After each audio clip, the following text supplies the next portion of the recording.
do I share this?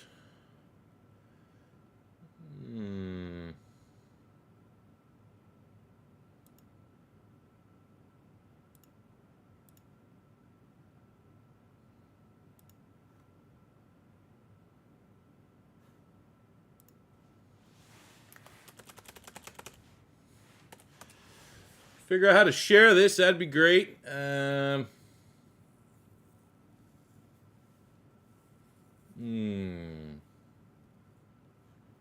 is this stuff?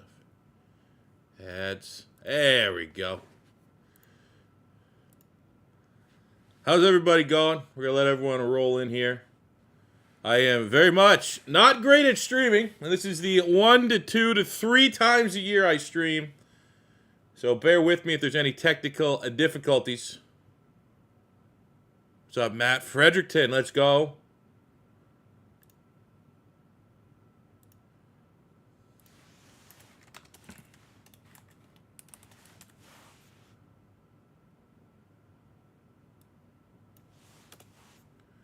Let's share this to Twitter real quick.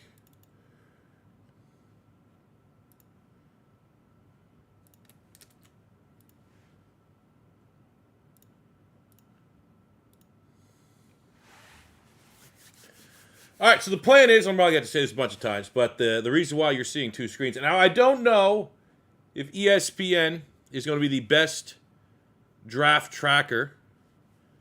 I hope it updates in live time, like I don't need to refresh it. Usually I use NFL.com, but it wasn't working great for some reason. And then I figured to pass the time while we're chilling, I am through walkthemock.com. We're going to just mock draft for the team that is on the clock. We'll do full 7 rounds, just kind of have fun with it. I'm thinking we go with who they draft in the first round. Like, we wait for them to announce their pick, so I assume we got Caleb Williams here for the Bears. And then once that's official, we go on and finish the draft for the Bears. And then we cash out and we go to the next pick. So on and so forth, so we can have some specific draft talk. Like, usually it's just me on the webcam talking with a draft tracker. And I felt like, let's add something tangible that we can do. So yeah, we're chilling. I know there's a lot of content nowadays. I remember when I first started doing draft streams, there was like 5 people on YouTube doing it. And now you have YouTube, you got the McAfee, you got all these networks and stuff. So I very much appreciate any and everybody that tunes in and is hanging out with us here tonight. I know we'll probably have more people switch over when the Eagles are on the clock. But yeah, as we go through, feel free. It's all draft talk. It's all whatever. I will say, and I mean, you may have noticed that once upon a time, my channel around this time, like February after the Super Bowl, we would turn into like a draft channel. Like I would shift. We do mock drafts, breakdowns, positional rankings, yada, yada, yada. And there came a point in time in my life. Let's get these on. We haven't taken vitamins yet, and I'm going to get to it because I got a story for you guys. But there came a time that I had just something I had to give. Before I was a father, a parent, now a parent of 2, had a lot of extra time. At the end of the night, didn't have to, worry about any of the responsibilities of being a parent. That was when I would crush some caddy cut-ups and look and start ranking prospects and deep diving and all that stuff. And basically, the thing that gave, as far as me as a content creator, was kind of the fake scouting, being super on top of the draft and finding sleepers and finding steals and all that stuff. I still like to do it when I can, but that was like the big thing where like there was like a side of me that was like, man, should I make like a draft scouting prospect type channel or get involved? Like I remember like the Draft Network was a side. I was like, man, should I apply to that? And then it was just like, no, that's gonna be the thing. That's gonna be the thing that we ease up on, so I can be a parent, but still keep the YouTube stuff, and obviously streams never really. It's another thing that's never really happened. But that is kind of where I'm at. But the reason why I bring that up is feel free I still stay on top of the draft. I got Dane Brugler's The Beast. That's over on theathletic.com. I watch still an insane amount of college football. But this the last draft or 2 has been like, I'm a little bit. I think a big thing that's helped is that me and Bengal this year for Madden got back into making the draft classes, at least on Xbox Next Gen. That's always something that helps me kind of, gives me a reason to tangibly go look at players and try to rank some players and make these draft classes and discover people. So there's a long way of just saying, while I might not be as on top of the draft as I was 3-4 years ago, where I could tell you every single ranked player 200 deep, we're still locked in. Feel free to talk about any and all these picks. I'll give my reactions on them, team needs, all that stuff. But ultimately, I like to think that we're not all joining C4's chat here over PFF, over all these other, professionals, all these things to get in-depth analysis on all these players. We're here to react to some of these picks, call people stupid, call people dumbass, take our vitamins, react to the Eagles, hopefully not doing something stupid, and we'll have a good time. Doinks have not been smoked yet.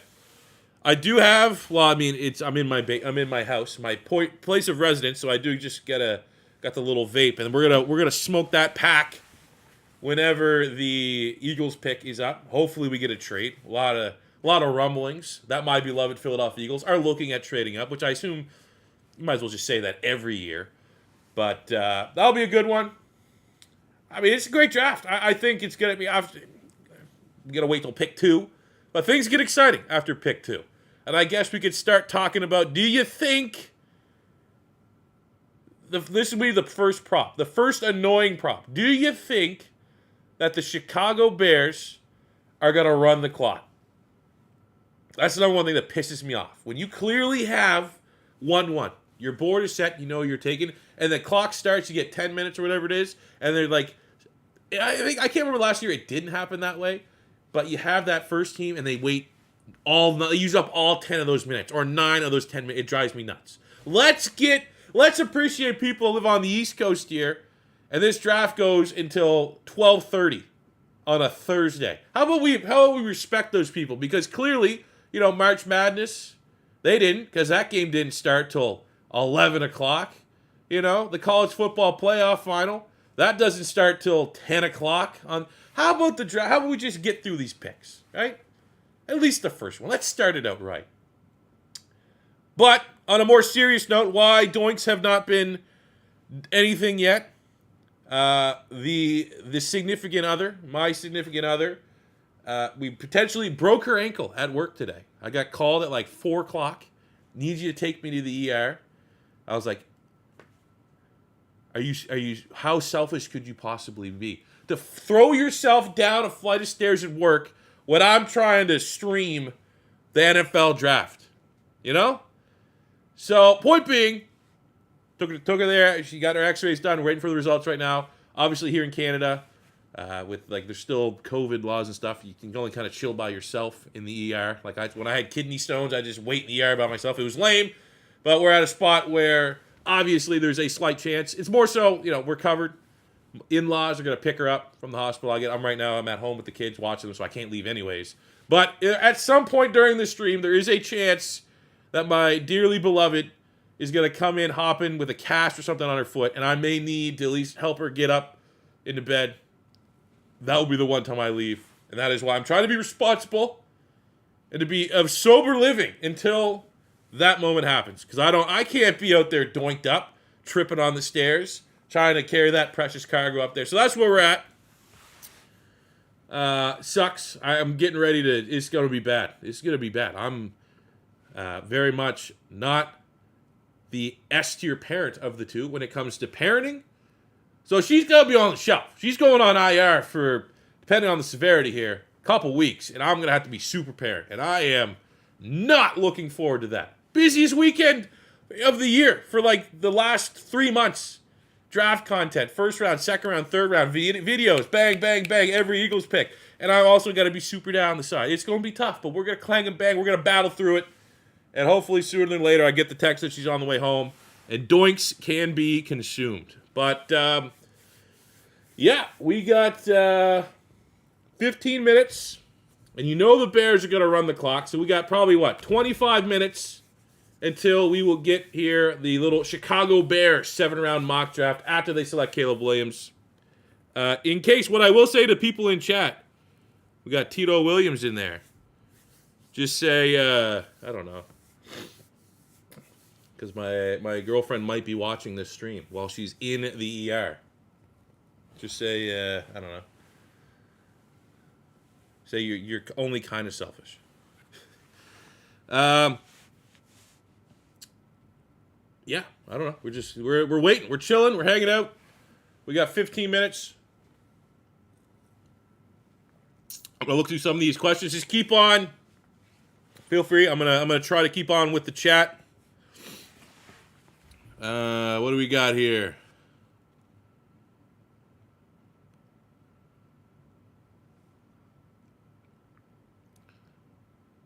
You're going to be going to bed at the Patriots draft McCarthy over May. I would be very, very surprised if J.J. McCarthy gets drafted over...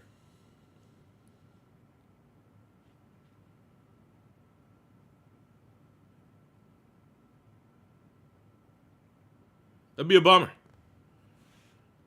I don't think, though. I really don't. And I'm going to say right now, we got over 100 people in here. We only have 28 likes. Get them likes going. I don't know how many I want for the stream, but would very much appreciate, because I assume that helps this go up a little bit on the streamer directory of live streams. So we're at 28. We could easily get 50, right? Like, just get 50 out. 25 minutes for the first pick comes off the board.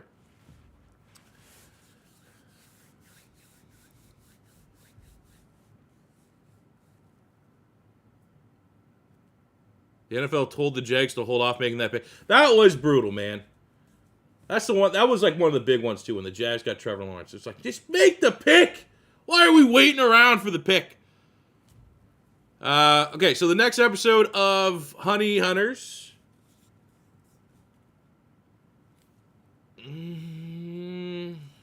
I will say this injury to my family might limit how much we can get out in terms of videos, but I'd say Monday at the latest. Ideally, I can get it in the weekend, but obviously with the fallout of the first round, there's got to be rebuilds that need to get prioritized from a strictly business decision standpoint. We've already done a Caleb Williams, Chicago Bear 10-year rebuild, but likely whatever the Commanders do and or Patriots, like if Jaden Daniels goes to the Commanders, Drake May goes to the Patriots, I'm probably going to prioritize those rebuilds over any other content for the time being. But that's what we're chilling with there. A.J. Brown extension. A.J. Brown has agreed to terms to a 3-year, 96, the highest for any wide receiver in NFL history. He's now under contract through 2029. His total guarantee of 84 is also the highest. God damn! God damn! He got paid!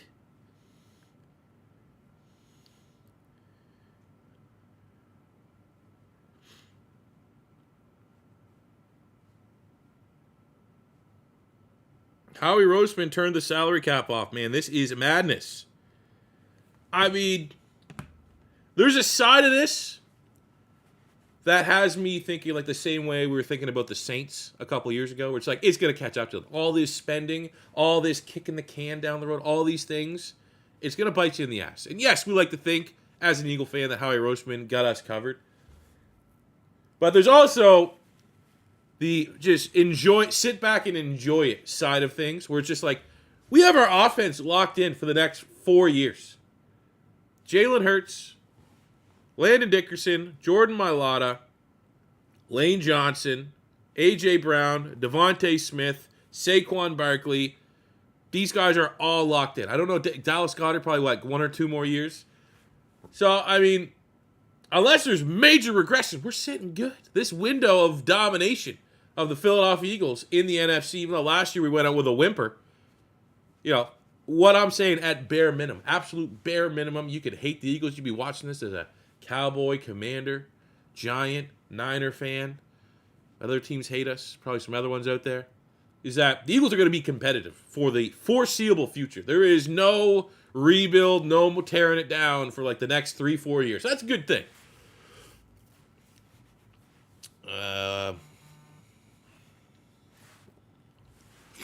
What's my favorite hockey team? It's a weird one.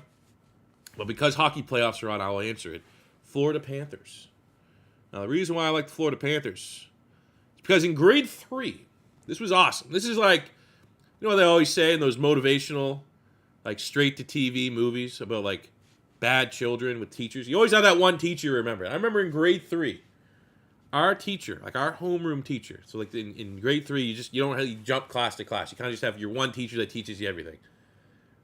For math, for language arts, like English, I don't know if these are the same classes you guys would have in America. Most of you guys watching are American. But for like math, language arts, pretty much like everything but science, what we would do in our class was every student, class of 30, would pick a hockey team out of a hat. You would sit in your tables, which were divided up by your division in hockey. And then like throughout that whole year, your math was like calculating the stats, points, assists, shots, all these different things. That was what we would do in math class. Your language arts would be writing articles and stuff like that about your players. And I got the Florida Panthers. And that's kind of why I've always liked Florida. It was weird. Weird team. Niche team. They're actually really good now. But, yeah, it was really cool. And my mom's second cousin, so it's very, very far removed. He was like an agent for some of the top hockey players at that time.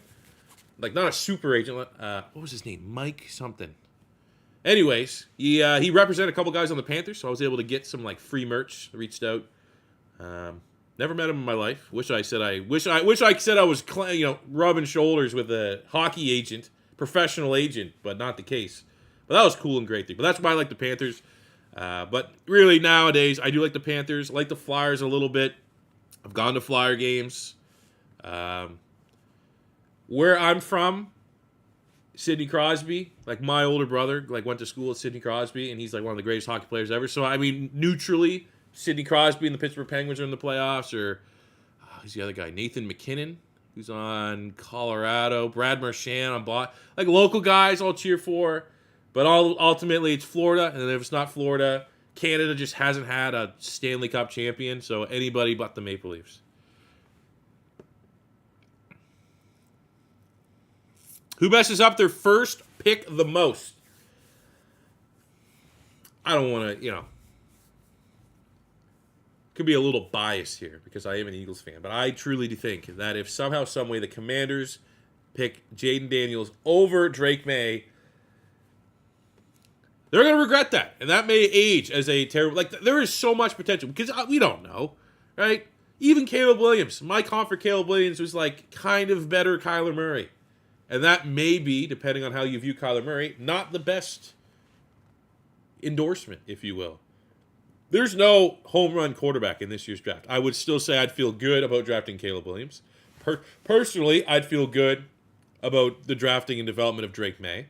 I think there's absolutely a chance that you could see Jaden Daniels, that you could see J.J. McCarthy, Michael Penix, maybe Bo Nix, but it's a logjam. This is a very open quarterback class where I think development needs to be considered. I think landing spot and supporting cast needs to be considered.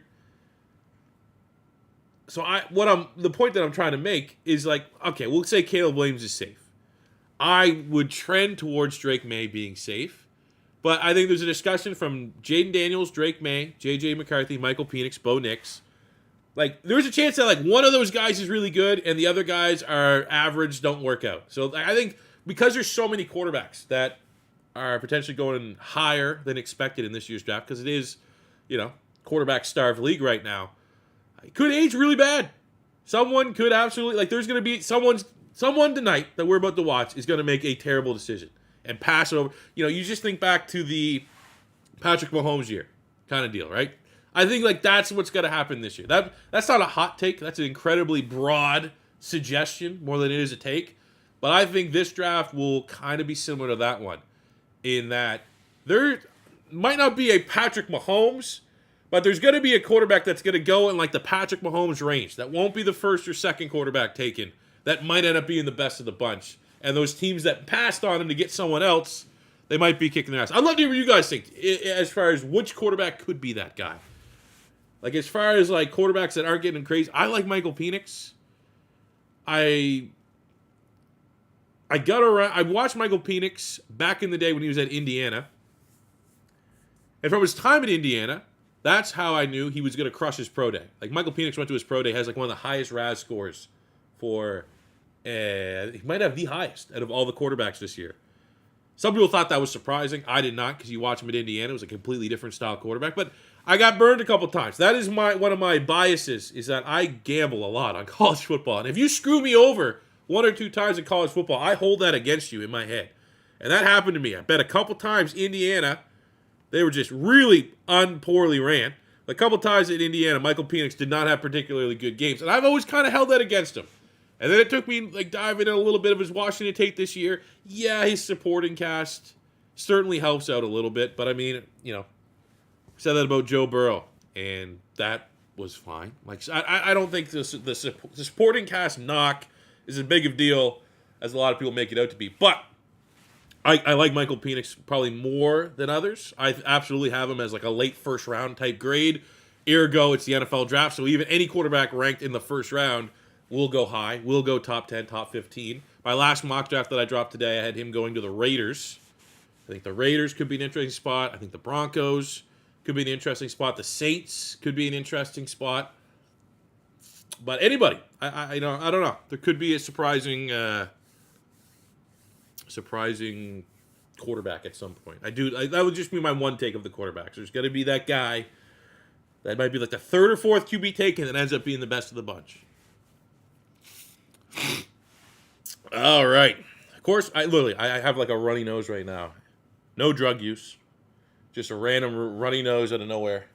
So if I'm doing this, it's simply because, I don't know. The lights are too bright. Turn them off. Turn the lights off. They're too bright. We're at 65 likes. I will say, before the first pick, before Caleb Williams walks on stage, if we can get 100 likes, that'd be cool. All right, look at some comments here. What do you think of the Eagles players that partook in WrestleMania? That was cool. Knew right away from body type who they were. Obviously, I had a feeling that Jason Kelce was going to be there. And I saw Lane Johnson did like a WWE workout with somebody. So I assumed that they were both going to be involved. And I know Lane's a big wrestling fan. So that was cool. But man, that was cool. Are you going to do a new College Dynasty when the new game drops? Hard to say what I'm going to, but absolutely. We are going to be crushing college football. And I bring it up every time. But it's just because it's been such a long time. This channel, I made NCAA content before I made NFL. Now, the reason of that was more so I decided I wanted to become a YouTuber, and the college game just came out like a month and a half before Madden is. So it was just more so like a scheduling thing. But technically speaking, this channel did start as like a FIFA channel. And then we went to NCAA, and then we did Madden NCAA, and then obviously NCAA stopped to exist. But absolutely cannot wait. I will say very selfishly, as an arrogant content creator, I would love to get like some sort of like opportunity early access with this college game. The hype's real. And you know, sometimes I do get like early stuff for Madden and can share. It's been a minute, but I still am in the good graces of the overlords at EA Sports, and I would love an opportunity to get in on the hype of this college stuff early. But my point being, the Dynasty, I don't know if the direction's going to be team builder kind of Dynasty. Maybe I bring over the Honey Hunters. Maybe I do something a little bit different, but spin off of the Honey Hunters. Or, you know, if the team builder is there, but it's not great, do I pick, you know, your cupcake school and develop them? Because if that's the case, I have a special place in my heart for Western Kentucky. Now, they're not a super cupcake school. They've been a pretty decent team. They've been bowl eligible. But awesome mascot, and I've won a lot of money. That's the number one reason. The number one college over the last 2 seasons for winning me bets has been Western Kentucky, and it's not close. They're like underdogs all the time. They run like a gimmicky air raid offense so they could score points on everybody. They had Bailey Zappi, Austin Reed, Malachi Corley. They've had dogs, absolute dogs. And I've had a special spot in my heart for Western Kentucky since then. And they got badass jerseys. So we'll be doing a dynasty. Don't know if it's team builder or like a school, but if it is a school, Western Kentucky certainly on the list. I don't know who else would be cool to do. Western Kentucky. All right, I'm going to get ready to put the draft up on my main screen, so I'm going to go to the cellular phone, and we are going to get the stream chat up. How do I do this? YouTube Studio, perhaps? Content? Analytics? Nope. How do I view the stream? I need to see the content. I need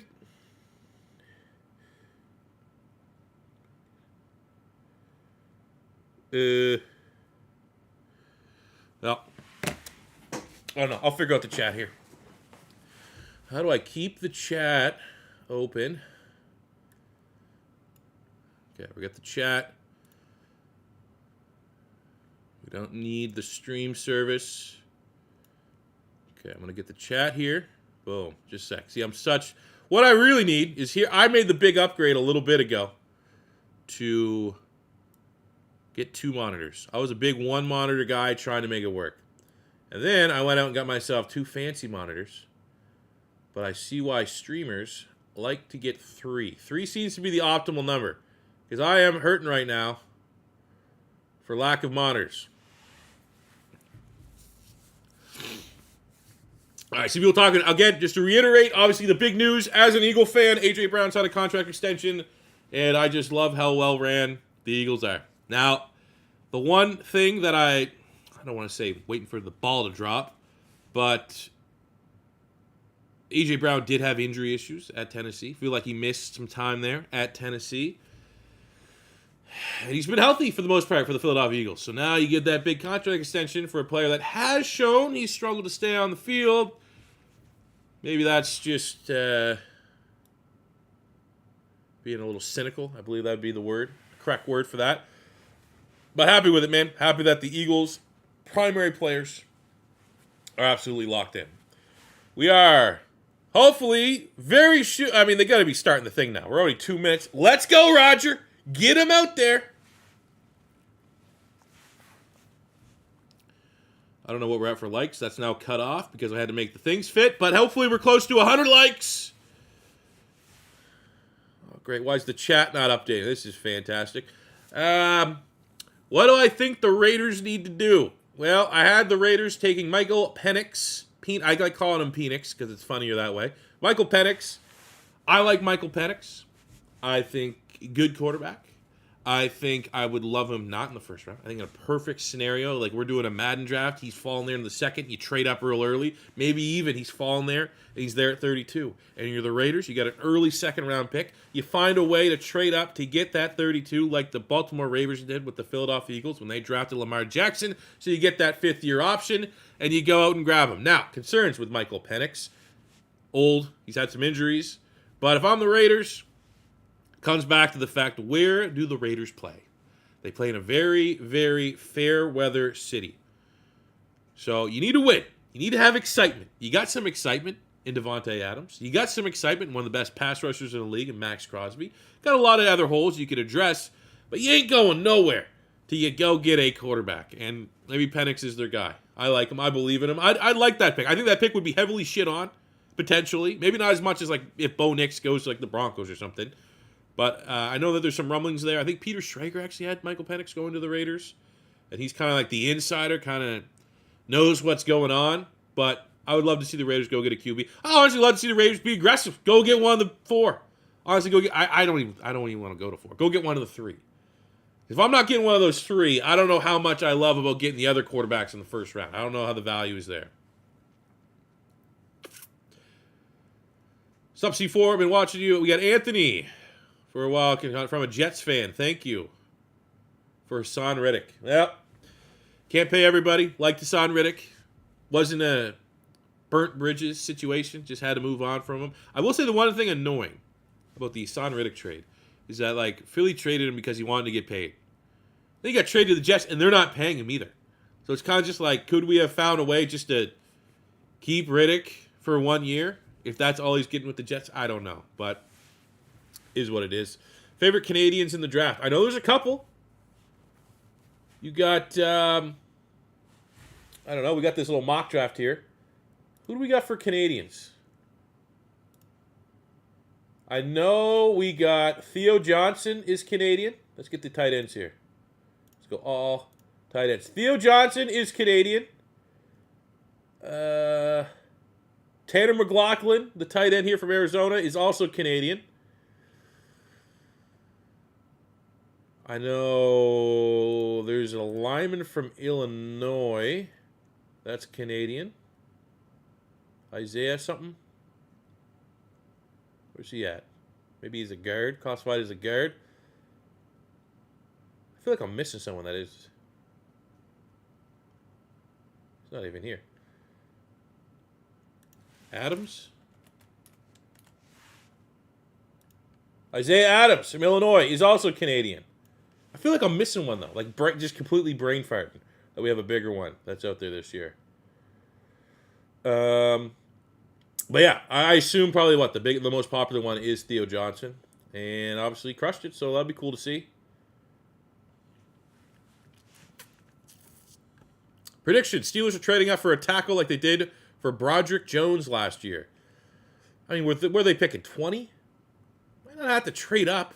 Might be. I mean, Fuaga is going to be in that range. I think the interesting thing would be there's a shot that if the Steelers really want to tackle, you know who else probably wants to tackle? Cincinnati Bengals picking right in front of them. I'd love to see that little divisional rivalry where you got the Steelers to leapfrog the Bengals.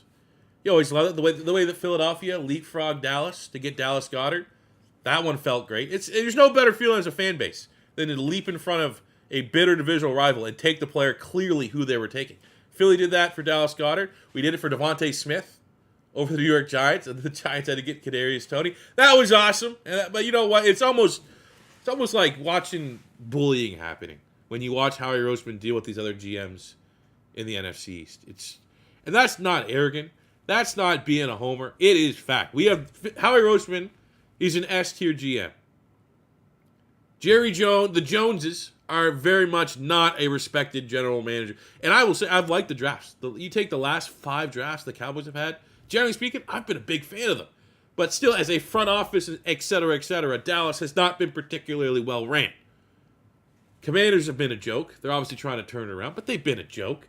And the Giants, you know, been a mixed bag, but after the Danny Jones debacle, generally speaking, Giants not that hot either. So we're watching, like, in terms, this is like Patrick Mahomes. Howie Roseman is the Patrick Mahomes of the general managers.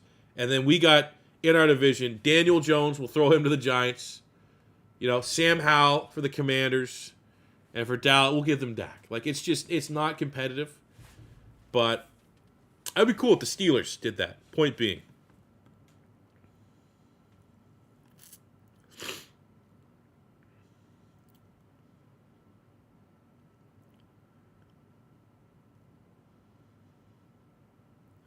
C4, you should do an expansion rebuild. Go out and get players that are maybe not on the best contracts or lower overall players you like. Something like Trey Lance. Like a redemption type rebuild. Oh, there we go. Goodell's walking out on the stage.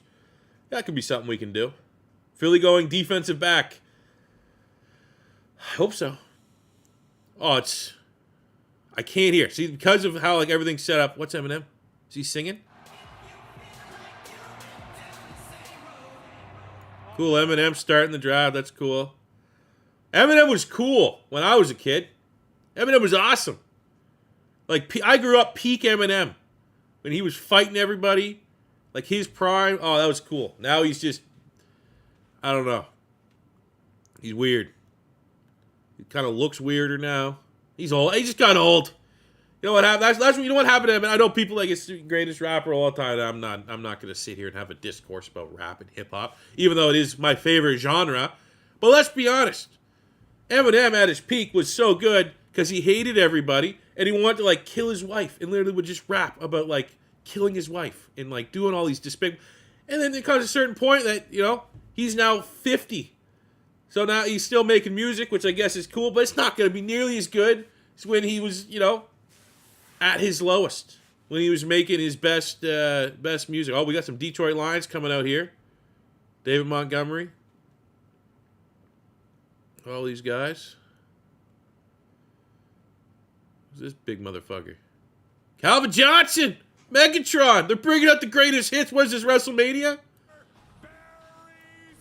Oh, Barry Sanders.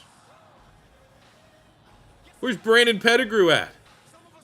Can we get Javid Best? He must have lost his plane ticket.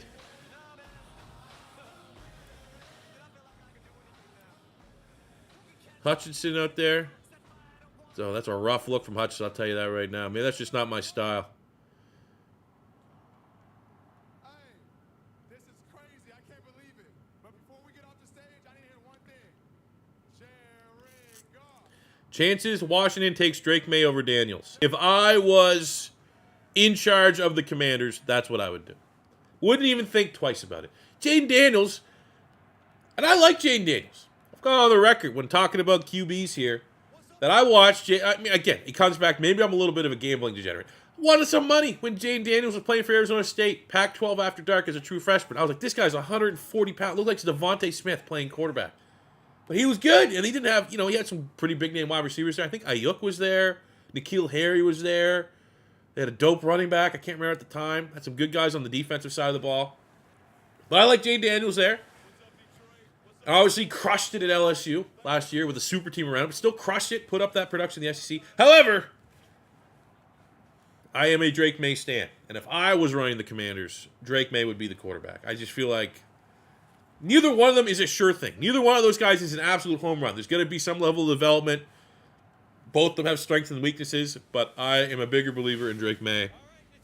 Just because, give me the 6'5", 230-pound dual threat with a cannon of an arm.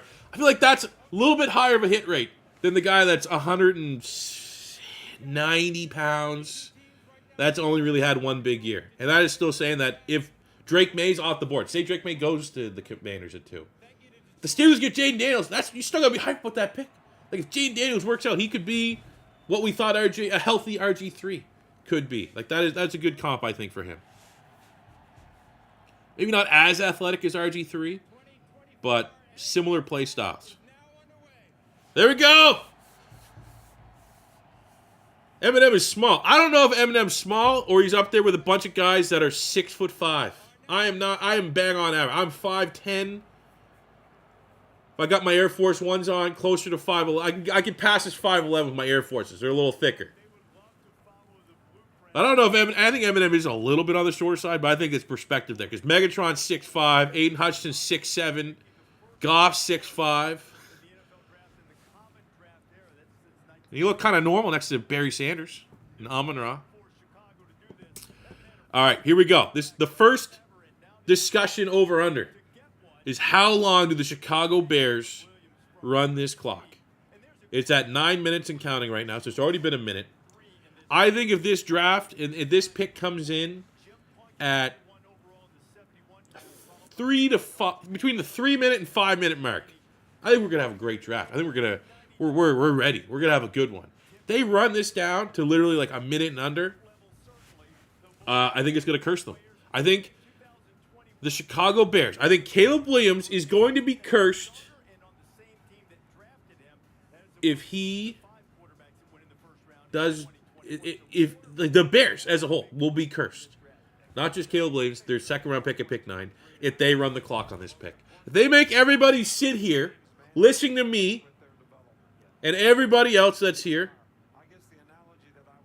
just pretty much just talk about bullshit as we run the clock down, that is going to be the negative karma that is going to ruin this pick. Now, if they handle business and they make this pick with like 5 to 3 minutes left on the clock, a respectable 5 to 3. Clearly, you got to let the talking heads talk there a little bit. I think we'll be all right. And I will also say, we are staying off. So I will react on social media. Got the phone here, the mobile device. But I am not going to be looking for spoilers. Please, it's going to happen. There's going to be people here saying Eagles drafted something before the pick ever happened. But ideally, if we could set some house rules here that we just react to the TV thing. So that I can see. It's all going to hurt you. Put it this way. If anyone spoils the pick, I'm just not going to be as on top of trying to react to the chat. Because I know there's going to be spoilers. I don't want to be. That's the number one thing. I don't want to be spoiled. I'm going to enjoy the draft process. Let's have some fun here with that. But if there's spoilers in chat, it's going to happen, right? We're in the ADD generation. People just got to spit it out there. I get it. It happens. But I'll probably be a little less loose trying to keep up with and reading on every single comment because there may be like, C4, did you see? Commanders drafted Jaden Daniels. He's actually in right now. And I'm going to go, oh, for fuck's sake. Let's try to keep it above grade right now. What do you got? Simon, yo, love from Germany. What up? Germany. Shout out, fuck Bayern Munich for beating the great Arsenal. Even though Bayern has been like probably my second favorite team in Europe after Arsenal. Shout out Leverkusen. That's an awesome story. See, I'm connected in all things German soccer. Leverkusen's cool. They got Xhaka from Arsenal. Xavi Alonso. It's called Xavi. Look at that. I'm well versed in phonetics of Spanish people. From Iowa, let's go Freya. I mean, hey, I'll tell you right now, Freya, I hope to God that we get an Iowa Hawkeye on the Philadelphia Eagles. I do like Terry Arnold a little more. I think Cooper DeJean and Quinion Mitchell are a little bit closer. I do like Arnold as my top guy. And if we're going to trade up, let's go get Terry and Arnold. But I also would equally love, keeping our 2 sec. Because if Philly trades up, and that's like kind of the word on the street right now, is Philly's going to be looking to try to trade up. There's no way we're trading up and keeping our 2 second-round picks. And I don't know. I don't want to say outright that I would rather stay and get whatever corners available at 22 and keep those 2 second-round picks, opposed to trading one, a first and a second to go get Terry and Arnold. I wouldn't hate trading up to get Arnold and giving up that second-round pick, but if you told me in hindsight that we could stay put, get Cooper DeJean, and keep those 2 second-round picks, I might lean that way right now. Shout out Eintracht Frankfurt. I don't know if I know any players on your team. Pacho, don't they have like a really good center back? I think Arsenal's linked with them. But I don't know if I know anyone else on Frankfurt.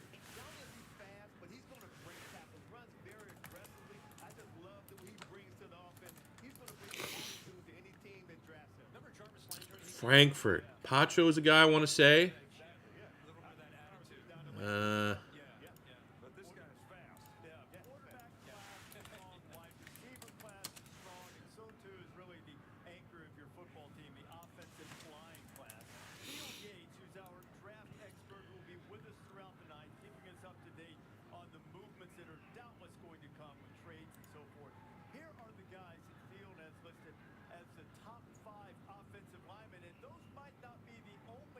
Goetze is there.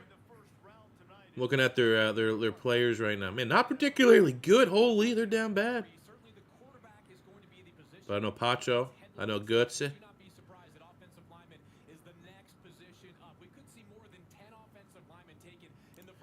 Can we make this fucking... they're only got a minute left before this pick is cursed. At this point, we are going to say, if you're joining in, you have yet to hit the like button. I have no idea what the likes are at. Just hit it. Appreciate it. I hope Arsenal can hold on and beat City to the title. I also hope that they can do that. Man City has 115 charges against them. All these other smaller teams are getting point deductions, and they remain fine. Biggest cheats in all of Europe. And Arsenal's better than them this year. Arsenal is the best team in the Premier League. If you told us at the end of the season there was playoffs and Arsenal versus Liverpool at a neutral ground, Arsenal versus Man City at a neutral ground, Arsenal is winning those games. So hopefully they can hold on. That'd be cool.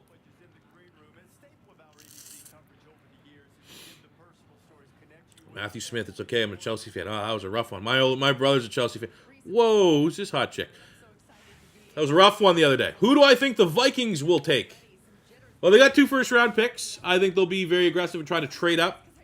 Clearly, that's what they made the move. But I don't know. It takes 2 to tango. Will they be able to get maybe pick 3 from the pay? I think that's where the Vikings would want to go. They'd want to trade all those picks to try to go get a Drake May. I would say, honestly, if they have to trade up, I don't know what the price would be for J.J. McCarthy. J.J. McCarthy's a guy that, if he falls to them, what are they picking, 11? Something like that. You can live with, we got our quarter. He fell to us. We got him. But if they had to trade picks, and I don't know what the compensation would be, but it would be, if they have to trade both first, you got to trade a first and a second, multiple seconds, future seconds. I wouldn't love the idea of trading a lot of assets to go get McCarthy. If he falls to him, so be it. But it looks like the pick is in for the Bears. I think there's about 2 minutes. So maybe this pick's only slightly cursed. But when this happens, we'll be able to kind of continue our mock draft here to the left of your screen.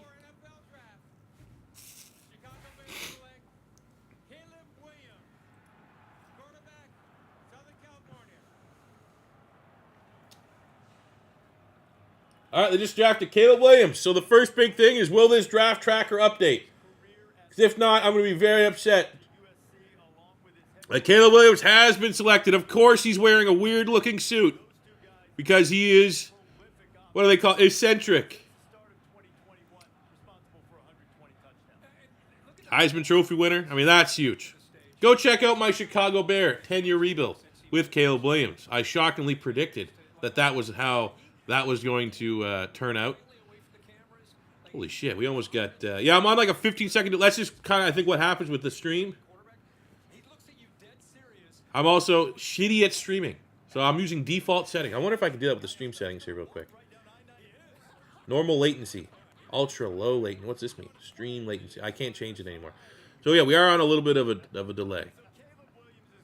We are working through it. Okay. So Caleb Williams has been selected for the Chicago Bears. Quick take. I mean, what am I going to say? Everyone knew this pick was going to happen. Caleb Williams, my pro comp for him is Kyler Murray. That is not a slight. I say that with... Oh, my God. They're not going to update. Okay, let me just give me a sec here. Hopefully this doesn't mess the stream. Update the pick. Don't make me refresh it. We lost versus Washington in a big game. I take losing very seriously. It affects me a lot. Saw my mom, hugged my mom. Caleb Williams laying in the arm. Update the pick. Draft not it started. There's nothing like it. Once that happened, I had some tears. Okay, just give me a sec. Hello. I cherish every single moment you have with me. So Make sure if I have to refresh this. my day every single time. Oh, man, this draft tracker sucks. Dana, you're reacting to the pictures that we just showed. You just watched your son make the walk. Okay, I think if I just refresh it, it won't be the end of the world. But okay. Whatever. So let's do a little mock draft here, everybody. But it's like a movie. I've wanted to watch. We got the Caleb Williams at 1-1. So let's finish out this mock draft for the Chicago Bears. Carl, the tears were streaming down your face. How would you describe what that was like? They went Caleb Williams in the first. Looking at their draft needs here. Wide receiver, edge rusher. Looking at who is available. Dallas Turner still on the board. Joe Alt still on the board. Brock Bowers, who you could classify as a wide receiver. Man, the wide receivers went on a run. Could go Brian Thomas Jr., but honestly, my last mock draft, I had them going Roma Dunze, assuming a Dunze fell to them. But I think with none of the big three falling. Dunze's gone, Neighbors is gone, obviously Marvin Harrison Jr. is gone. I would easily pivot to Dallas Turner at pass rush. I think that is really the safest. Dallas Turner, absolute dog. And you have the Chicago Bears were aggressive. They went out and they got Montez Sweat. That panned out pretty well. Right as soon as he came in the building, Montez, I mean, it's not fair to say that Montez Sweat was sucking with the Commanders. Everyone was kind of down bad with the Commanders. But, I mean, the Bears weren't a whole lot better. It wasn't a whole lot better of a situation. And Montez Sweat immediately started to justify that trade. But outside of Montez Sweat, you got to make the argument, do they have crazy pass rush? No, not really. So going out and get Dallas Turner, we'll do that. So now we're going to skip to our next pick, which is 3-11. The Bears only have 4 picks in this draft. That is surprising. There's no way that's right. Bears draft picks 2024. They only have 4 picks?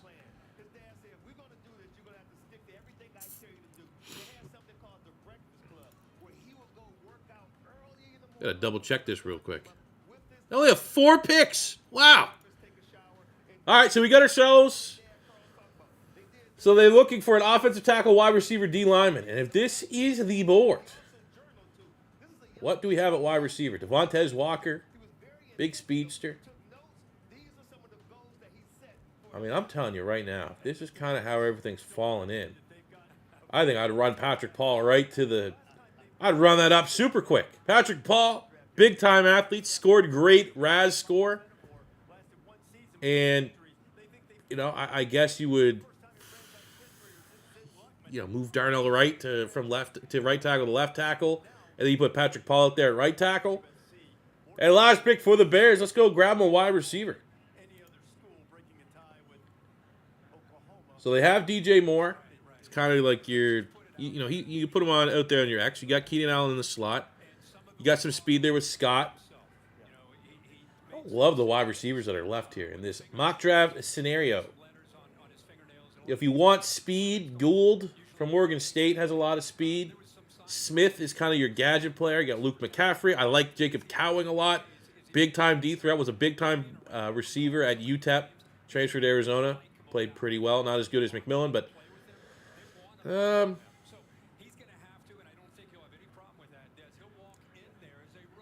I mean, what do we got at corner? Kalen Carson still there. Kalen King. Elijah Jones. D-line. Wingo. Carter.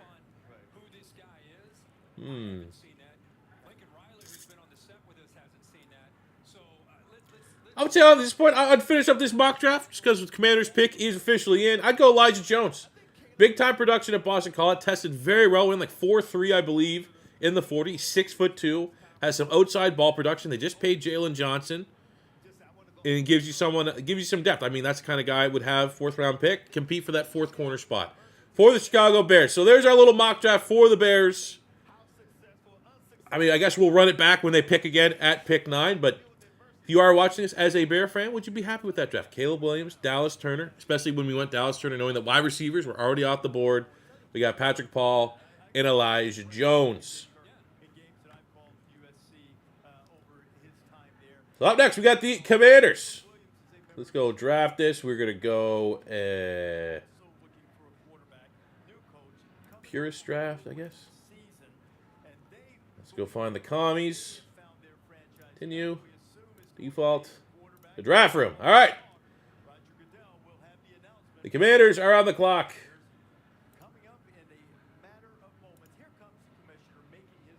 Oh, Jesus Christ. Who went first here? So, before they pick, I think Commanders should go Drake May. I think they're going to go Jaden Daniels. Oh. Jaden Daniels. Wow. Hey, that's a swing. That is a swing there, ladies and gentlemen. I think that is the pick. And we'll make it right now. Jaden Daniels. I think that is the pick because it was so close. Jaden Daniels, Drake May, got to go one or the other. Let's see where we're at 3 years from now. Did they make the right call? It's so razor thin. If Jaden Daniels works out and Drake May works out, you're going to be happy with it.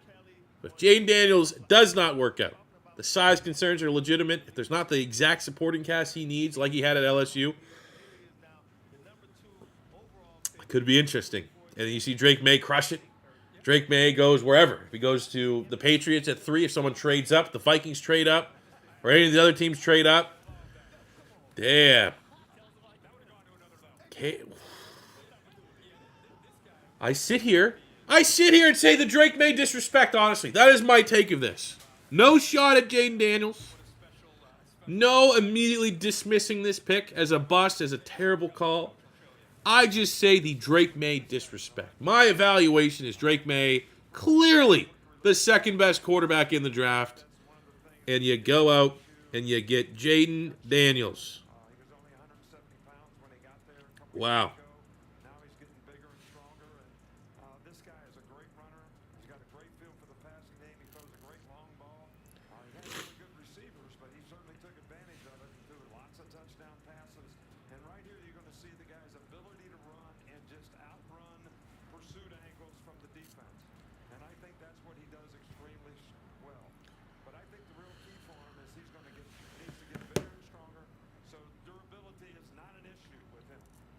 All right, well, let's continue this mock draft here. So they went Jaden Daniels.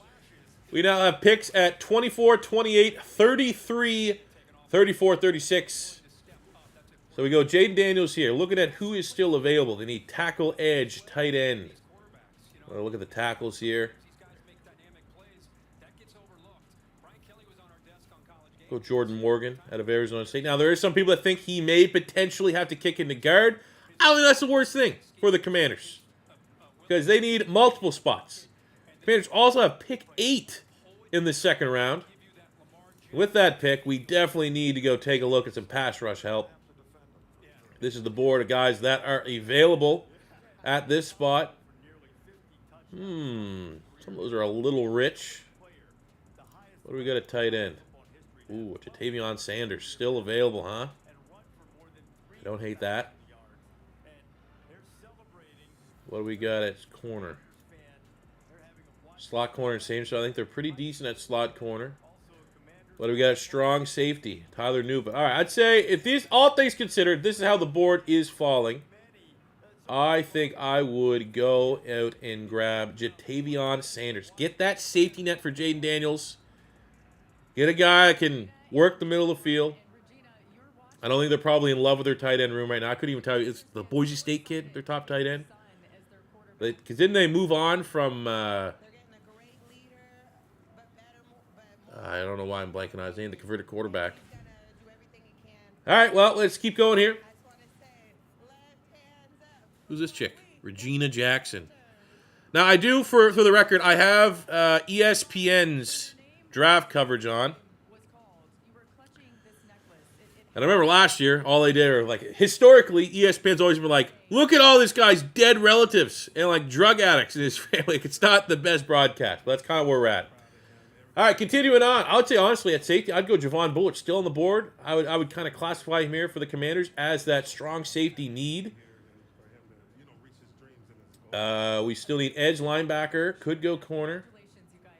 We got a corner. We'll go Andrew Phillips at corner. Dog out of Kentucky. Absolute beast in the SEC. Got to wait a minute now to the 5th round. So, you know, I would say the argument would be probably wish we could have went edge rusher a little earlier. But if these are the guys that are available, I would honestly gamble on the former 5-star recruit, Xavier Thomas. I think he's going to pan out. I think he's one of those guys. Now he's healthy, got his best football ahead of him. Gotta keep waiting here. And the pick is actually in. While we're waiting here, the pick is in for the Patriots. They did not trade. I was kind of half expecting this big blurb. Trade has happened. The Patriot. I think you're getting Drake May here, ladies and gentlemen. Patriot fans in chat. Drake May, huh? Is that what's going to happen here? Grab ourselves a linebacker. We'll go with the athlete. We'll go Curtis Jacobs out of Penn State. Just another one of those crazy Penn State athletes that are always around.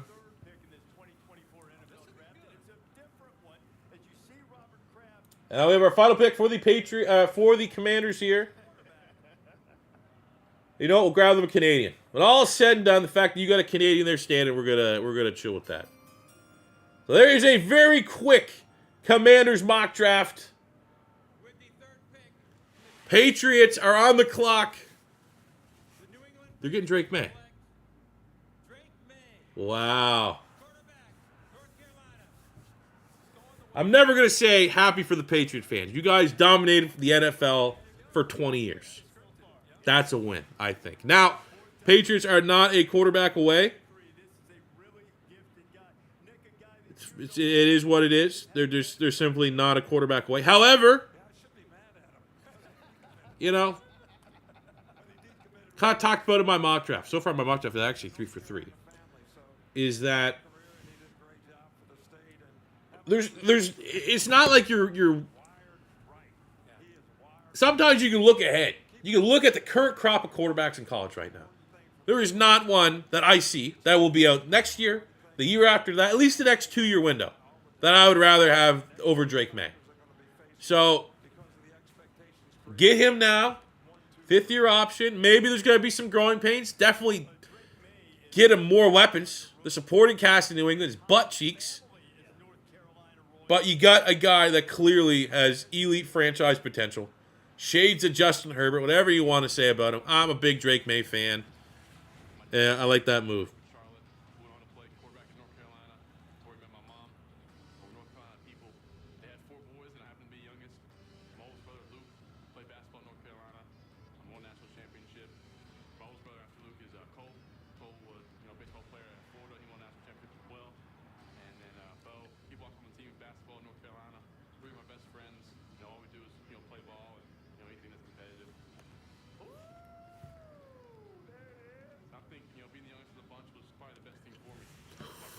Damn, Drake May. Do you think they're going to plan on starting Jacoby Brissett?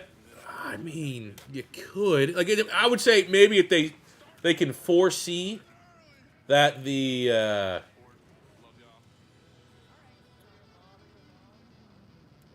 offense is down bad and you're clearly just going to hinder Drake May, you might be able to throw Jacoby Brissett on that grenade, which is going to be a rough season for the Patriots. And then you move on and eventually, maybe start in week 12, week 13 or something like that. But all right, let's go. I mean, this mock draft, this whole thing, it might not like. Oh, it's gonna work eventually, because I'm not picking for these other teams. We're gonna get far enough where the mock drafts are going. I'm already seeing the downside of trying to do these mock drafts because I'm not gonna want to pick for every single freaking pick.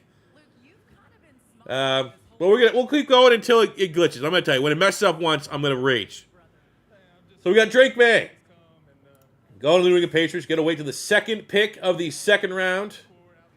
I'm telling you right now, tackle or wide receiver, absolutely going on the offense, trying to get a supporting cast for Drake May. Oh my God! How about we just go and get the most Patriot wide receiver of all time in Lad McConkey? The person he is, like my mom said, is just something special. Reese, one really cool thing, the Patriots called on the original phone that's over here. The May family is asked to take this phone home, so they're going to get to keep All right.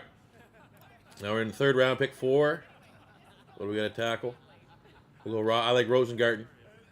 Big time athlete, pushed in a big time Raz score. Cardinals are on the clock right now as we are talking. I assume, like many, that this is going to be Marvin Harrison Jr. Got any Cardinal fans? Awesome. Got any Patriot fans in chat? How you feeling about Drake May? Commander fans. There's only a couple Commander fans. How you feeling about Jaden Daniels? All right, Patriots back on the clock.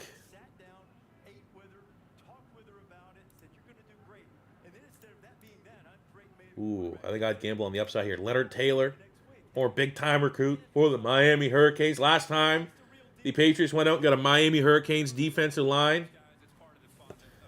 His name was Vince Wilfork. Big V! And these picks are coming in fast. I'm going to say right now, I can't even keep up. I'm trying to do these mock drafts every time I look. There's a new pick there. All right, 4-3. You got 5-2. We'll go edge rush here. We'll get your classic. You know Bill Belichick's not there. You know he'd see Houston Christian edge rusher and be like, yep. That's a school no one's ever heard of. That's a Patriot pick. That's a guy buy into the Patriot way.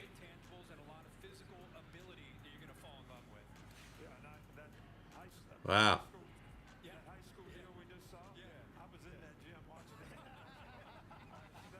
All right, here, just give me a sec. This mock draft idea is not. I'm already seeing the flaws in this, so we're gonna pivot. Just 1 second. We're gonna go to face cam.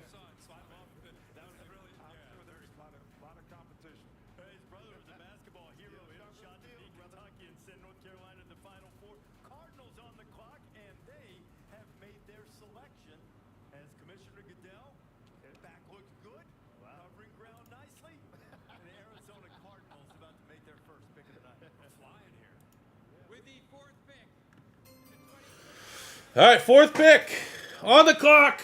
We're reacting live while I'm trying to just.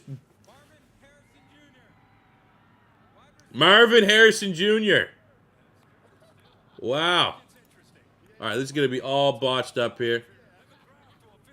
Okay, we need to get off Chrome display. Then we're going to go this one. Then we're going to do this. Here we go. Wow. Kyler Murray got a weapon.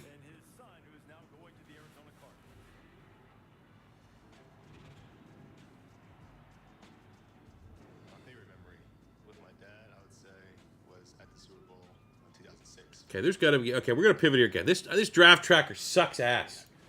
NFL. What's the best draft tracker? Draft Live Tracker. Did the NFL one figure itself out yet? It's the one we usually use. Oh, yeah. Oh, yeah, this is where we're going. Does this look better? Oh, yeah. I have 2 sons, Marvin and Jet. Come home and be your I mean, a perfect world might make the webcam a little bit bigger. there's no soul in the world that'll But I don't know how to do that. everybody kind of expects you to be. All right, here we go. Now we're just going straight, getting rid of the mock. I already know what's going to happen with that mock draft. The next pick, like, it'd be gone. The first time someone in the computer would take my pick, I'd lose my mind. So we're rocking and rolling here. Back again. Marvin Harrison Jr. We do need to say right now, can we just take a step back and acknowledge that... Absolutely, and we are here with Okay, everything's muted here. Can we take a step back and acknowledge the speed of these picks? today. He's All right, we roasted the Bears for running that clock up a little bit. We all know they're taking Marvin Harrison Jr., but they ran that clock a little bit. Last couple of minutes, these been flying in. They're not taking max time. I'm very happy with that. So Marvin Harrison Jr. going to the Arizona Cardinals. I mean, all these picks, it's been template. I suppose Harbaugh and the Chargers here can maybe break the mold. I had them going Joe Alt at tackle. Seems like the popular pick might be J.C. Latham, tackle from Alabama. But, I mean, there's not a whole lot to talk about here, right? We all knew Caleb Williams was going to the Bears. Let's see how that works out. Kyler Murray 2.0. Seemed like Commanders were leading Jaden Daniels. The talking point of that is, are they going to regret passing over Drake May? Patriots get Drake May. Do they have, are the Patriots in a place where they can get that quarterback and have him thrive and not be a team that's so ass that you're going to hinder the development of even a good quarterback? It happens. There's been time and time again, bad teams get a quarterback that's good, but the supporting cast is so bad that it just stunts their growth and development, and they end up crashing and burning. But I like that move for the Patriots. If I'm a Patriot fan, very hyped right now. I think out of all the teams so far, Patriot fans probably the most hyped. And then Arizona gets Marvin Harrison Jr. That's been a lock forever since the draft order got kind of finalized here. Best wide receiver in the class. Now, my hot take, I don't think it's a hot take. I mean, I feel like most people have Caleb Williams as number one, but I mean, Marvin Harrison Jr. was my number one overall player in this year's draft. If we're going big board style, just literally uncoverable, has the speed. Like there's no real weakness to his game. Like what are you gonna knock on? Like run blocking? You know what I'm saying? Doesn't love doing the dirty work. So I don't know. It's what does that mean for the Cardinals? I'll say right now, I wish I started the Cardinals franchise once we had a Marvin Harrison Jr. You know, imagine Marvin Harrison Jr. playing with, Marquise House, playing with Hollywood Brown, Calvin Ott. Like that'd be a hell of a weapon to put on that Cardinal. That would very much help us close out a second straight undefeated season. I'll say that right now. And what that means for the Cardinals next season, well, they tried. They've tried multiple times between Hollywood Brown, DeAndre Hopkins, finding the right weapon to pair with Kyler Murray, finding the right weapon to elevate Kyler Murray. Now, you might say to yourself, D-Hop's not good enough. I mean, D-Hop was a little bit older, I suppose. But if D-Hop wasn't good enough, and it didn't work out with Hollywood Brown, maybe it's Kyler Murray's problem. You kind of get to that discussion of, like, eventually there's enough, like, if everything else is not working, it might be a you thing. And I suppose that could be a discussion to be had with the Cardinals. But, I mean, there's been injuries and stuff like that. And I think, obviously, Marvin Harrison Jr. is coming in. And I think, where Hopkins was at in his career, where Hollywood Brown is just as a player, you probably would make the argument that this is the best wide receiver. You got to see him, make sure he can prove at the next level. But it's fair and reasonable to be cautiously optimistic that Marvin Harrison Jr. is the best wide receiver Kyler Murray's ever had. So, I appreciate that. I feel like this is the inverse of what the Vikings need to do. Right? Because you got Kyler Murray, you paid Kyler Murray. But you need to get guys, a supporting cast that can help Kyler Murray prove that he's, the $200 million franchise quarterback. Can't do it all by himself. So you go out and you get the best wide receiver, the best skill position player in the draft to go help your expensive quarterback. And then you have the inverse of that. The Vikings are about to have the most expensive skill position player in the league in Justin Jefferson. And if you just keep throwing hot shit, you keep thinking Sam Darnold's going to be the guy to unlock. And all these different, you need to go get that quarterback. And unfortunately, if you're watching this as a Viking fan,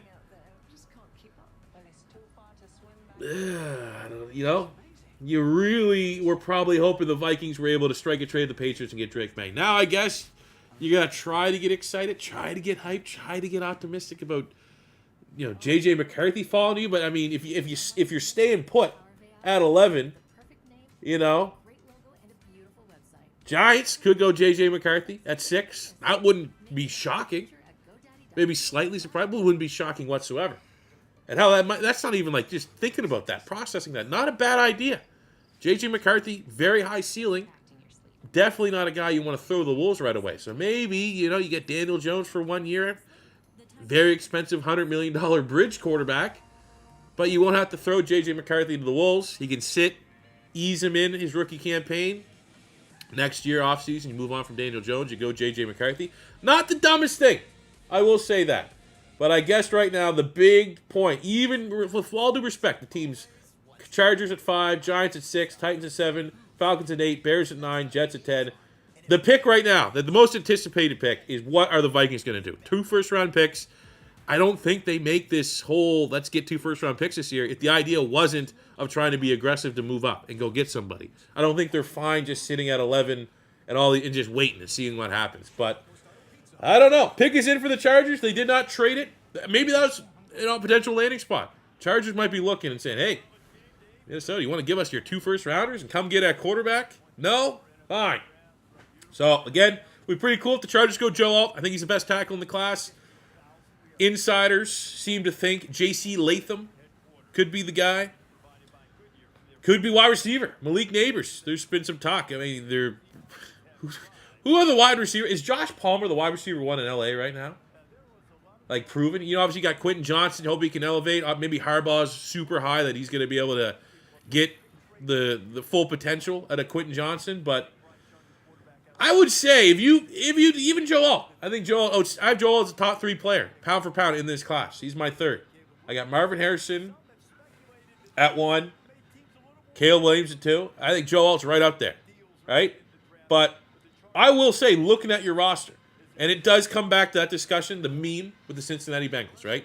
Would you rather Joe Burrow, and then you have Penei Sewell throwing to T. Higgins, is like a meme, or you have Joe Burrow getting sacked with a wide open Jamar Chase. Like the whole, you protect the quarterback, or you get the wide receiver. That is definitely a discussion to be had here for pick 5 for the LA Chargers. But I will say, if you end up going with a tackle here, and you pass on Malik Neighbors or Rome Odunze, who are almost certainly going to be very good wide receivers in the NFL, and you don't have much at wide receiver, it's certainly going to be, I would say, if I'm a Charger fan here, I'm hoping for Malik Neighbors or Rome Odunze. I predicted Joe Alt. I think it would be sus to go Latham over Joe Alt. But we'll see. If it's Joe Alt, I got the first 5 picks right. I should have bet on it. In the 2024 NFL Draft, the Los Angeles Chargers select Joe Alt. There you go. Didn't mess it up. Joe Alt. No idea who Joe Alt is. But she's like, yeah, let's go. You should like that. Be happy. Be happy. Big Joe. Big fella. The big fella from Notre Dame. His dad was also a first-round pick in the 1984 NFL Draft. Played for 13 years for the Kansas City Chiefs. Pro Bowl player for a couple of times. And Joe Alt from Notre Dame is going to play for Harbaugh in Los Angeles. Well, I think this is a great pick. I think, hey, there it is. There it is. I'm glad to see he's happy.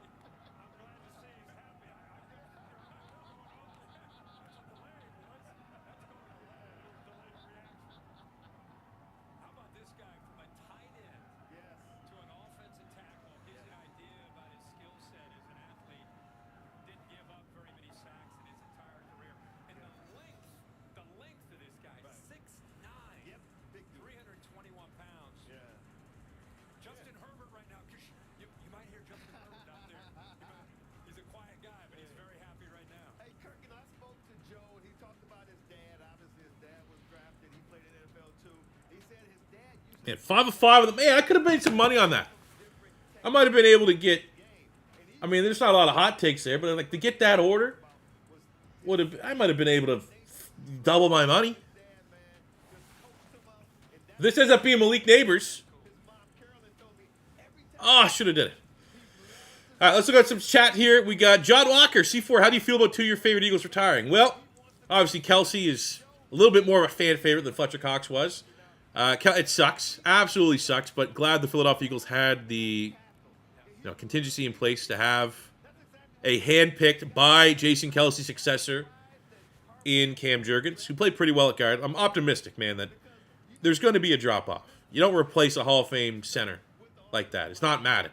But we got a replacement. We got a damn good replacement. We got a replacement that the biggest legend in our team history co-signed. So I feel good about that. And Fletcher Cox, little story. Fletcher Cox, until Philly picked Devontae Smith, and obviously we got Jalen Carter last year, but for a long time, Fletcher Cox was like the only pick that I've been happy with as an Eagle fan. There was a stretch there where Phil, obviously, Jalen Reagor, Derek, we've been doing live streams going back to Nelson Aguilar, where I literally I wish, it might be even worth it. Those videos are still up, where I need to go, like, right before the Reagor pick, I was like, right before the Nelson Aguilar pick, I was like, don't get Aguilar, don't get it, and they get Aguilar.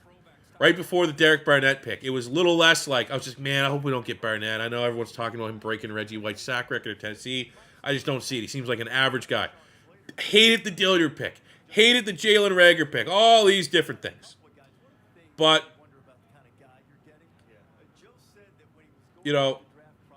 Fletcher Cox, that was the one year where I was like, man, if we could, like, fantasy thinking, like, if we trade up, man, Fletcher Cox would be the perfect pick. And we went out and got him.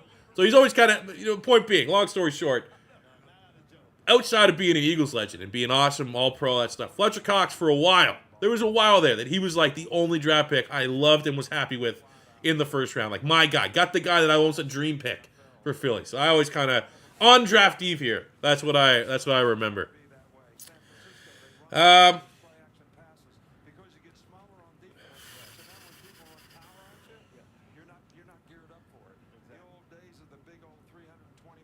Fulton, happy 25th birthday, man. Thanks for hanging out. It's an interesting answer to defenses all going. Patrick Pillow, Subsea 4. Been since 2013 when you dropped 1,000 subs vid and played Overwatch with your Swiss Delicious. Proud to see how far you come. I appreciate it, man. Real OG. That's a Beast Mode TV guy right there. I appreciate it. All right, Giants pick. For the sake of mock drafting, it would be pretty cool to be 6-6, and that's them going Malik Neighbors. But since I've spoken into existence a J.J. McCarthy pick,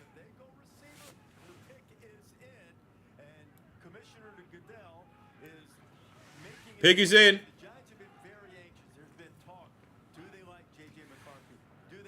I think the best meme would be J.J. McCarthy. I'd be annoyed if they get Malik Neighbors. I will laugh if they get J.J. McCarthy. Come on. J.J. McCarthy, do it. Oh, that'd be so funny. In the 2024 NFL Draft, the New York Giants select Malik Neighbors. Wide receiver. All right, 6 for 6. This is kind of a simple pick here, right? You got the burden, which is Daniel Jones. He is a burden. There's no other way to look at it. But you gotta lay in the bed you made. And how do you just try, like, who does Daniel Jones have to really reliably? You got Darius Slayton. You got Wan'Dale Robinson, who's kind of weapon. Is Darren Waller going to retire? Saw that one right in the law. I remember when the Darren Waller trade came up. All the Giant fans on Twitter we got Darren freaking Waller. It's like, yeah, Darren Waller's done shit in year. And now you a big question mark there. So, you got no one at wide receiver. You're not putting the greatest environment around Daniel Jones. You just lost Saquon. You just lost their offense to the Philadelphia Eagles. So to go and get a guy who, with all due respect to Marvin Harrison Jr., who I have as wide receiver one, Neighbors is one of those guys. He gets in the right scheme. He, production-wise, could be the best of this whole rookie class. That's a good get, man. And it's trying to salvage the Daniel Jones deal.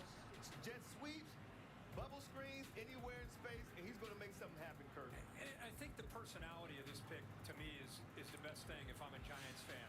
They were a little bit of a lost team last year. You're 6-11 after coming off a playoff year. Saquon now out, goes to Philly. You're starting over, and it feels good to have, as you guys keep saying, he's a dog, he's a competitive guy. That's who he is, and there's the stuff that coach is talking about. He's just not going downfield and going to run the routes to the tree. He's doing a lot of different things just to get his hands on the football. think the personality and the confidence that he brings is huge for the timing for Brian Dable. I don't think there's any question about it. And I love guys like this. Yes, me too. You know, I call them point guards that can shoot threes, can drive to the basket, can do it all. And this guy can do that. And his Darren Waller, freshly divorced, spec record numbers.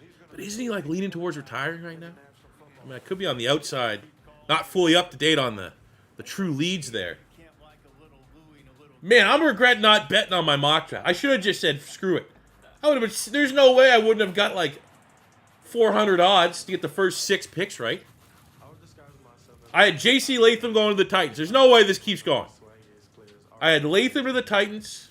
I'm more I did have the Falcons trading, so I mean that's probably where you're gonna lose it. But even if they don't trade, I had the Falcons going Dallas Turner. I had Latham at 7, Dallas Turner at 8, Odunze at 9, Brock Bowers at 10, and then hypothetically speaking, I just had the Vikings and Falcons switching, and the Vikings getting J.J. McCarthy. So that'd be pretty ridiculous. We can get 11 deep. You know, it's a different dance every week. We got a lot of those Louisiana receivers that's already out there, you know, doing the gritty. We bring in something else with me. Bringing the Louisiana culture into the league. I'm here with Malik's mom, Tanya. Tanya, when he got the call from the Giants, you pulled him close and you were telling him something. What did you tell him in that moment? I told him to make an impact wherever he goes. Make an impact. How would you describe the journey that it's taken for your family and for Malik to get to this point? It hasn't been easy. It hasn't been easy, but I can tell you I would. Oh, shout out significant other, not a broken ankle. Got a live update. We've got more coming your way from Detroit and the NFL draft as you continue to see these incredible stories of these families. The crowd is here. More picks. Number 7 after this. Hey Canada, you can get 50% off all menu price Domino's pizzas when you order online right now. Right now? How would you feel, Cameron? How would you feel if we traded for Pat Surtain? Would you rather have Surtain or one of the corners this year? Pizzas when you order online at domino's.ca. Tough question. I think I'd rather. That's a tough one. I don't think there's a right answer. I don't think I have a yes or no on that one. It's a pro and con.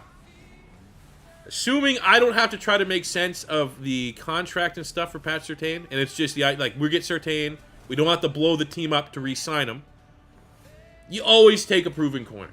Corner is a very volatile position from projecting who's going to be good from college to the pros. It's I believe, the highest miss rate out of any position that has been picked in the first round has been corners.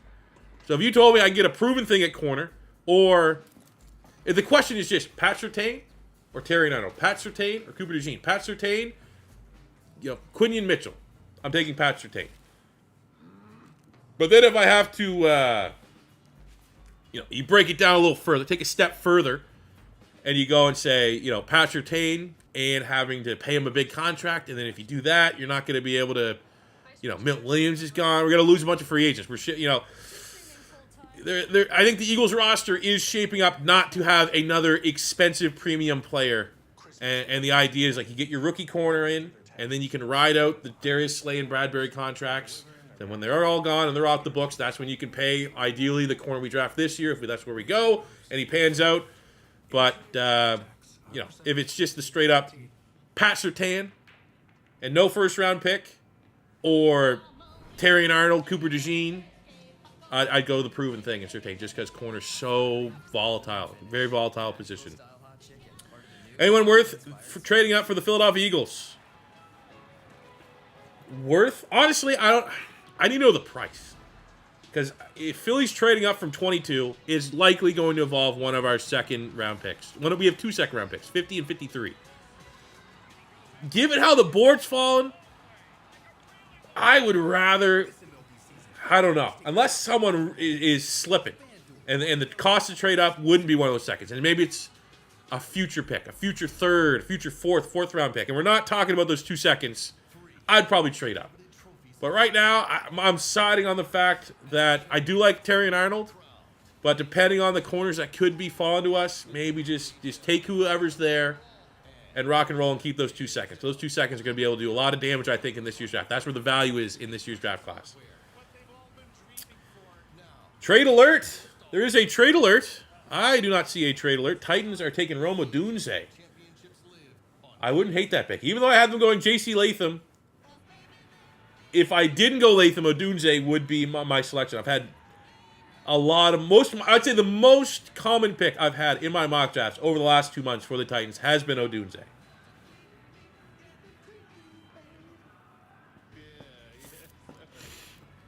But they're trading. Who traded though? Am I just behind? Did the Falcons trade? If the Vikings traded out to the Falcons and I get that pick right in my mock draft, I'm a genius. But it looks like the pick is in for the Titans. I predicted to go 7 of 7, J.C. Latham. I would not hate, if I'm a Titan fan, I think Rome Odunze would be the pick that I'd be most hyped about. Even though, after the failed Andre Dillard experiment, tackles ain't a bad thing. And we're going to quickly just hop in. If you guys are stopping by and haven't liked the stream, haven't subscribed to the channel, we're just geared up. It's going to be the biggest year of channel history upcoming. The fallout from these drafts, we're going to do the best goddamn mock rebuilds, Madden rebuilds on YouTube. 10-year rebuilds coming up for all 32 teams. We are going so freaking hard. And we're going to drop banger after banger after banger after banger. And then we're going to roll in college football 25, Madden 25. It's going to be crazy. So if you are just find your way on the stream, it's your first time, hit that subscribe button. All I ask, if you are watching, and if you have to like, the likes, I guess, help the YouTube robots, I would very much appreciate it. Thanks, everyone, for tuning in. Titans pick is in. With the 7th pick, 7th pick. 2024, Come on, J.C. Latham. the Tennessee Titans select J.C. I'm 7 and 7. Alabama. And there it is, the 50th first-round draft pick to play under Nick Saban, big offensive lineman. You've got a smile on your face. What's this like to watch Big JC go to Tennessee? I just love it when our guys get picked, man. They work so hard, and it's their dream to be able to do this. But, you know, JC played great ball for us, man. He was a leader on our team. You talk about being physical and dominate the line of scrimmage. I mean, this guy is as powerful as anybody as we've ever had. When he gets his hands on you, you've had it. And a fine young man. I mean, really, really hard worker. Everybody on the team loves the guy. I mean, I'm so happy for him and his family. And when it's your guys, and you know it's their dream, it just makes you feel so great when they get the opportunity. You know, Coach, if you look at his game and where he went from a freshman to where he is right now, would you say he's natural as a run blocker and got better in pass pro, or the other way around? Where did his game start, and what are they picking the Titans? No, I think he was always a big old powerful guy that could really get moving in the run game. I mean, he can bend, he can block, go to high. Watch the back. He's got really good feet. I mean, this guy's going to have his back operated on. But the pass pro was... But the pass pro and the emotional maturity of being consistent. Will it be Madden 25 or something? I don't know. I don't got any insider. You know what? You know what would be a good year for them to just be known as Madden football. Like EA, FIFA's now EAFC. Should be Madden football. Jay Barrett, you bet Latham to be the second O-line selected because of your mock draft. If anyone can make money off of the dumb things I say, the uninformed, even though it seems like I'm informed, very uninformed things I say, you know, hey, just spread the word. All I ask for in return. If you made a couple hundred, I don't need donos.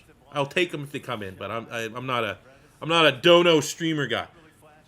If you're subscribing, that's all you gotta do, man. Support the content, spread the word, tell your buddies. Say, there's this guy here, man. He's been doing YouTube for 10 years. He should have 250, 300,000 subscribers. He doesn't. He busts his ass, father too. Go watch him. Just go watch this guy on YouTube. He's funny as shit. He's sexy as fuck. He knows football. Likes the Eagles, so he's kind of a dirtbag. The king part of trench king comes from on the field and off the field actions. You got to be able to back it up if you want to hold yourself to something that high. As far as off the field, you know, just leading by example, doing what you have to do and doing what's right. Should have a million. I mean, there's not many. Dad, Jerome, he did I guess, I don't even know. How would you describe the I'm almost in the area code of Mr. Hurricane. Like, Bengal's probably the biggest franchise guy right now, but he also does like MLB and stuff like that. But $1 million would be cool. I don't think I'll ever hit $1 million.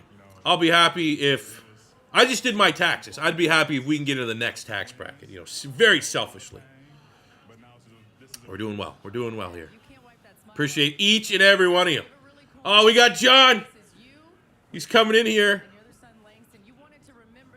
as the rare mod of our stream, and he's coming in here like Stewie in Family Guy when he goes up to Brian and he starts punching him, saying, "Where's my money?" John won our John, I'll tell you right now, you might not believe it, but since you won our fantasy football league this year, I have a notebook, my to-do notebook. Getting you your fantasy, like sorting out the fantasy league, has been at the top of that list. It's haven't been forgotten. I know you're in here. I don't think you're gonna be pressing, but I'm just saying it's literally been for 4 months the top of my to-do list. Also to order the tags, the fantasy tags. You win my fantasy football league. Basically, what you get is I send you a little trophy, and I cover the cost if you want to get the next Madden, or I'll give you cash equivalent. So we're kind of waiting for that new Madden. But I will say, I'm just behind on fantasy league stuff because I want to get you something for winning the league, but I haven't even done it for my own IRL personal league. So I haven't forgot about you. I'll get to it. I like my Discord. I have like 150 messages in my I'm so far behind. I literally have just been working. That's all I do. Over there. Find out. Yeah, John is my tax guy. He has been my tax guy. I'll tell you what though, tax owing this year. Last year my tax owing. You don't want to know. I'm self-employed, so I pay all my taxes at the end of the year. And it's not necessarily a flex because it's disgusting. But we'll just say last year my taxes, we'll put in the area of code of 30 bills. It was 30 bills. It was tough because it's all at once. And let's just say this year it was $30. I got to pay $33 in tax on. Luckily, I pay throughout the year now, so it's not as big. But last year was very shocking. Be like, oh, you owe the government $30,000? Oh, okay, cool. So I always hate taxes. John, I'm telling you right now, you're not getting a championship belt. The trophy that goes to is the cheapest, nicest one I find on the site that I use for my IRL. I'm telling you right now, it's literally sort by lowest price, and that's what I send to you. Okay, and you'll be happy with that. The Atlanta Falcons are on the clock at pick 8. Michael Penix.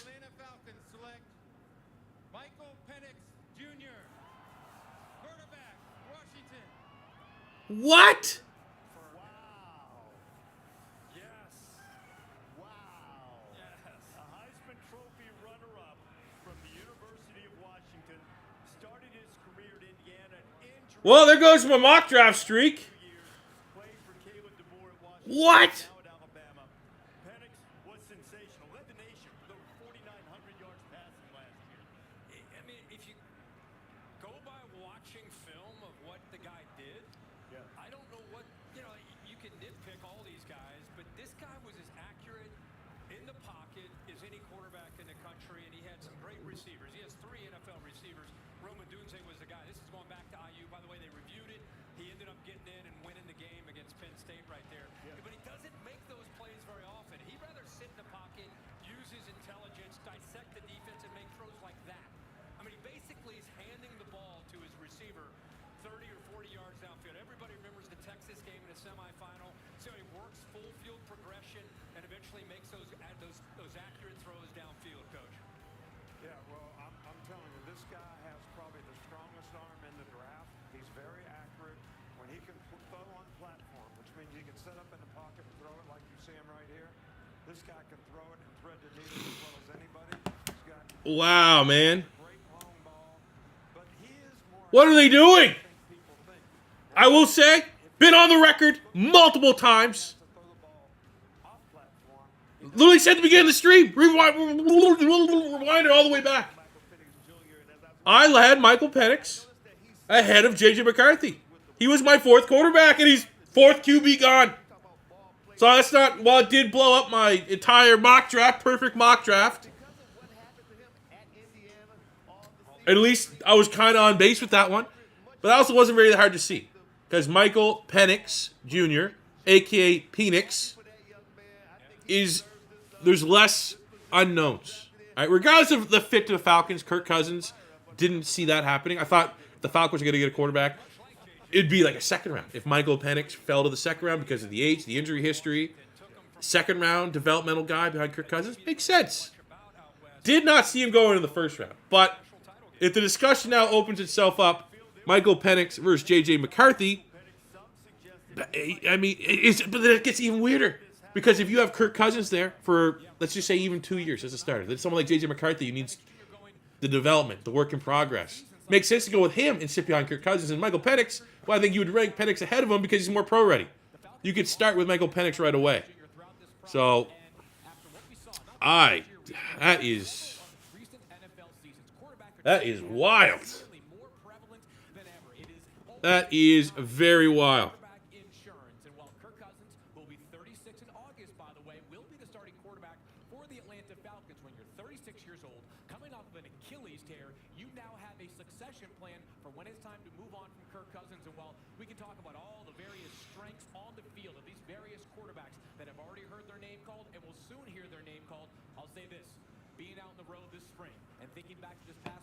Wow.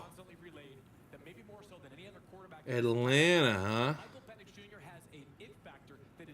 What it just doesn't make sense. Like, you can justify Penix being the fourth QB off the board. That's where I placed him, head of McCarthy.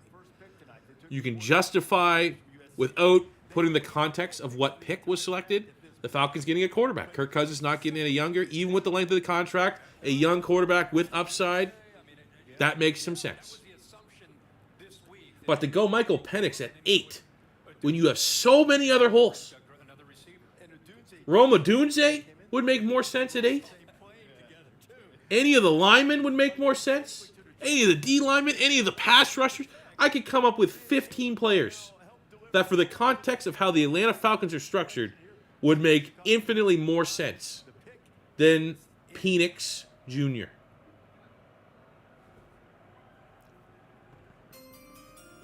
That's bizarre. All right, Bears at 9. Odunze? There you go. Rome Odunze. We are 8 of 9 for our mock draft right now. Clearly, and the Vikings just trade up, so clearly they're trading up to get J.J. McCarthy, which would make us 9 of 10. And then the Jets will go get Brock Bowers, which would make us 10 of 11. So, I mean, we're still looking great for big picture this mock draft to be stacking up pretty good. But my God, leave it to the Falcons. What? And I like Michael Penix.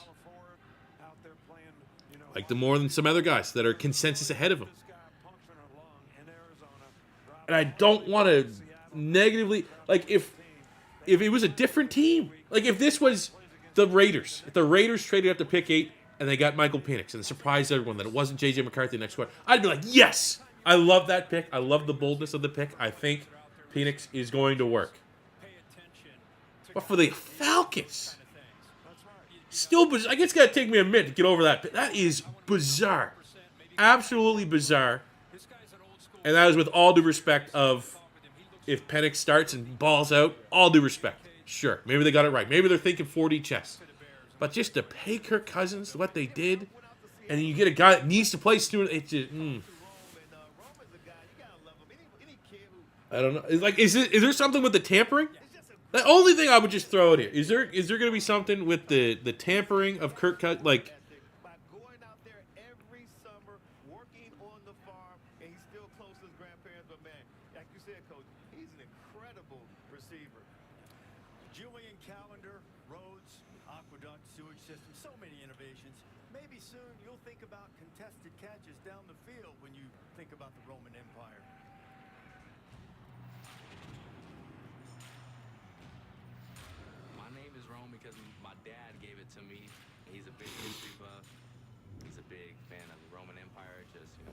well, all right, we got a Odunze. Pick 9 going to the Chicago Bears. Love the fit. You now have, like, the Bears are going to be good. The Bears are going to be nasty. Odunze. Keenan Allen. DJ Moore. Cole Kmet. DeAndre Swift.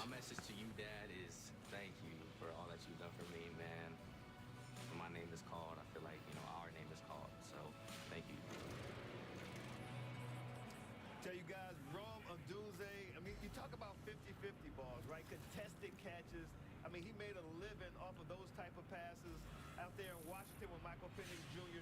You know, he was a matchup nightmare, too. Anytime you put one-on-one on number one, you knew that he was going to look at Michael Penix Jr. and they were going to throw the ball his way. The young man had 21 receptions of 20-plus yards. That's the most in the FBS. Yo, C4, would you do a UFC 5 series? It's great after the catch. He also returned punts, which lets you know his coaches have Busy. a lot of confidence with the ball in his hands out in space. I barely have enough time to get Madden out. You know, that's kind of how I'd say that. So Minnesota has traded up. Weird. Like, what is that trade? Are they just worried that someone else was going to trade with the Jets to get J.J. McCarthy? Like, clearly it's going to be J.J. McCarthy. Thoughts on the A.J. Brown extension? That's what you do, man. Handle business. Howard Oshman, best in the business. John, hot takes. Keenan Allen will go down in week 1. Swift will have Miles Sanders here. Well, at least I know where you're going in fantasy next year.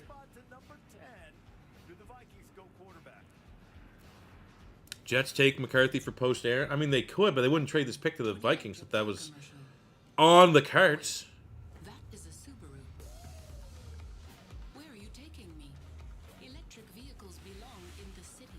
Nicholas, I also cannot wait for the rebuild. I mean, we're going to probably just start with the top end of the draft, and we'll go Jaden Daniels Commanders rebuild. I'll probably start working on that tomorrow. All-electric Subaru Solterra. Nicholas, you'll cry laughing if they take Spencer Rattler. I will say this to that, because I think Spencer Rattler is like the developmental quarterback in this year's draft. Like, you're not going to ideally invest a first-round pick in Spencer Rattler.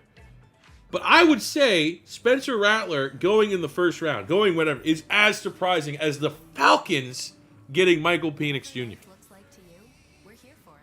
For life as you know it. Insurance. All right, don't rub it in. You went auto pick and won the league. You won the league auto pick. Let's not talk about that, man. We got a serious league here. Word can't get out. Can't expose the league like that. Hey, remember when you used to be a, what was it, Pepper Lady? Wasn't it Cinnamon Sisters? Basil Babes. Saffron Squad? Nutmeg Maidens? Make your first move with battery power made by Steel.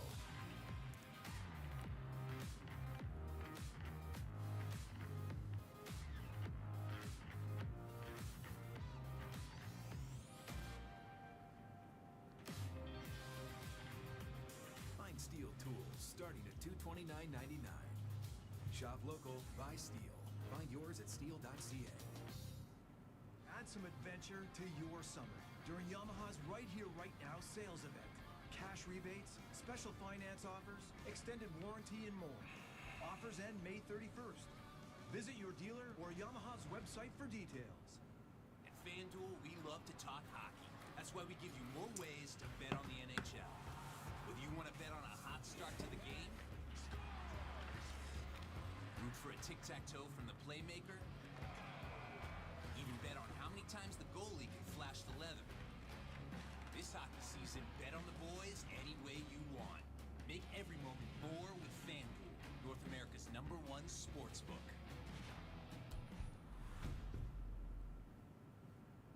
I wanna be a great. Pro women's hockey is here. There is nothing stopping this woman. How about the physical play?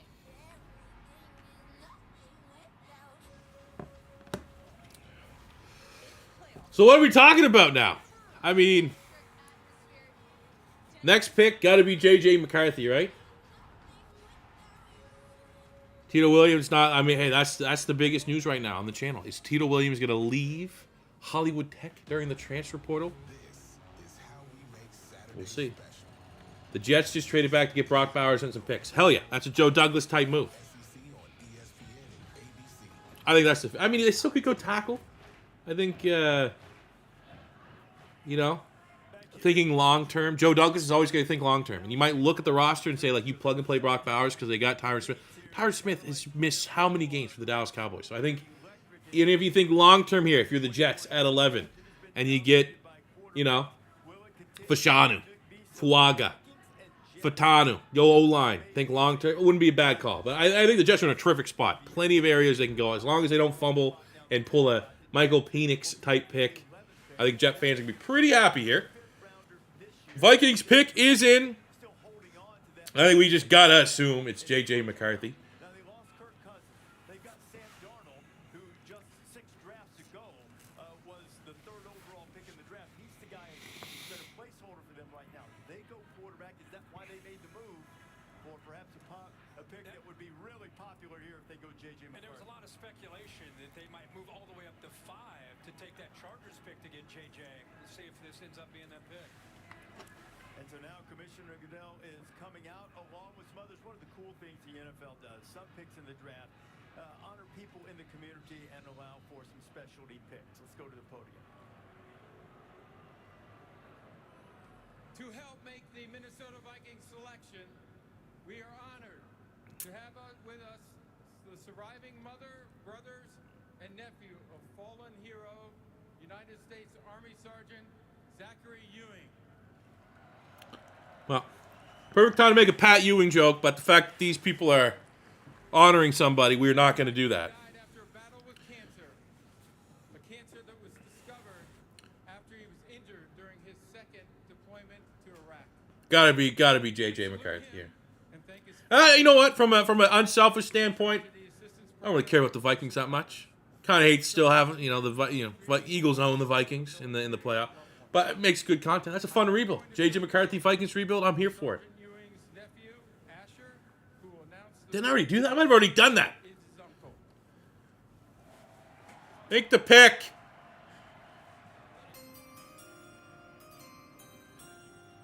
With the 10th pick in the 2024 NFL Draft, the Minnesota Vikings select J.J. McCarthy. quarterback, Michigan. Wow. J.J. McCarthy. Wow. I haven't seen... Does anyone have the compensation? What did they trade up just to secure J.J. McCarthy? Not the trade many people probably thought they were going to make when they got 2 first-round picks. But what was it, a 4th rounder? Like a third? Did they give a 3rd rounder? Like, what would it cost to move up 1 spot in the draft? I know in Madden context, you could do that with a 3rd rounder. You could throw a 3rd rounder in anywhere, right? 3rd rounder would get you a house on the coast of Vermont in Madden terms. It was a 4th and a 6th to move up. I mean, that's not the end of the world. Jets got their pick in. So it's, Bowers is the assumption, but I wouldn't be surprised if they go tackle. Scroll down here a little bit. I can't believe the Atlanta Falcons did that. Truly bizarre.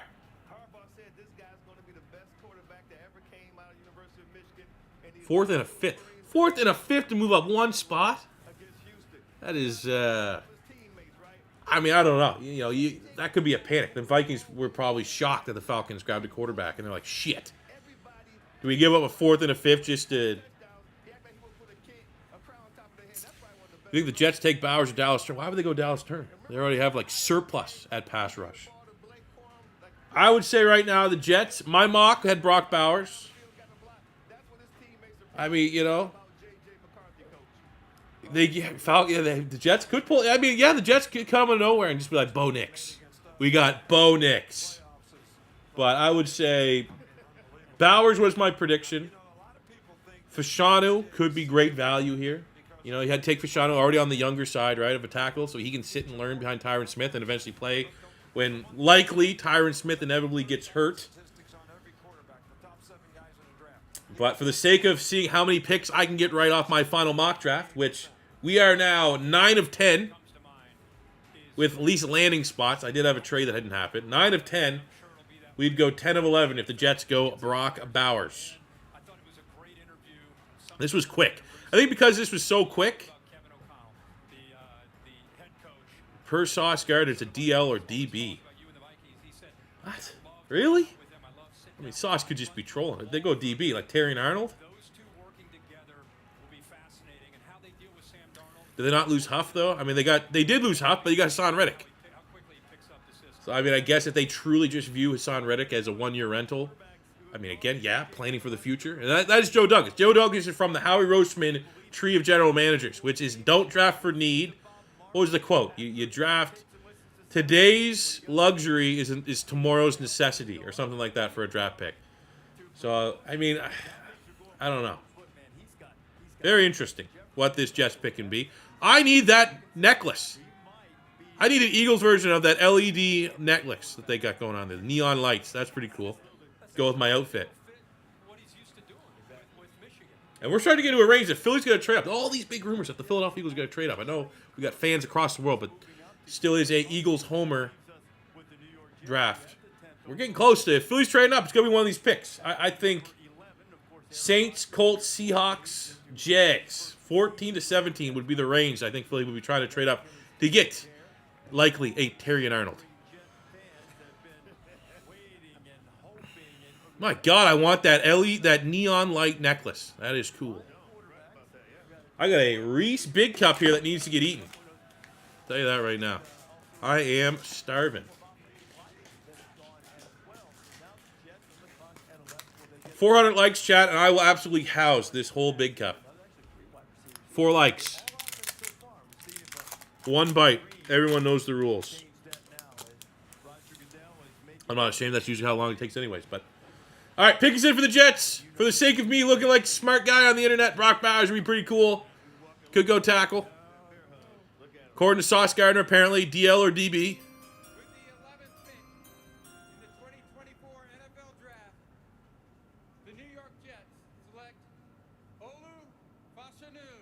Fashanu.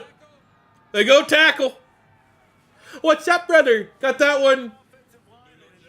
Broke it down to make sense there.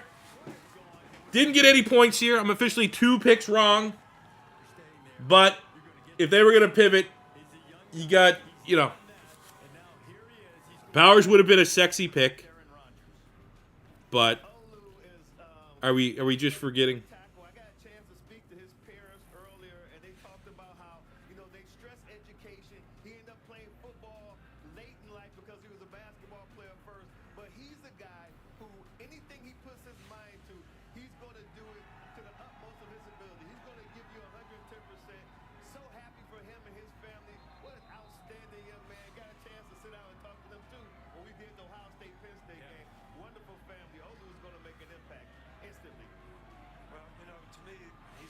Oh, man, Denver Broncos pick is in. So there's no trade being happened. This was kind of the first, people talking about, Pat Surtain with the Eagles. Maybe Denver wants to do business. Broncos. In my Brock draft, I had the Broncos going Jared Verse, pass rusher out of Florida State. Looking at who's available. I wish on this thing we still have guys available here. Of course, that hasn't updated yet. It's an interesting one. Brock. I mean, maybe. I feel like I'm blanking on their tight end. Dude with long hair from UCLA. All right, we're housing this. 1 bite, everyone knows. We got to do 2 bites. I can't do 1 bite.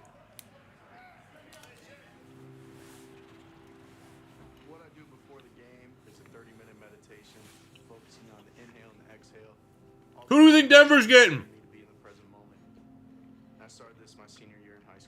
Verse still there. Top corner. I mean, could there be a surprise? Denver drafts a corner and then they trade Pat Surtain? Like you see Terry and Arnold go to the Broncos, replace an Alabama corner with an Alabama corner, and then they trade PS2 for an Eagles pick later on in the first round. I mean, could be something here.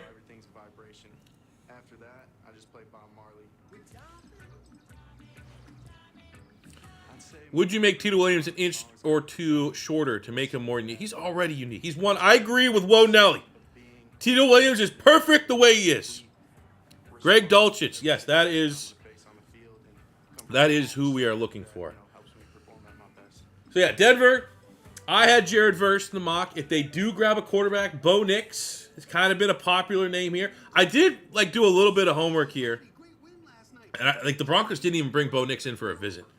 So I feel like, man, are you going QB to, and you're not doing a whole lot of homework, not public, that stuff's public knowledge. I feel like, You got to do your homework on your QB. And there's a whole lot of links between Denver and Bo Nix. So you got Jared Verse. You got Dallas Turner still out there. Dallas Turner's probably BPA right now. You could go corner, and then maybe there's a future trade coming in with Pat Surtain. Could go Bo Nix.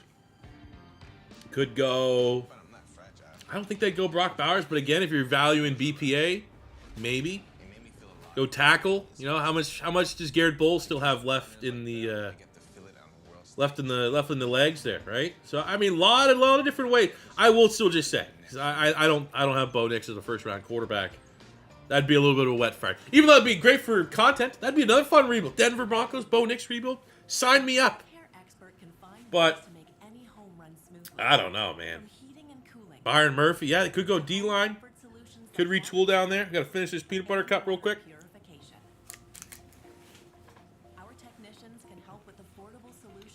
Clay Hubbard just said a hot take. Bears have the best. I can't talk with a mouthful. I'm sorry. And with 65 years of helping Ontarians, we'll always be here when you need us.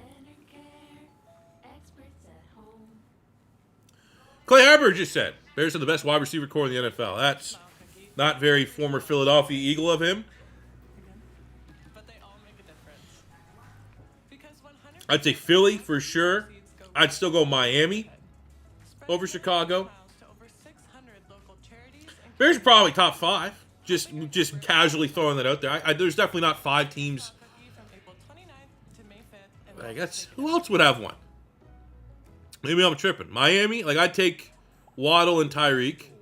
I'd take Devontae and AJ Brown. I mean, biasly Debo and Ayuk. You know, you're probably gonna. You can see, I'd take Chicago over 49ers. You got Seattle, right? You got Lockett, DK, JSN. Like Seattle's up there. You know, whatever happens with the Bengals. I mean, I'm not counting the Bengals anymore because it does seem like T. Higgins is on the way out. But I mean, on paper as it stands, look at the depth chart. T. Higgins and Jamar Chase totally.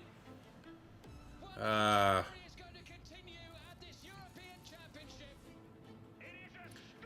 mean, I don't know. I don't know if Jordan Addison is enough to say let's lock in the Vikings. But with all due respect to Justin Jefferson, who is, in my opinion, the best skill position player in the NFL.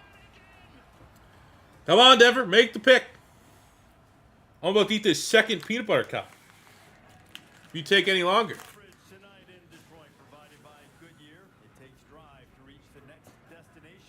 League's in a great spot, totally, with these wide receiver core. I mean, it's a passing league. GMs have realized that the rules are shifting towards throwing the football. So now you have all these teams trying to make super teams. They build at the wide receiver spot. Unless you're an Eagles fan, then we just build everywhere. Broncos team needs, according to ESPN, corner, edge, wide receiver. Why no quarterback? Who is the Broncos QB right now? I know they made a trade for Zach, but it's clearly Zach Wilson's not the assumed starter, right? Like who? Stidham?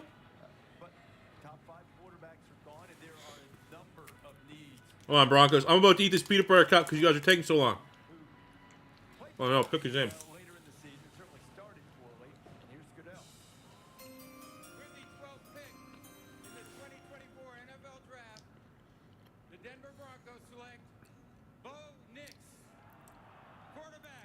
Bo Nix. Now, I didn't have Bo Nix as a first rounder. I don't even think I had him go my last mock draft. But when your quarterbacks are Jarrett Stidham and Zach Wilson, I'd rather Bo Nix. Would I rather Bo Nix at the 12th pick of the draft? Absolutely not. But just from a player-to-player standpoint, give me Bo Nix over what the Broncos have, you know? I'll say that. That would be the one positive thing. I think terrible value. I will say also, and I tweeted this out during, who did Oregon beat up on? I was like, oh, maybe we got to stop for, I think the tweet was roughly, we got to stop thinking about Bo Nix at Auburn and look at Bo Nix at Oregon, because there's still that reputation. Bo Nix was not very good at Auburn. There's no way. He looked terrible. Not an NFL quarterback at Auburn. Auburn also is just not a great offense. kind of where quarterbacks go to die. It's not like there's been other great quarterbacks at Auburn. But he was impressive at Oregon. Like, I was like, this guy is going to get drafted. Like, he went from a guy that was like clearly like a fourth, fifth round pick, I thought, going in when he transferred to Oregon, to like, there's a lot to like here.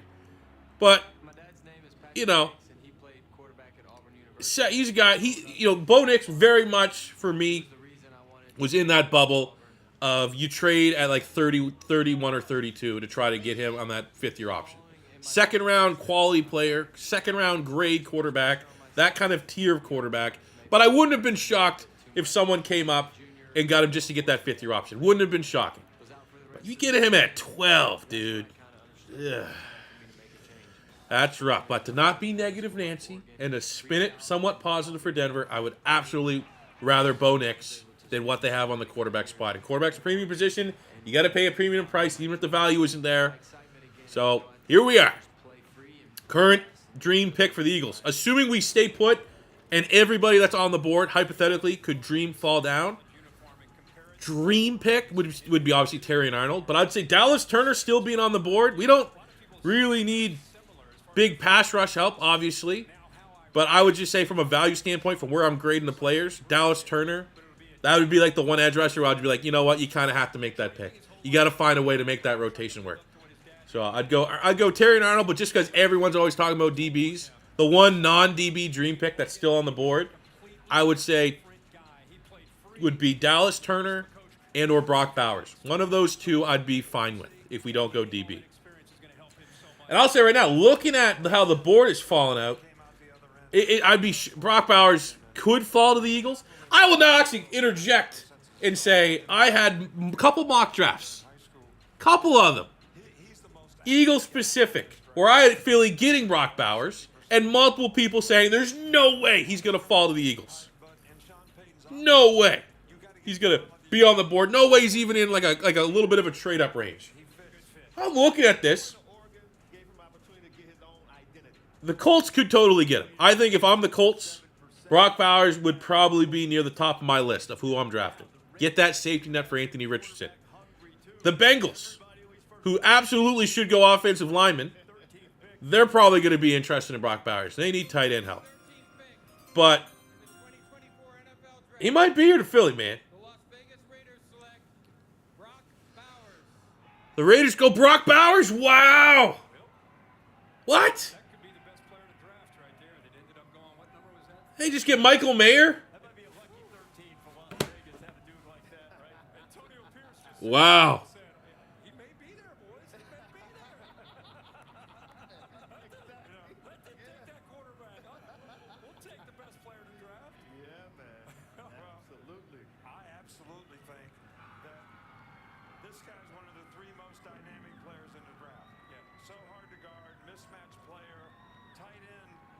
Say it's an undervalued position, but when you have a mismatched guy at tight end, you don't have the best guys on the team guarding the guy. So these guys can be tremendously productive. He blocks well enough.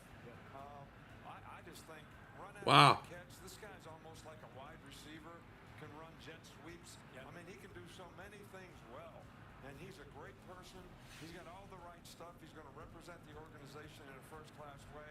I mean, we had so much problem guarding this guy, and Brian Branch, who starts for Detroit right here, he was the only guy we had come close to guarding the guy when we played him. That says a lot, because Branch was fantastic, not only as a rookie year, but of course in your career. How about this? Mom's an All-American softball player at Utah State. Yeah. Dad's a two-time All-Conference offensive lineman. But the crazy thing is he comes out of California, and he ends up... Wow, man. Brock Bowers. I mean, that's certainly a weapon for Gardner Minshew. Brock Bowers, Michael Mayer, Devontae Adams. I mean, they got rid of Renfro. They weren't using Renfro, so you can have Bowers take up all those middle-of-field plays. Damn.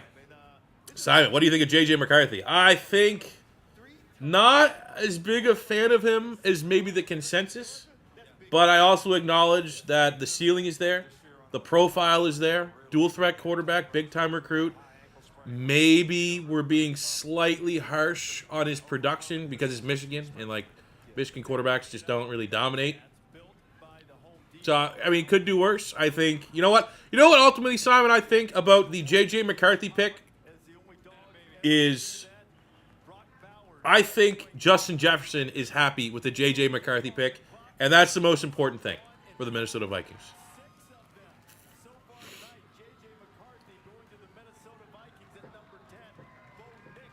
They got to trade Michael Mayer now. If I was Mayer, I mean, Mayer like went into last year. Obviously, he didn't have the most production, and I really like Sam Laporta. That was one of my guys that I got right last year for the tight end spot. But I mean, Michael Mayer is still very good. Like if you're looking at young tight ends in the league, Michael Mayer, you're not going to write him off after just the pedestrian numbers pretty much everyone put up on the Raiders last year. I think Michael Mayer is still absolutely a starting caliber tight end. But again, it's almost fair, even though. Slightly a bizarre pick, I think, here from the Raiders. I think I would have went elsewhere. But if you view Brock Bowers not as a tight end, but you view him as just a receiver. I'm not going to call him a wide receiver. He's not an X, Y, Z or anything like that. You just view him purely as a receiver. And the fact that you can move him, you can have him inline at tight end, you can put him in the slot, you can have him work out of the backfield. There's definitely room for both those guys. And I imagine that's the plan, is to have Michael Mayer continue to develop as tight end, can block, well-rounded tight end, right? And then you have Brock Bowers be your movable receiving weapon. Like it makes sense. There's easy way to justify this. Not a reach, not a super weird pick, but definitely weird enough to say like, was that the right call for the Raiders? I would say to close this Raiders Brock Bowers is just. Kind of feels like a luxury pick for the Raiders. When you don't draft, they always say you don't draft for needs and all that stuff. I feel like the Raiders going out and get Brock Bowers without knowing 100% how they're going to use him feels a bit of a luxury pick, given the fact that they clearly need pass rush, right? I think you could bring in Dallas Turner and have him just. How about we don't have Max Crosby play 1,000 snaps a game, right? Let's get a little bit of rotation there. Got the buddy they got last year at Texas Tech that you hope he can continue to develop. And then you throw in a Dallas Turner for a pass rush. How about you grab a corner? All the corners are still on the board, which is outstanding for my Philadelphia Eagles. So I'm seeing a bunch of teams. There's going to be a corner that falls to Philly at 22 if they pull the trigger on a corner. It is looking great. This board couldn't have fallen any better. I don't think the Saints are going corner. I don't think the Colts are going corner. Seattle maybe, because there's like some weird thing going on with like Tariq Woolen. I think Jags. I think there's a legit shot looking at the board right now between the Eagles and I think the Jags are probably the only team that I will say I'm worried will go corner. So, I mean, that's kind of cool. But to close the idea on the Raiders, Quinion Mitchell, Terrion Arnold, I don't think that's necessarily saying that those, because it is a need, but those are also arguably the best players still available. So, I don't know. I feel like maybe the Raiders overthunk it slightly. But ultimately, I just feel like this is a luxury pick for a team that isn't really in a position for a luxury pick.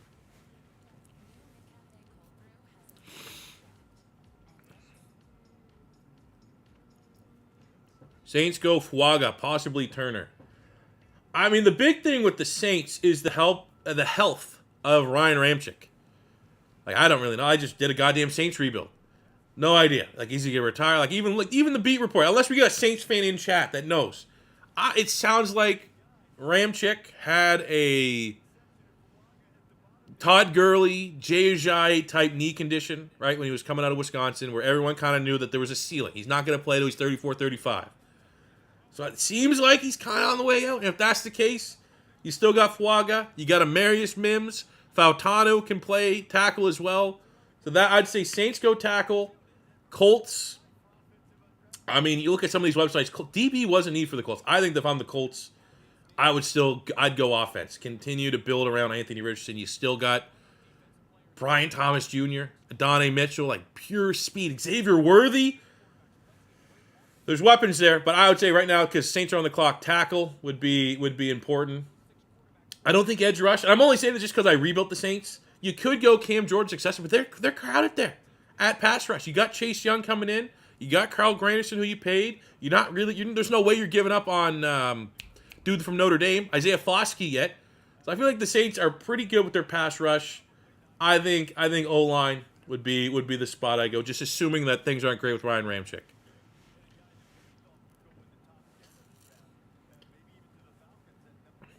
Man, Dallas Turner, though, still, that is a surprise fall. I thought, I don't want to say I thought lock for a top 10 pick, but Dallas Turner is an awesome football player. Absolute dog, relentless pass rusher, big time athlete, seems like a leader. Like, I don't think there's any off field or anything like that. Very weird that he's falling. But I mean, you also make the argument, which one of the, outside of the Bears at 9, after the Falcons kind of shocked the world here, kind of eliminate the Falcons going, Bears are probably the only team that you'd make the argument need that pass rusher. Pass rusher just hasn't been in need of the team's picking, which is incredibly rare. How rare is that? Where it's just like really good pass rusher, no red flags that I heard. I don't know if they're talking about red flags on the broadcast. The pass rusher falls. Usually teams just say, screw it. We don't need a pass rusher now, but you can never have enough.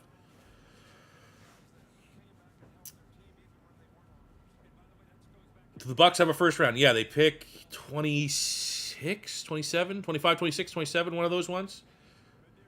Maybe, hell, you know what? Honestly, I think the Bucks right now need a pass rusher more than any of the rest. Like, they're the biggest pass rush need team. Them and either them or the Arizona Cardinals. I'd be trading up right now to go get Dallas Turner. 100%. Pick is in for the New Orleans Saints.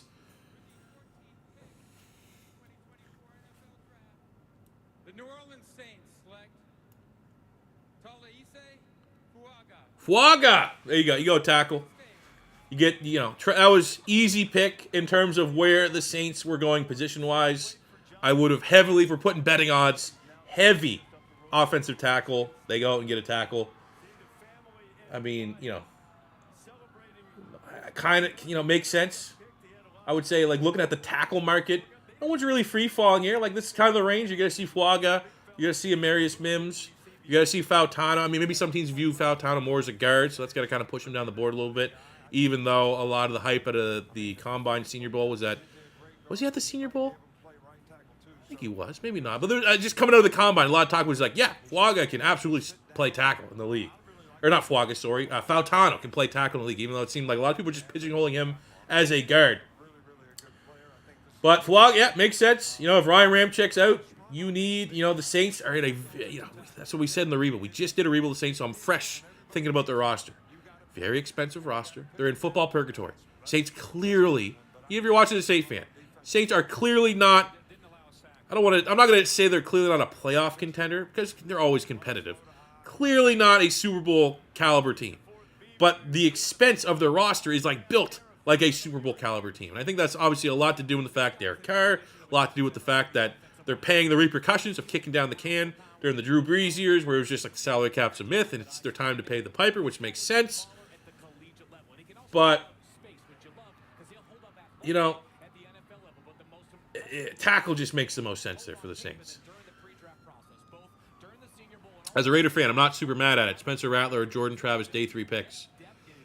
I mean, that's where I'd be looking right now. I don't know. Jordan Travis coming off the injury, I'd definitely go Rattler. Rattler is the guy to get if you're looking for that non-first-round quarterback. Potential is absolutely there with Spencer Rattler. But Spencer Rattler had a little Carson Wentz to him. Like, big 5-star recruit, right? And obviously, it's hard. If you watch the QB1 series on Netflix, Spencer Rattler, like, just the biggest fucking loser, right? Douchebag, fuck that guy. And there was a little bit of, like, especially when he was at Oklahoma, where you're like, yeah, don't like you. Don't like you. I remember that. People don't forget. But, be it at Oklahoma, be it at South Carolina, right? That's where he was, right? I'm not tripping. You would see the 5-star quarterback throws every now and again. Yes, there would be just bonehead, dumb decisions. Why are you doing that? Getting in trouble, scrambling, ridiculous plays, Madden-type plays you just can't do.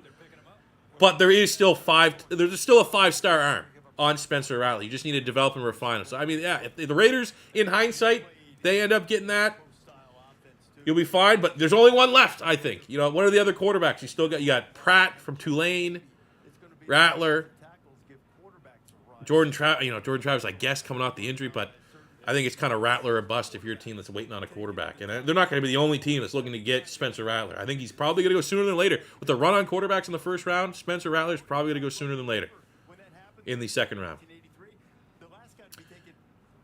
You're really hoping the Pittsburgh Steelers get a good weapon. How about Justin Fields? Well, still plenty of wide receivers on the board. Brian Thomas Jr. That's who I had the Steelers get in my last mock draft. That is still very much a possibility. Could say fuck it and go Xavier Worthy, just get ridiculous speed out there. How you feel about what the Eagles are picking? Well, I would say right now for how the Eagles are picking the board so far, I mean, the board could get absolutely go to shit here for these next couple picks. But so far, board is really good. If you all the DBs are still on the board. Fautano, if you want to go grab that right guard, still on the board. So the linemen that I think I'd be all right with, still on the board. The DBs are all still there. So I'm very happy. Hopefully we get a couple picks coming up here that weren't guys we wanted Philly to get. You can see Terry Arnold and Quinyon Mitchell going Seahawks, Jags back to back. That would be annoying. Like, this is the cluster we got to get past. Seattle, and I think Jacksonville is going to be a lock to go corner. I'd be shocked if they don't go DB. If Philly's not aggressive here, I would love to see we got 2 minutes. Colts are running the clock. If I'm Philly, in my last mock, that's who I traded up with.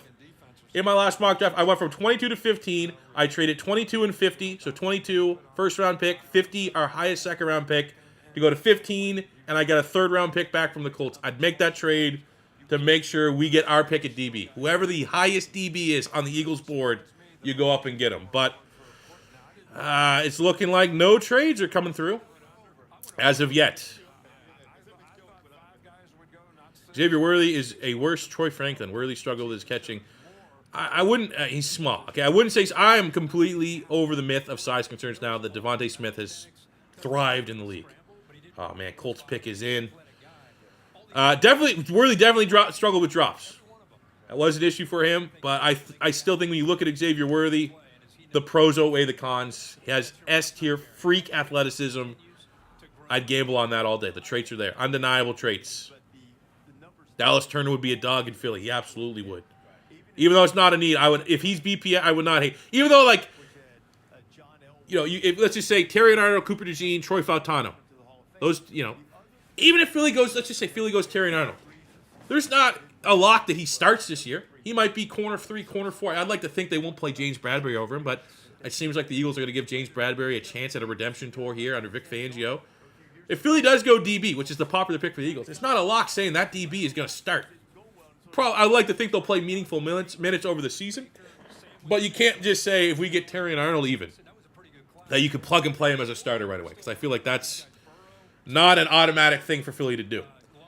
So with that being said, even though clearly DB is a spot, if Dallas Turner's still there, there's just as much of a logjam potentially for an edge rusher with our edge rush room as there is like a corner playing as a rookie and contributing as a rookie.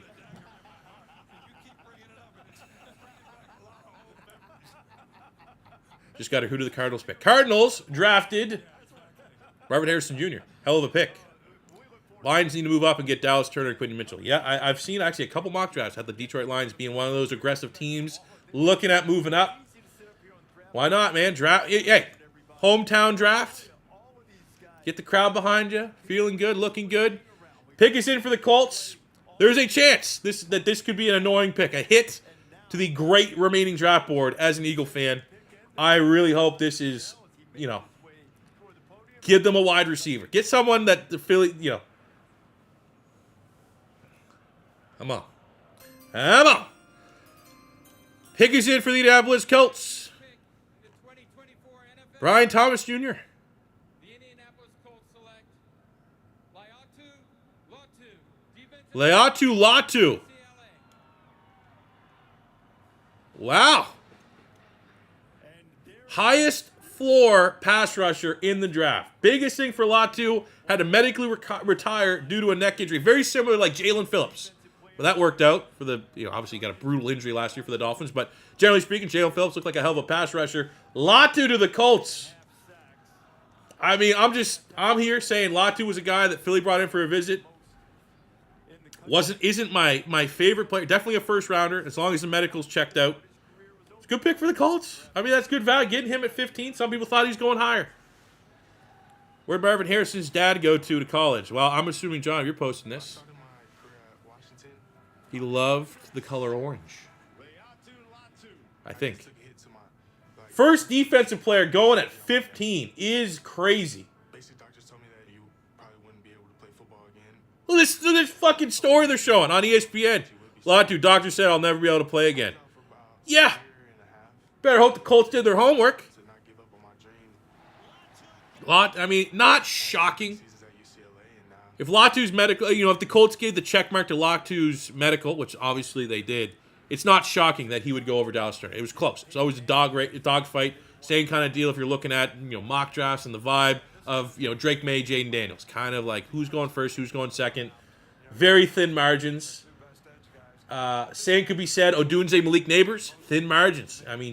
Very close prospects. So Latu going over, say Dallas Turner.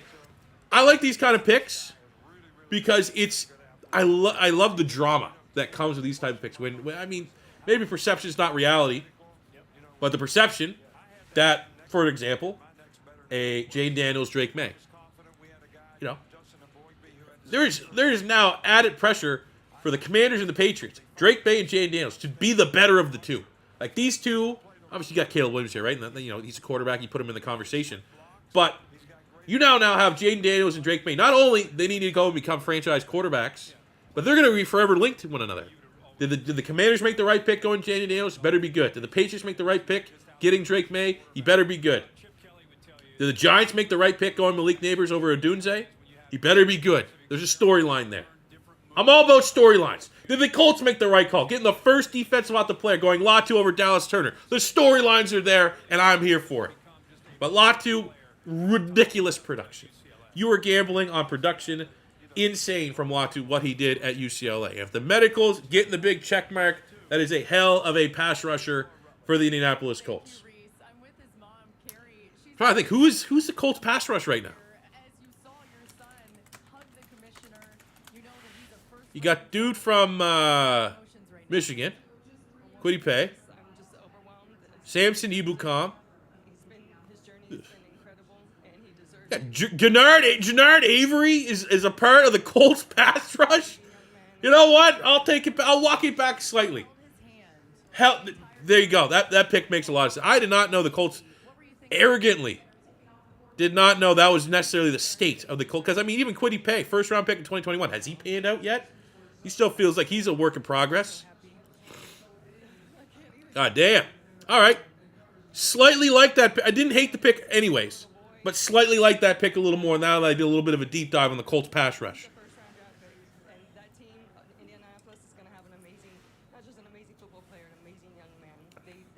And while we're here, just because it's probably every 20 minutes, if you have not liked the stream, please throw a little like here. We're trying to accumulate as many likes as we can for the YouTube robots.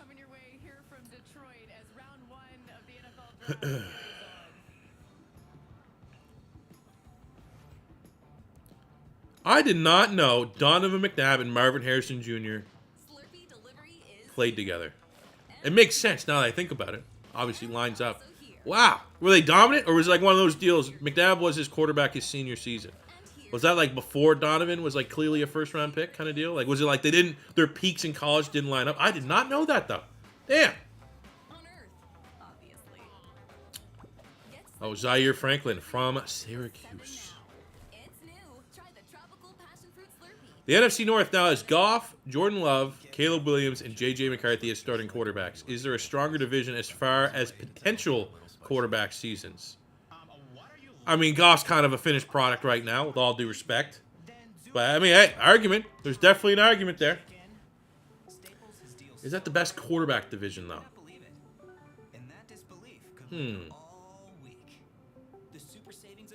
So think about that one.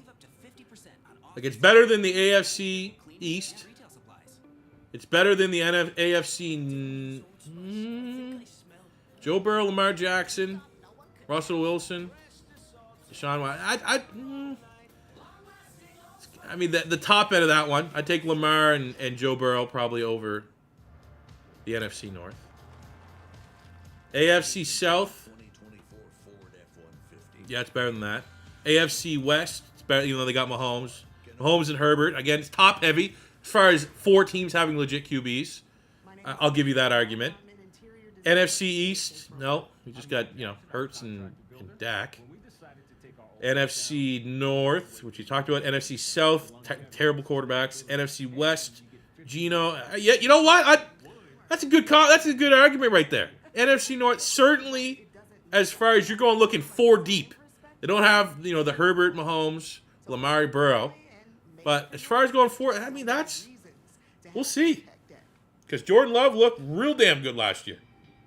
Caleb Williams, you assume, is a superstar. Goff's a fringe top 10 quarterback. And if McCarthy pans out, could be dangerous. AFC South is really good. What? Am I tripping? CJ Stroud, baller. Trevor Lawrence. Let's be fair. I like Trevor Lawrence. Question mark. It's very fair to say Trevor Lawrence his stock is low right now. It's lowering. Still a good player. I'm not going to give him an X in this argument. But I'm also going to say the name value of Trevor Lawrence, not super high right now. So you got Stroud, Lawrence, Will Levis, question mark. And Anthony Richardson. I mean, upside, I get. Upside could be there for sure. If the question is division with upside, we'll see. Can't remember if Dwight Freeney was there. Man, how did they not win the national? If Syracuse had Dwight Freeney, Marvin Harrison Jr., and Donovan McNabb at the same time, you gotta go and win the Natty on that one. Like if that was college basketball, they're going undefeated. For if you had the big 3 like that, obviously it's dumb takes. Can't compare apples and oranges, but pun intended on that one.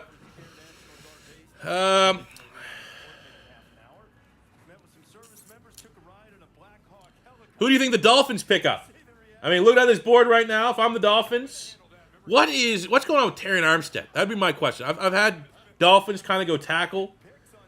I would say my mock, I have them going Byron Murphy, D lineman. I think the defense needs to get a little love from the Dolphins standpoint. Lost a lot this year. Jalen Phillips, is he going to be ready? You got to assume he's missing some time.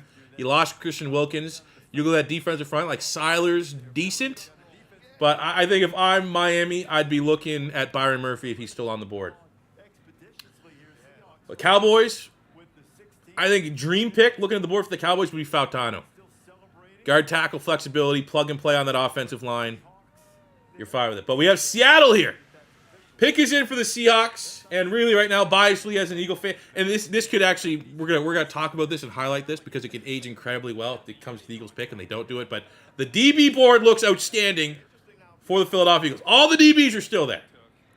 Seattle, I think, is definitely a hurdle for a defense. Seattle, Jacksonville. If we can get past Seattle, if somehow, some way, Seattle and Jacksonville don't take a DB, the Eagles are fucking laughing because I don't think the Bengals are going DB. I don't think the Rams are going DB. Maybe Pittsburgh. But, I mean, no matter what way you cut it, I mean, again, I'm going to say this. I like putting it because it's a live stream, right? So if it doesn't happen, me eat my words and I look like a dumbass. I'd be shocked if at 22, one of, at least, Terry Arnold or Quinyon Mitchell, top 2 quarterback corners in this class, even though I also would love Cooper DeJean, and I will make this argument that if somehow Philly goes Cooper DeJean with Quinyon Mitchell or Terry Arnold on the board, wouldn't hate it. I'd be here for that gamble. But we'll see. We got Wolves. What's up, Wolves? Man behind the graphics. Made the banner. Appreciate it. Thanks for checking in. Wolves, while you're here, hit that like button. Getting everyone here. Like the stream. Appease the YouTube robots. I think we got to over 300 viewers is the cap of this so far. Which is nuts, considering, I'm an idiot talking about the draft. And there's way better things to be watching draft-related than just chilling here. But I appreciate each and every one here chilling. Appreciate it.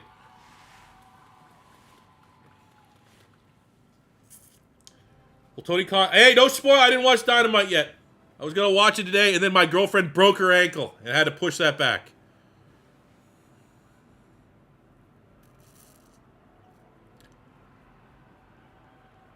Oh, come on. Not a DB. Not a DB. Come on. Let the DBs keep falling. Not a DB. Come on. I mean, Dallas Turner's still on the board. The Seattle Seahawks select Byron Murphy, defensive tackle. Byron Murphy.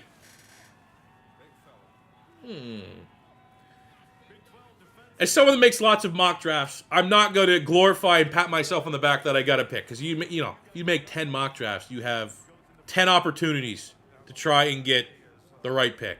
I did have a Byron Murphy to Seattle mock draft roll once upon a time, at least once here. So, makes sense. Let's go. Zach's Creative. Wolf's the GOAT sent me. Appreciate you, bro. Thank you very much for tuning in to the stream. We still got, what, another hour or so to go. We're almost done this energy drink.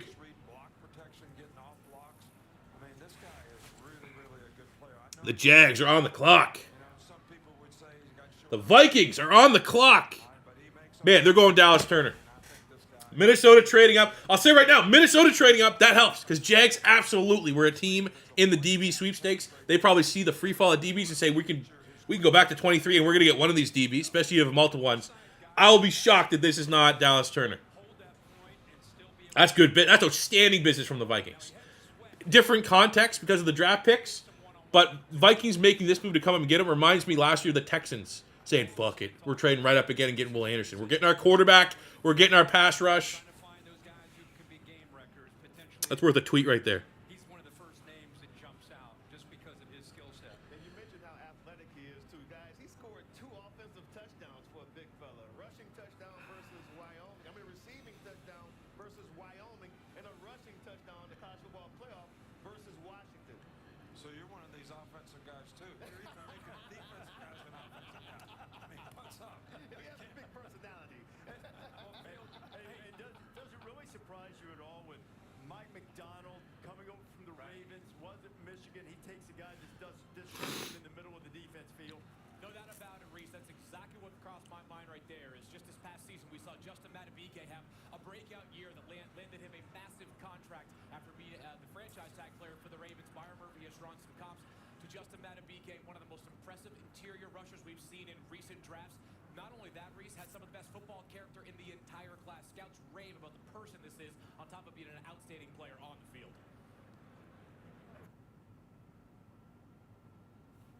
Well, I think most people would probably agree with that. Pick is in quick. It got to be Dallas Turner, man. The Vikings are now on the clock. The Jaguars initially held this pick number 17, and now it's the Vikings who are on the clock. Watch Dallas Turner go to the Rams as they lose Aaron Donald. And now they get a potential generational play. Hey, if he's still there, very good business for the Rams. 17th pick to the Minnesota Vikings. Pick is in for the Vikings. Pick in the 2024 NFL Draft. Got to be Dallas Turner. Minnesota Vikings select Dallas Turner. There you go. Outstanding business, man. They pulled Texans. How did my viewers go from 170 to 250? Okay. See some stream stats here. Oh my God, Philly's coming up. Even if there's a run, this is gonna be. I think this is a great board for the Eagles. I will say consciously, if they go fucking tackle, and not a tackle that can play guard, if we get a Marius Mims, Georgia Bulldog bot, like there's. I will say as much as I'm feeling all right about the DB side of things for the Philadelphia Eagles right now, they're all still on the board. Terry Arnold, Quinyon Mitchell, Cooper DeJean. One of those are going to be there at 22 to make every Eagles fan over the goddamn moon. But there's equally, and you know what? I'll throw Fatano in there because Fatano, even though we got Tyler Steen playing in there at right guard, and then when Lane Johnson moves on, Fatano, you try him at tackle potentially. I don't love that pick as much as a DB, but I can get it. But also, there's still some. I need some tackles to go. I need the Bengals to go tackle. We need some tackles falling off the board. Mims needs to go. I'd love the Rams or Steelers.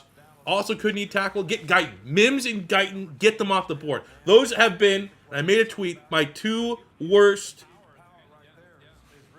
potential picks for the Eagles, and they're still there. And in terms of 2 worst potential picks, that could potentially be gone before 22. Because I also think all these teams remaining could go tackle. And I think in a perfect world, if Fautano is the only first-round grade lineman there at 22, I'd be very happy. But I think I'd love to see a Marius Mims. Love to see a Marius Mims go off the board so we don't have to worry about how he go in Georgia. I'd love to see Tyler Guyton go off the board. Come on, run on tackles. I'd say right now, gun to my head. Obviously for the memes, it almost might be better for the Eagles if they go Mims because I'm going to lose my fucking mind. Right now, my gut is saying we're getting Arnold. Terry Arnold is going to be there. Terry Arnold's going to be an Eagle. As much as he would pay me not to get Cooper DeJean, I think Arnold's going to be there. And I think Howie Roseman, trusting the Alabama pedigree, that's probably where we're going to go. No salads yet. If Philly, depending on the Eagles' pick, we might bust out the salad. Tony and Delon. And Tony, you just said to me you saw it in his eyes. What did you see in your son's eyes as his name was son is ready to work? I saw my son. Holy shit. Who is this? Is this Dallas Turner's mom? We're ready. I love it. No. Oh, wait, say that again. Vikings, here we come.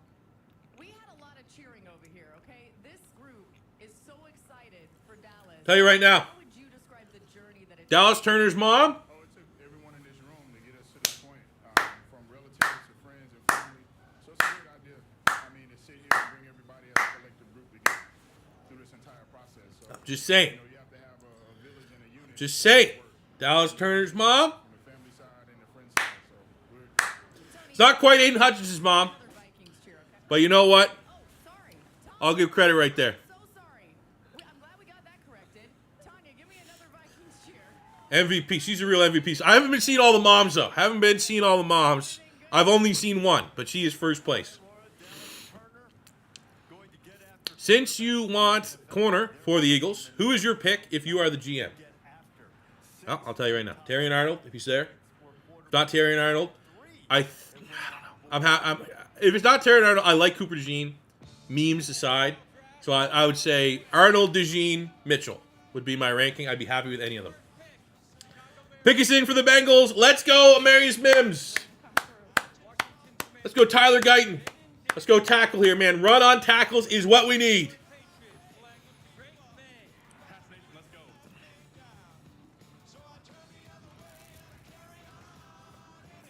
You know what? I'm going to say this right now. If T. Higgins is truly on the way out, Brian Thomas Jr. is still there. Bengals could immediately just, replenish their wide receiver room, keep that high level, have double LSU. Jamar Chase, Brian Mitchell. I would love to see just tackle one of these fucking tackles that I'm terrified the Eagles would pick at 22. Come off the board. Get ready for a taste adventure. The new globally inspired Subway series has landed. The completely reborn. I will say though, for Viking fans, I wouldn't sniff your farts too much. JJ McCarthy is not the best quarterback to be leaving this draft with, given the fact he had 2 first-round picks. But the ceiling is there. If it makes Justin Jefferson happy, you still got fucking Dallas Turner, who's an absolute dog. And you know what? I'll put this in hindsight. Just from a simplicity, mock draft, all that stuff. We got Simon here who's a Vikings fan. If you flip those picks, it's like the Lions last year. You flip some of those Lions picks. Some people are questioning the value, but they love the players. I love the players. I was a day one Lions stan. I took some heat in the chat and in the comments saying that Detroit was my favorite draft. Because you can't value running back and linebacker there. I love the players they got. I think I would make the argument that if you told me the Vikings got Dallas Turner at 10 and J.J. McCarthy at 17, feel a little bit better about this draft. A little bit. Even though, you're splitting hairs. They got both of them. Doesn't really matter how the sausage is made. But I would say if you flip those, I'm going to take that back, that I wouldn't gas up the Vikings draft. Because in my mind, I will just flip them. And that's great. If you get J.J. McCarthy at 17, Dallas Turner at 10, hell yeah. I got to finish this energy drink because... Okay, I'm going to throw this one out there. Did you guys in America get the 1877 Cars for Kids commercials? Could be totally... Maybe some people are watching from Canada that might get that reference. It's a meme in my friend group. And I don't want to go on a big tangent about this story if you guys have no idea what this is. But there's like this fucking commercial where it's like these kids, like Kids Bop Kids, playing this like shit fucking tune jingle. And like they want you to donate your old vehicles, and it funds Jewish people going to Israel or something like that. Oh my god.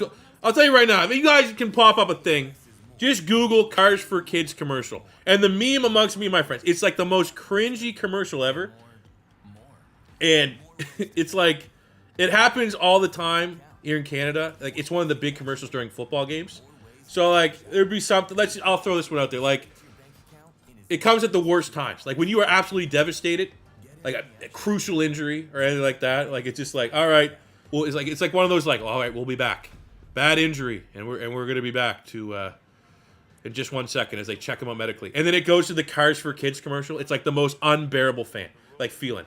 Like when the Eagles were getting absolutely shit pumped by the Bucks in the playoffs, and like I was just like completely devastated, irate, ready to smash something. And then the first commercials, this goddamn Cars for Kids. I don't know, it just became a little bit of a funny meme. Let's go back to the draft here, fellas, and let's suck all of our energy. 250, 260, it's fluctuating between 250 and 270. Can we take all of our energy here? All of it. And get these Bengals to pick a tackle. Can we get Amarius Mims to pick 18 of the Bengals here? Come on. 274. All of our energy. If we can focus it, we can make it so I don't lose my mind with this draft. Come on. I'll even take Troy Fautano, I suppose, if the Bengals go that way. But we want to see a Tyler Guyton. We want to see an Amarius Mims. Come on. This is the one time I'm almost hoping there's a spoiler in chat. Oh, come on. It's got to be a tackle. You got to protect Joe Burrow. Their offensive line is shambolic. You got Orlando Brown. That's about it. Come on. Pick is in, Bengals. Come on. Oh, tackle. Tackle. Amarius Mims, please. Actually, you know what? Tyler Guyton. I guess at the end of the day, gun to my head, I can live with Mims because the ceiling's ridiculous. Put him behind Lane. Come on! Tyler Guyton. Amarius Mims. Mims, okay!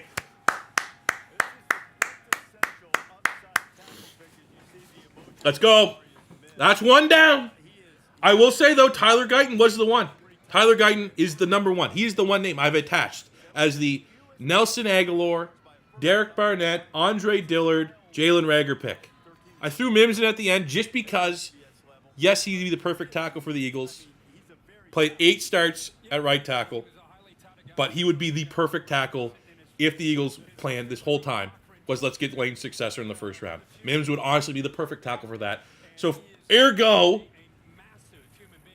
if we ended up with Mims at 22, I would make sense. And I like Mims' upside more than Tyler Guyton. Tyler Guyton, anybody but Guyton at 22. And I've already cursed it because I said those exact same words when we drafted Nelson Aguilar. I said, anybody but Nelson Aguilar, we got Aguilar. Didn't project the Derek Barnett pick, more so just shit on that when it happened.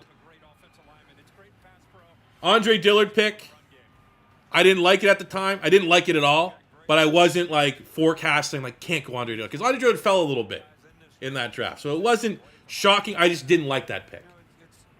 But Nelson Aguilar and Jalen Reagor were the two where I was like, this is the dumbest pick, worst case scenario we can make. I talked about it in chat. It got memed for eternity. Tyler Guyton is in that territory right now for the Eagles. Anybody but Tyler Guyton.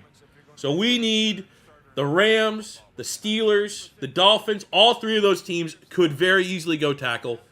If we can get Guyton off the board with one of these picks, I'm going to be losing my mind. Bengals got Howie's guy. Watch them trade out the first. Yeah, Guyton's off the board. Howie's like, fuck this draft. We don't need corners. We got James Bradbury. B. Brad. He's got to bounce back. Frauditor Mania. Love your stuff. Thank you very much. Can I like this? There's our first dono. I never asked for donos, but I will appreciate them. I assume there's ads playing. Like, I'm making money off ads, I think, on this. I don't know how they're working. I assume they're working. I don't want to insert them. Just 1 second. Bear with me. Does that do something? Ad inserted. Because on my end, I don't see no ads. But anyways, if there is an ad going and I got cut off, my apologies. I have no idea how to do this. I'm not a streamer.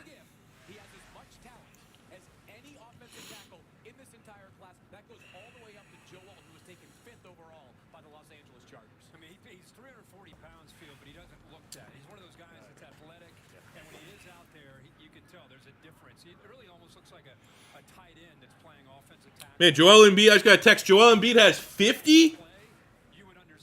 How are we doing with the... They pissed off, man. They pissed off the Sixers. Embiid with 50.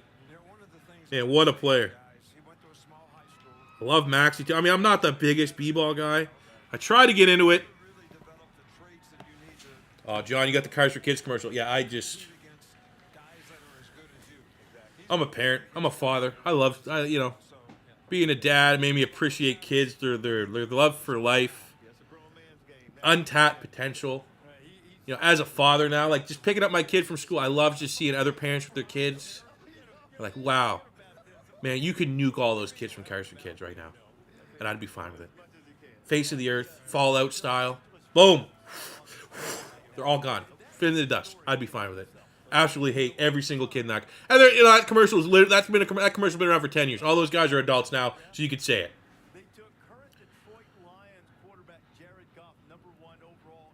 Okay, there was an ad. Okay, I didn't know. I manually put in an ad just to see what happened on my end, like if I could see it.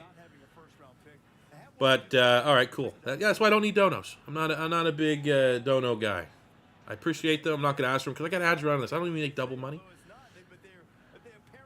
All right, let's go. Rams pick is in at 19. They can go anywhere. I love Tyler Guyton. Get the tackle off the board. As far as BPA, you got the corners. You got Brian Thomas. I mean, they're not going wide receiver.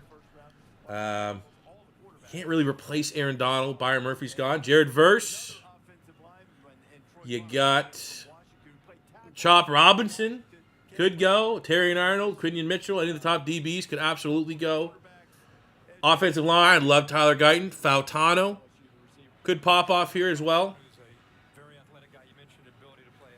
But the Rams pick is in. And I will say just preemptively, when the Eagles pick, I'm going to record that and upload it right to YouTube. So after the Eagles selection, we'll react a little bit. But ultimately, I will be slightly AFK as I just chop that video, throw it up. I got the thumbnail already pre-made pretty much. But I will be probably 5 minutes of slight AFK after the Eagles pick. Just gotta respect the hustle. I gotta get that Eagles draft pick reaction up. But the stream will stay live the whole time. I'll just kind of have my head down a little bit. Rams take Verse. Is that a spoiler? That's a hell of a pick if they do. That's great value.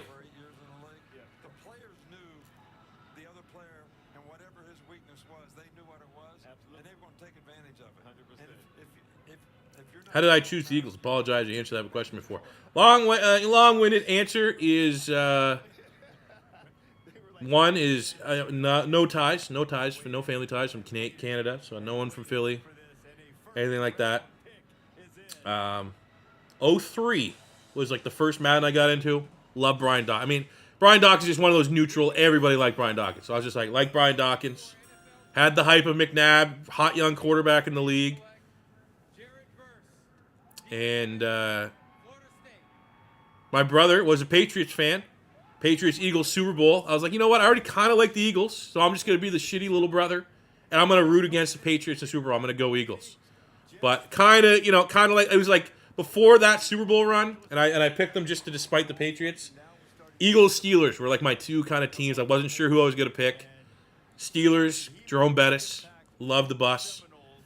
But I think there was an element as well, even though I was young at that time, but there's still an element as well. Like the Steelers have all these Super Bowls. Eagles never won one. Made it easily slide to the Philadelphia Eagles. Okay, back to the picks here. Jared versus the Rams is great value. A month ago, Jared versus the top 10 pick. Rams need to get pass rush. Aaron Donald retired. Here we go. It's a great pick, great value. Love the value there. Jared versus better last year. 2 years ago than he was this year in college. I think he had more hype last year, but. It's one of those. It's those classic, like D end is one of those positions. I think you declare while the iron's hot. Now I get it. Jared Verse was a transfer from UAlbany, so he only had 1 year at Florida State, 1 year, big level college competition, and maybe he's like, I got to go back and prove myself another year. But I think when you're an edge rusher like that, you're just gonna get you return these high, like it happened with Will Anderson Jr. You just get double teamed mercilessly. It's gonna be so hard for you to rack up the big time stats because teams now that's their game plan. When Jared Verse was in year one, obviously, you're watching, you're scouting every single week. You're like, oh, we got to stop this guy. But he wasn't getting the double teams that he did last year.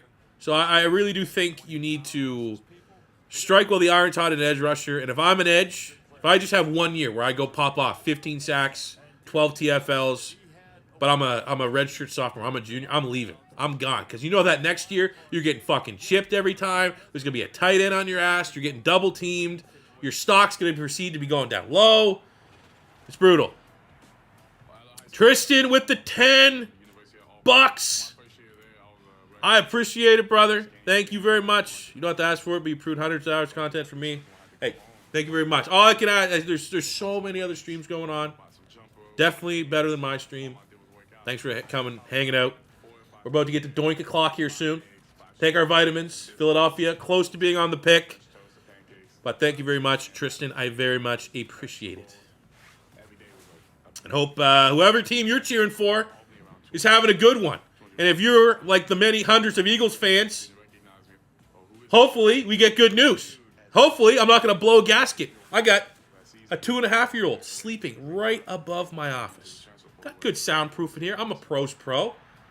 She's waking up if we fucking go Tyler Guyton at 22. I'm telling you that right now.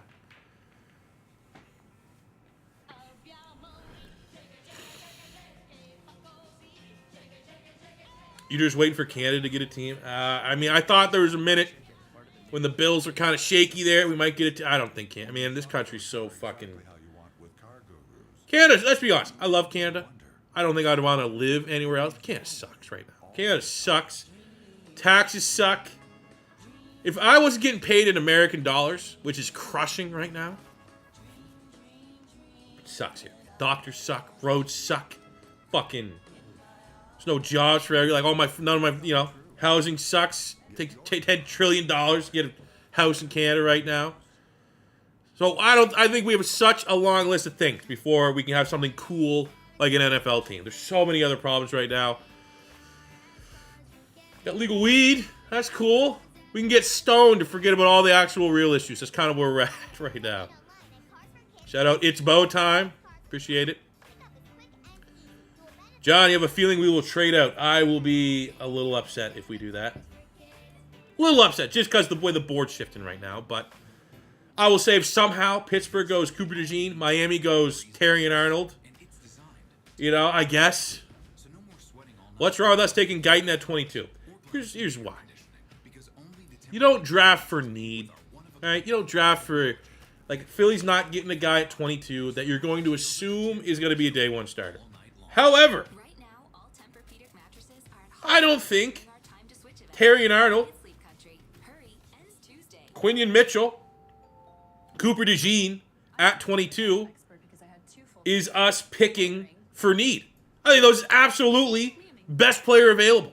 Those are guys that are going to be able to contribute. I am much more concerned for the successor of Darius Slay and someone to supplant James Bradbury than I am getting the successor for Lane Johnson. Tyler Guyton is a tackle. Now, if Lane Johnson gets hurt, he's got hurt a couple times, and then we got to have Tyler Guyton play, and Tyler Guyton saves the season because we drafted Tyler Guyton and he stepped up. Lane Johnson got hurt. I'll eat my words because that is the only scenario Tyler Guyton at 22 makes sense. Because Lane Johnson is going to play another 3 years. Tyler Guyton is not a tackle. Or not a guard, sorry. He's out-and-out tackle. We just re-signed Jordan Mailata. His job's safe. So the only way Tyler Guyton makes a lot of sense is A, if you can foresee Lane Johnson taking his Mexican supplements and getting suspended again. If you could foresee Lane Johnson getting hurt, which you simply can't do it. Tyler Guyton is only drafted as a successor to Lane Johnson. And yeah, it's Howie Roseman from the trenches. Yeah, it's another member of Jeff Stoutland U. But ultimately, we are drafting an offensive tackle successor. And my argument would be a cornerback successor. Slay does not have as much tread on the tire as Lane Johnson has. Slay is not playing as high of a level at his position that Lane Johnson is at that tackle spot. So Philly is very much in this bubble of we're kind of a successor-driven pick at 22. And there's just no way, no goddamn way, if you're even spinning the argument that we can't draft, even though we need DB. Oh, Philly needs DB. You got to go BPA at 22. There's no fucking way Tyler Guyton is BPA on the Eagles board at 22. That is old Howie Roseman bullshit. Old Howie making dumb pick type value. I'm saying right now, if it's going to be Terry and Arnold at 22. So my gut's saying. Oh, we got Tim. What's up, Tim?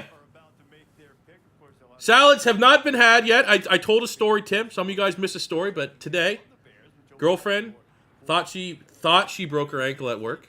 Had to go pick her up late, take her to the ER, carry her to the car. Found out it's not broke, just a severe sprain. But basically, watching the kids, all alone, solo dolo, waiting for her to get updates from the hospital. She's home now, but had to be responsible. Couldn't do salads until she broke home. And she only got home 45 minutes ago. So, decided salads get we got the salads queued up. But we're going to wait, and we're going to smoke that Terry and Arnold pack when it happens. Or I'm going to use it to cope with a Tyler Guyton pick. There's no way. There's no way we get Tyler Guyton. Come on, Pittsburgh. Tyler Guyton! Hey, Pittsburgh, you know what you need? You need a tackle. You need a tackle with upside. You need a tackle that can take Broderick Jones, move him to left tackle. You need a right tackle with upside. If I am the Pittsburgh Steelers, the smartest move they could make is to get Tyler Guyton, a high upside tackle from the University of Oklahoma. That is what they need.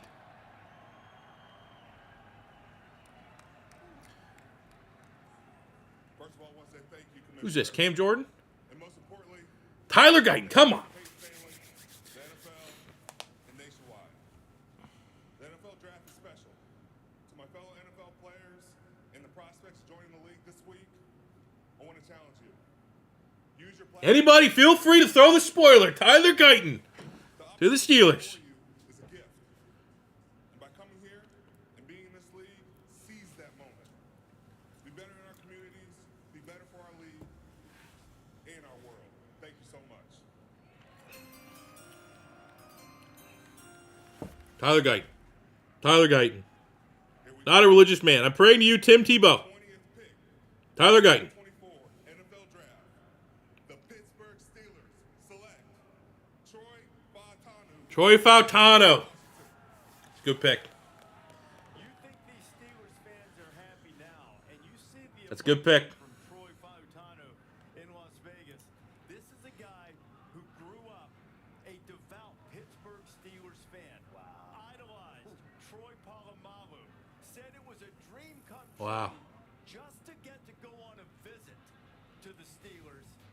And now they draft him, and he is a member of the Pittsburgh Steelers for the 20th. See, that's why we're on ABC telling stories like that. That is a beautiful story. And how cool is that? There's much more to it. That's amazing. The guy played volleyball in high school. Gives you an idea. 32 vertical. But I'm going to tell you, this guy, I think, was one of the 3 best offensive linemen in the draft. I had him the 3rd best guy. Now, you may not pick him as your left tackle, so he can play guard, but he could play left tackle, so he has diversity as a player. But this guy can bend, he can block low to high, he's got power, he's athletic, he can run. Those kind of guys in this day and age with all the screens and stuff are really, really important. And you see his feet right here and ability to recover. I mean, that's fantastic. People view him as a little bit not long enough to play tackle, but he has long Like, arms. So I'm just going to say this. Now that like it's become more clear. Miami, I don't think Miami's going to be in for a DB. You know, I'm with you. Calling 5 of their games this year. On top of worst case scenario being Tyler Guyton. Said it this afternoon before the draft. And we're just getting this memes and all this stuff out the way. I would make the argument the fact that all the DBs would likely still be on the board. Like, it's not... And I don't even want to keep speaking the distance. A, because if they don't pick it, then I just spent way too much time talking about something that's not going to happen. And we're just doubling down on if it happens. But I would make the argument if, like, all the DBs, all the dream DBs, mock drafts meaning nothing, fans meaning nothing, we're not inside the war room, we're not scouting all the reports and stuff for Philly and Howie.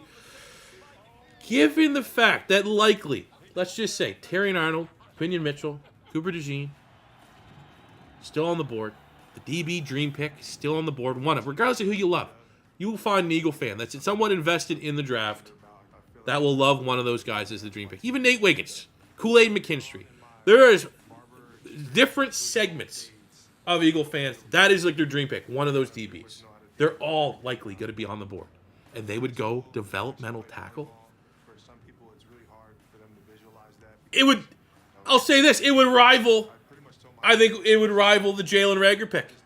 It would rival the Nelson Aguilar pick. At least Aguilar, you know what? As much as I dog that because that was kind of my first like mock draft or draft reaction videos and stuff like that, Aguilar redeemed himself with the Super Bowl run, right? Couple rough years, not great there, right? But ultimately, Aguilar, I think, will be looked back upon in Philly as like an all right pick and redeemed himself. If we go Troy Fautano, I'm going to hate that pick equal to Jalen Reagor because he's the exact same thing. I didn't want Justin Jefferson as much as I want one of these DBs now, but it clearly was Justin Jefferson, the pick to be made, right? And then we just go with this stupid fucking nepotism pick and Jalen Reagor because his dad spent on the Eagles. Why don't they take Barton? I would also hate that, but you know what? At least if they go Graham Barton, at least you know they think they got the Jeff Stoutland approval that he's going to be the right guard. And you know what? Take one big step back. This is the only time from here until after the Eagles pick that I will say anything remotely nice about this worst case doomsday scenario of Tyler Guyton. Is that if we go Tyler Guyton, I'm going to assume Jeff Stoutland gave him the thumbs up. And if Jeff Stoutland gave him the thumbs up, there's only so much you could hate that pick. Because if, like, literally at the press conference, I can berate. I can make a 15-minute video screaming at the top of my lungs. How he sucks. Are you kidding me? We passed on the DBs. We got Tyler Guyton, my doomsday scenario. Yada, yada, yada. If at the press conference, Howie Roseman comes out and says, yeah, this was Jeff Stoutland's highest-rated tackle, or just something like that, you're going to be like, all right, it's Stout. We got to trust him. We got to trust him. But the spin onto all this is that you're just getting the best tackle remaining. There's no way, like, it's incredibly unlikely that scenario exists, where Stoutland loves Tyler Guyton, screaming at the top of the lungs that that's the guy you got to get, because he's literally the tackle that's fallen to the Eagles. He is the last pick of the interior lineman, offensive lineman, in the first round. Everyone else is gone. Fautano's gone, Mims is gone, Flaga's gone, Fashanu's gone, Latham's gone, Joe Alt's gone. So, like, they're the 1 in a million chance that Guyton is this Howie Roseman's watching this and the inverse of us. Every Eagle fan right now is watching this and saying, holy shit, we're going to get a DB. We're going to get, it might not be my favorite DB, but we're going to get who the Eagles view the top defensive back in this class. Who Vic Fangio said, that is the guy that's going to succeed Darius Slay. That is the guy that's going to contribute and finally be a young lockdown corner for the Eagles. As much as all of our Eagle fans are thinking that, there's a scenario that Howie Roseman is sitting there saying, oh my God, how is Guyton falling to us? He's our top tackle. Stoutland co-signs him, yada, yada, yada. There's a chance that reality exists. But that is still for a little bit now. We got to wait for the Dolphins pick. I don't think they're going corner. Right? I think everything should still be play for the Philadelphia Eagles. Can we get out of the doomsday scenario for a second here?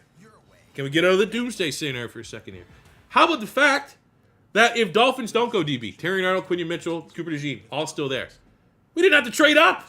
Here we are thinking Philly has to be aggressive. They're going to have to trade second. We said at the very beginning of this stream, if the Eagles want a top corner, maybe they're going to have to package like a second-round pick to move up into the teens to get their Arnold or Mitchell or DeJean or whoever they have as their top corner. Let's just take a second here and think, what if Philly ends up getting our top corner? We didn't have to move. The rich get richer. It's the, I don't want to say it's the Jalen Carter situation all over again because we did have to move up a little bit there, but it's still kind of somewhat similar. We're like, clearly Jalen Carter was the guy the Eagles wanted last year, and it basically was a nothing trade to go up and get him. Kind of fell into our lap. That'd be badass, get that back-to-back years. So I've been saying for pretty much an hour now, my gut says Terry Arnold at 22. Terry Arnold, number one, dream pick scenario. We're getting here close. We got to get this Dolphins pick out of the way before I can start saying it. But right now, Terry Arnold 1, Cooper DeJean 2, Quinion Mitchell 3. I mean, realistically, you could technically trade back a couple spots. I don't know who would want to be trading up right now. And Miami goes, Chop Robinson. Okay. I mean, that's a Dolphins pick. They're the speed team, right? Get the fastest speed rusher. Jalen Phillips, coming off an injury, might not be ready. Who knows when he'll be ready? That's, that's a Dolphin pick. Don't hate that pick. Like Chop Robinson more than some. Very one-dimensional pass rusher. He's the Nolan Smith of this year's draft. That was, Chop Robinson was a somewhat popular pick for, mock drafts for Eagles. I've been kind of looking around. And there's enough people that said, man, Chopper Robinson's going to be played for the Eagles. I'd love to see that. There's just no way we go 2 developmental, hyper-athlete pass rushers. It's too much gambling on their growth and development. You want one of those guys, you don't want 2 of those guys. My mom gave me the nickname Pork Chop. I got older, I started to slim down, and I was like, people can't call me Pork Chop because I'm not big no more. So I just kept the chop, and it's been that ever since. I'm 1 of 10. They used to call me Plump. They still do to this day. That's my household name, but nobody really knows that. Everybody knows Chop. The chop celebration is after a big play, a sack, or a big tackle. You just basically act like you're chopping some wood with an axe. Chop Robinson chopped him down. And I'm trying to use the chop move in the NFL. That's going to be one of my signature moves because... All right, well, let's get the old record going. We're going to start the video, the vidya.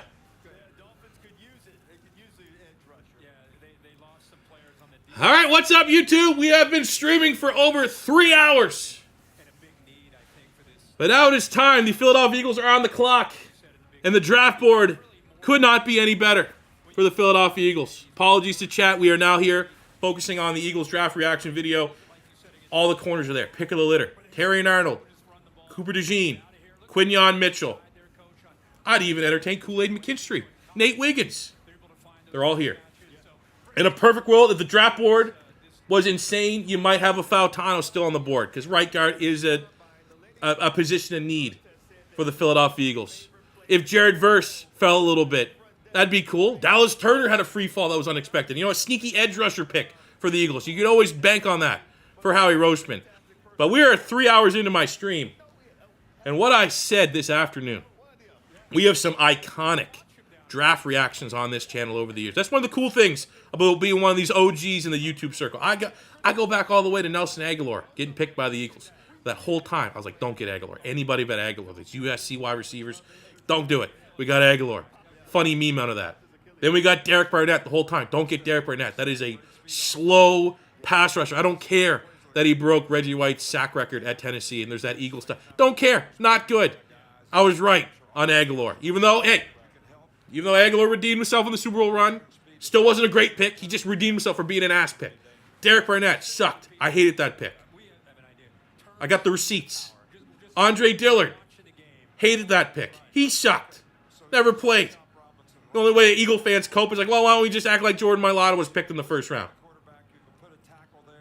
Jalen Reagor, iconic. Hatred of the... I'm not always right. Got a bad reaction to Jalen Hurts. It went kind of viral a little bit. Not always right with my rage. But usually I can point the right area of what is the dumb, rage-inducing pick.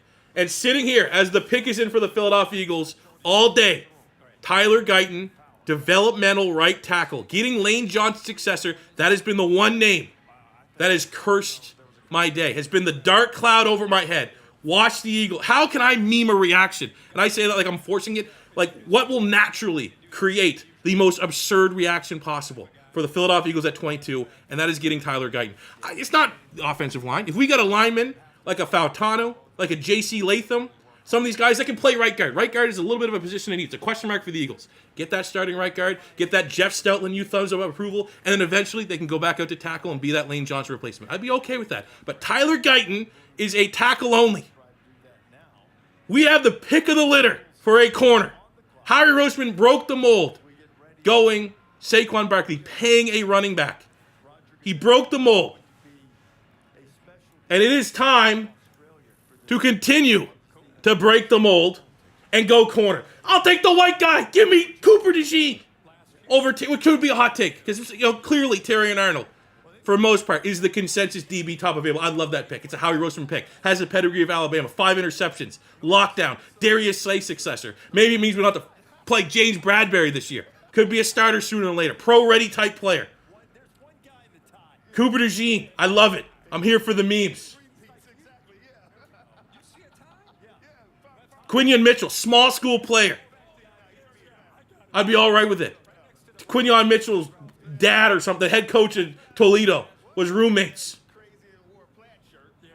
But this pick at 22 has to be Terrion Arnold, Quinyon Mitchell, or Cooper DeJean. If this pick is anything but that, pick of the litter, I'll be fine. They're splitting hairs a little bit. The top of the corner room in this year's draft, it's splitting hairs. All three of those guys are good. Maybe DeJean is the most risky because maybe he's going to be a safety. I think that would work. We got the pick is in here. Get the pick in! But if this is not a DB, and we go Tyler Guyton, I don't know what I'm going to do. I'm going to take that Tyreek Hill helmet, and I'm going to go bash something. Because I'm a caveman reaction to this stuff, and I don't know how to deal with my feelings. Make the pick! Pick is in! Come on. Don't be Tyler Guyton. My wallet says please be Tyler Guyton. My heart says just be a DB. Just be a corner. Terry and Arnold, Quinion Mitchell, Cooper DeJean, please, for the love of God. At number 22. The NFL has gone global. Oh my God. This past year, we played games in front of amazing crowds in No! London and Germany. Boo! This upcoming season, Oh we my. will play our first ever Shut game up. in South America, in Sao Paulo, Brazil. No, no one cares. And we will be I might coming go to to that more game, markets actually. on a global basis soon. The NFL's International Oh Player my Pathway God. Program helps foreign-born players reach the NFL. Elite internationally. If I'm going through this whole fucking PR for international and they go just Tyler Guyton, Earn a spot on our NFL roster. I'm going to do something evil. One of the most successful players Oh my for God. the program is the Philadelphia Oh, Eagles, foreshadowing? Jordan Mailata. Let's talk about Jordan Mailata before we go draft a stupid tackle. Hey, we just got Jordan Mailata to a gigantic contract extension. Lane Johnson's playing the best football of his career, got another 3 years. Let's talk about Jordan Mailata before we draft Tyler Guyton. Come on. Hate them. He's still talking about this. Oh, Jordan Mailata's making the pick. Let's go. How good is this? Thank you, Uncle Roger. How's he doing that? Good evening to those of you from the beautiful land down under. With the 22nd pick in the 2024 Terry and Arnold, NFL Cooper Draft, DeJean, Quinion the Mitchell. Philadelphia Eagles select Quinion Mitchell. Ah! Toledo. Good luck, baby. I'm surprised it's not Terry and Arnold. Quinion, we got our corner. I ain't mad at that one bit. Quinion Mitchell, absolute dog. Absolute dog. Dominated the Senior Bowl.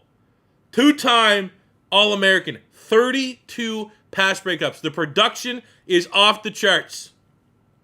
And my feeling around Quinion Mitchell is the same vibe check. Not saying he's the same player. Not saying he's the same prospect. But the vibes that Quinion Mitchell gives me is one player.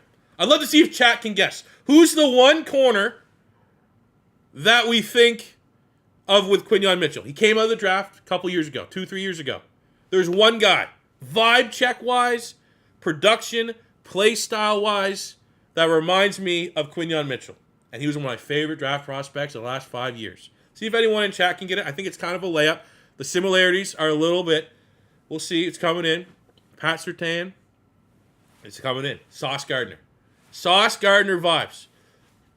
I mean, yes, Cincinnati went on that playoff run, but still, people got to knock Sauce Gardner for level of competition.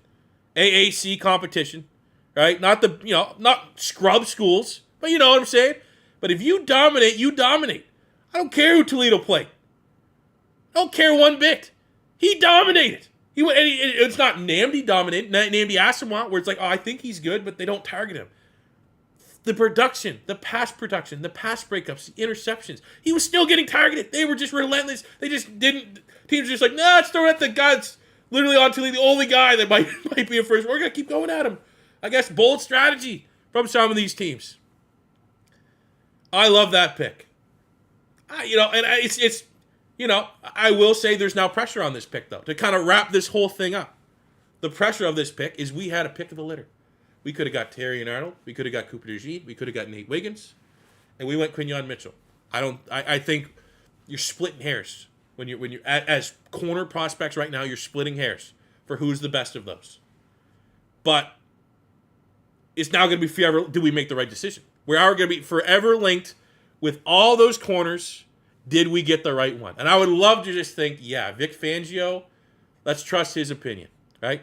He knows what he wants. He must have had, hey, Terry Arnold was a safety recruit. Maybe he thinks could be a safety.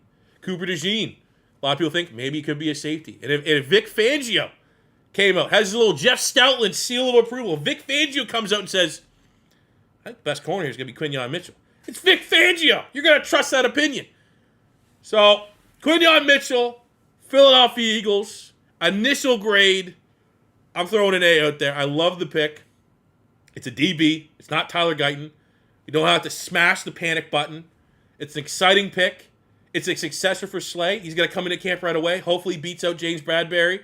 And we got a Slay, Quinyon Mitchell, Isaiah Rodgers type D route. But we just got a insanely athletic, shut down college corner that projects to be a very good outside corner in the NFL. I'm loving it. Absolutely loving it. And Nick Sirianni, buddies with the Toledo head coach. Maybe slight nepotism there. Like, if that's something that comes out, and this pick sucks. Somehow, Quinyon Mitchell, not good. Terry Arnold, all-pro. Cooper DeJean, all-pro. And then we come back to we made the Quinyon Mitchell pick because buddies with Howie Roseman, or not Howie Roseman, but buddies with Nick Sirianni. That'll be a little annoying, right? We got a little bit of something there to fall back on and be upset about as a fan base. But as it stands right now, smiling from ear to ear, Quinyon Mitchell, welcome to the Philadelphia Eagles, baby. Let's go! So that's going to do it for the initial draft reaction. We will have reactions to all of the Philadelphia Eagles picks. As it stands right now, Philly has 2 second-round picks next year. Those are going to be big-time picks. Are we going to go linebacker? We got to get someone special. So we'll be reacting to those tomorrow night. If it is your first time stopping by, don't be afraid to hit that subscribe button. Smash the like button if you enjoyed. And until next time, it's your boy C4 saying fly, Eagles, fly. Peace, I love you. Have a good one. All right, YouTubes. Got to do a little bit of work here. Little bit. I told you, head down in prayer. All I got to do is cut out a picture of Quinyon Mitchell for the thumbnail and upload this goddamn video. So the stream's going to stay on. I just might not be reacting to chat right now. Oh, my God. Quinyon. I mean, it's anybody. I will say, I don't know if that's Debbie Downer. We call it Debbie Downer a little bit. Immediately, I think Howie Roseman's drafted well enough the last couple years that he's kind of lost the stigma of the Rager over Jefferson. Let's always be doom and gloom with the Howie Roseman pick. We made the right, but there is definitely an element of did we make the right call because all the corners were there. It wasn't like Arnold was off the board and it was do we go Quinyon Mitchell or Cooper DeJean or we had all the DBs and we had to pick and make sure this is the right one. So there's that little bit of anxiety I will say about this pick, but.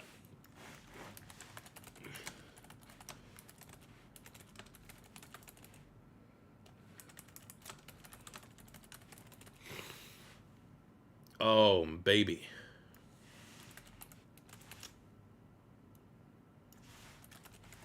What do you guys think? Well,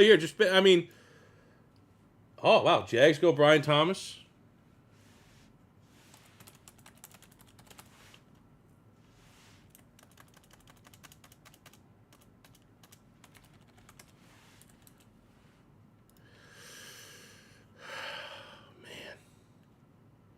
Man, oh man, I hope we made the right pick.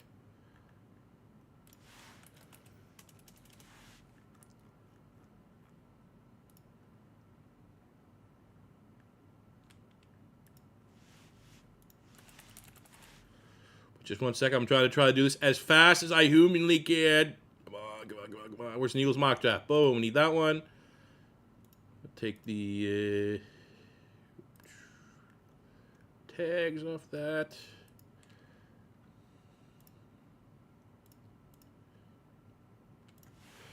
Quinyon Mitchell. Quinyon Mitchell Eagles. Quinyon Mitchell big ass. Quinyon Mitchell hot mom. Should that be a tag? Quinyon Mitchell NFL draft. Quinyon Mitchell.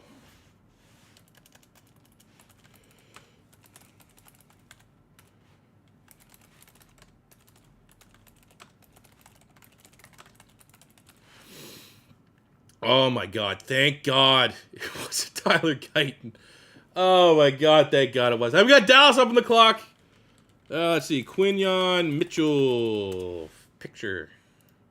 This is literally all you're hearing the sounds of being a YouTuber. Just thinking of the dumbest tags possible. Let's get a large picture here. Quinyon Mitchell. Got any good dog pictures here? Oh, this one looks pretty good.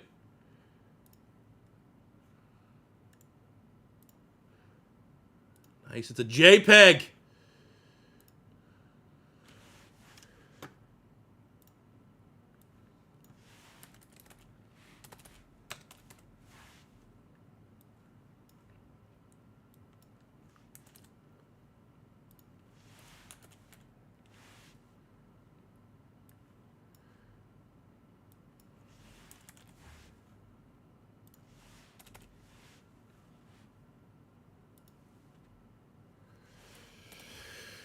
Okie dokie.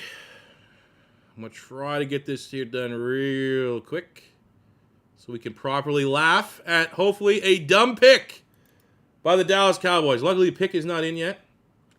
I love to see, hopefully, when I come back, chat is all excited about the Quinyon Mitchell selection for the Philadelphia Eagles. And they're not all trying to be doom and gloom like myself and just being somewhat anxious that we made the wrong call. Because if Terrion Arnold and Cooper DeJean end up being all pros, and Quinyon Mitchell is like, why the fuck did we draft a corner from Toledo when we had an all pro from Alabama available and this goddamn unicorn of a DB in Cooper DeJean available? And of course, we went Toledo corner because Nick Sirianni is buddies with the Toledo coach. Can we not think about those? How do I not think about those thoughts? That's what I need to do right now. I need to find a way to cope those evil thoughts and be happy we got a guy that most people had as the top corner in this year's draft class, at worst, corner 2.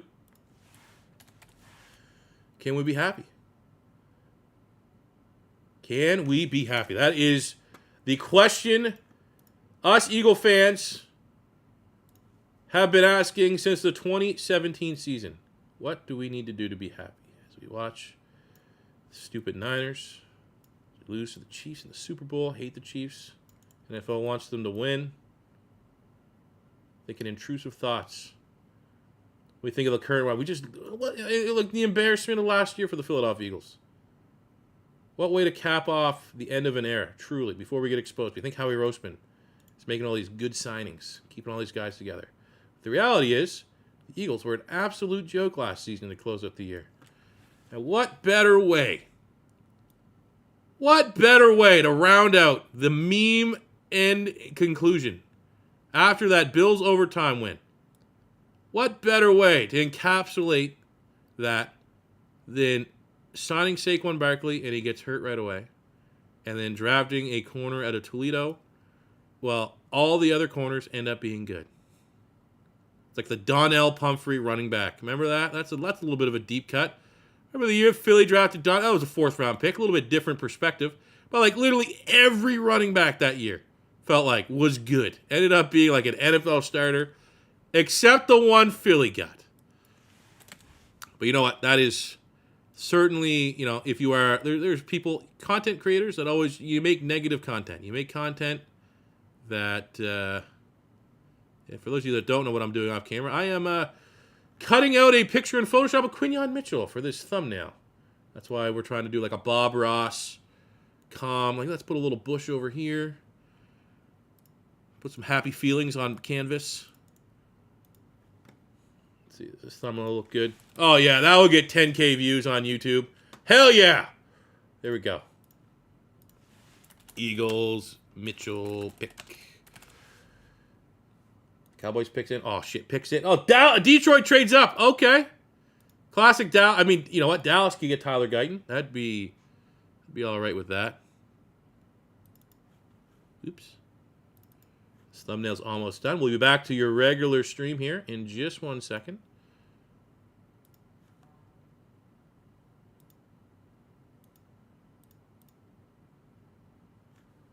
File.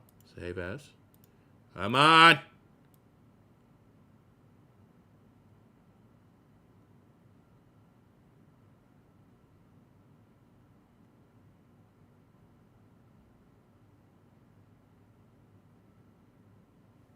What's the pick?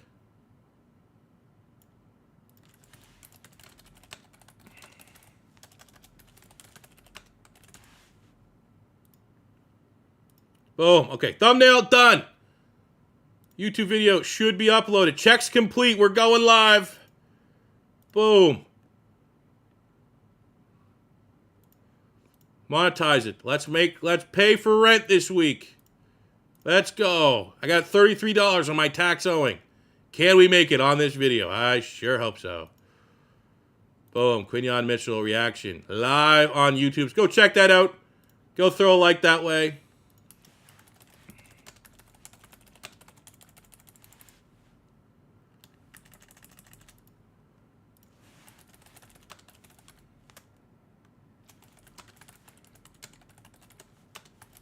Quinyon Mitchell live reaction.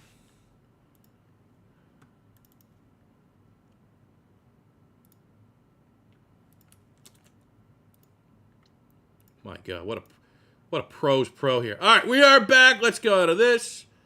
Let's go to this. Back to this. All right, we're back. And you know what time that is? For all you kids, if there's kids on the West Coast that are still up, I'm just consuming salads now. It is time. Last couple picks. Chugged an energy drink. You got to compensate the energy drink with your salad. It's always a healthy bowl of greens.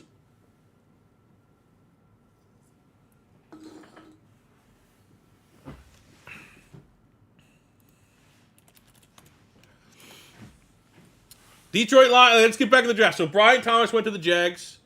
Jags have kind of always been linked with going at wide receiver. They got a lot of money. I feel like Jags got a lot of money tied up. Christian Kirk got a bag. What else do they get? Gabe Davis? Is that who they got?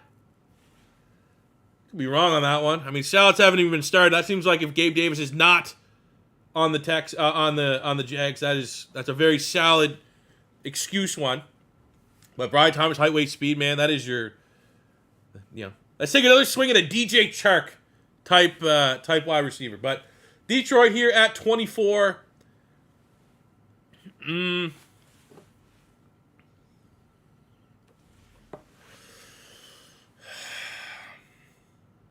mean, Terry and Arnold, Cooper DeJean. I think we can see Arnold DeJean go back to back.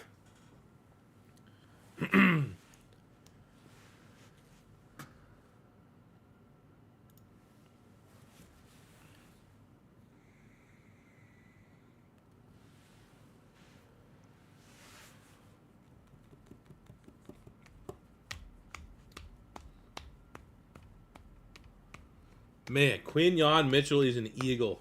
That's cool. I would say, height meter for Quinyon Mitchell's a 90. And I feel like if we went Terry and Arnold, that'd be like a 95. Cooper DeJean would probably be like a 91. But any of those picks for me would have been getting an A grade. I don't know if anyone got an A. You know what? Honestly, I think Arnold might have got an A+. Just because I have him as my corner one, and he would have fell to our lap. But I would say both. I'd say Quinyon Mitchell is an A, trending towards an A+, because we got the top DB on our team's board in trust of Vic Fangio, and he fell into our lap. We didn't have to trade up. We keep our 2 second-round picks. Outstanding business. Well, we didn't miss too many picks. I only missed 1 pick. It's the Jags. Let's be honest. There's no Jags fans here. Jags fans don't exist. So it wasn't like any Jags fans were waiting for that reaction.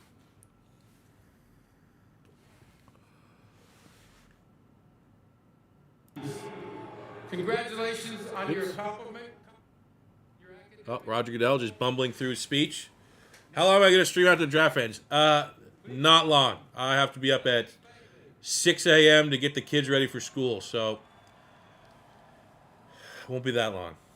But you know what? Maybe I'll lean towards streaming tomorrow. Eagles got 2 second-round picks. That seems maybe worthy of streaming again. Oh, they go Terry and Arnold. Love it. Great pick. Arguably in the discussion for top DB in the draft. You pair him with Brian Branch. You're laughing. I'm gonna assume DeJean here is going to the Packers.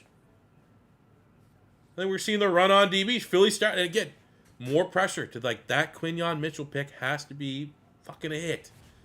They can all be good. If Quinyon Mitchell's good, Terry Arnold's good, Cooper DeJean good, all good pros.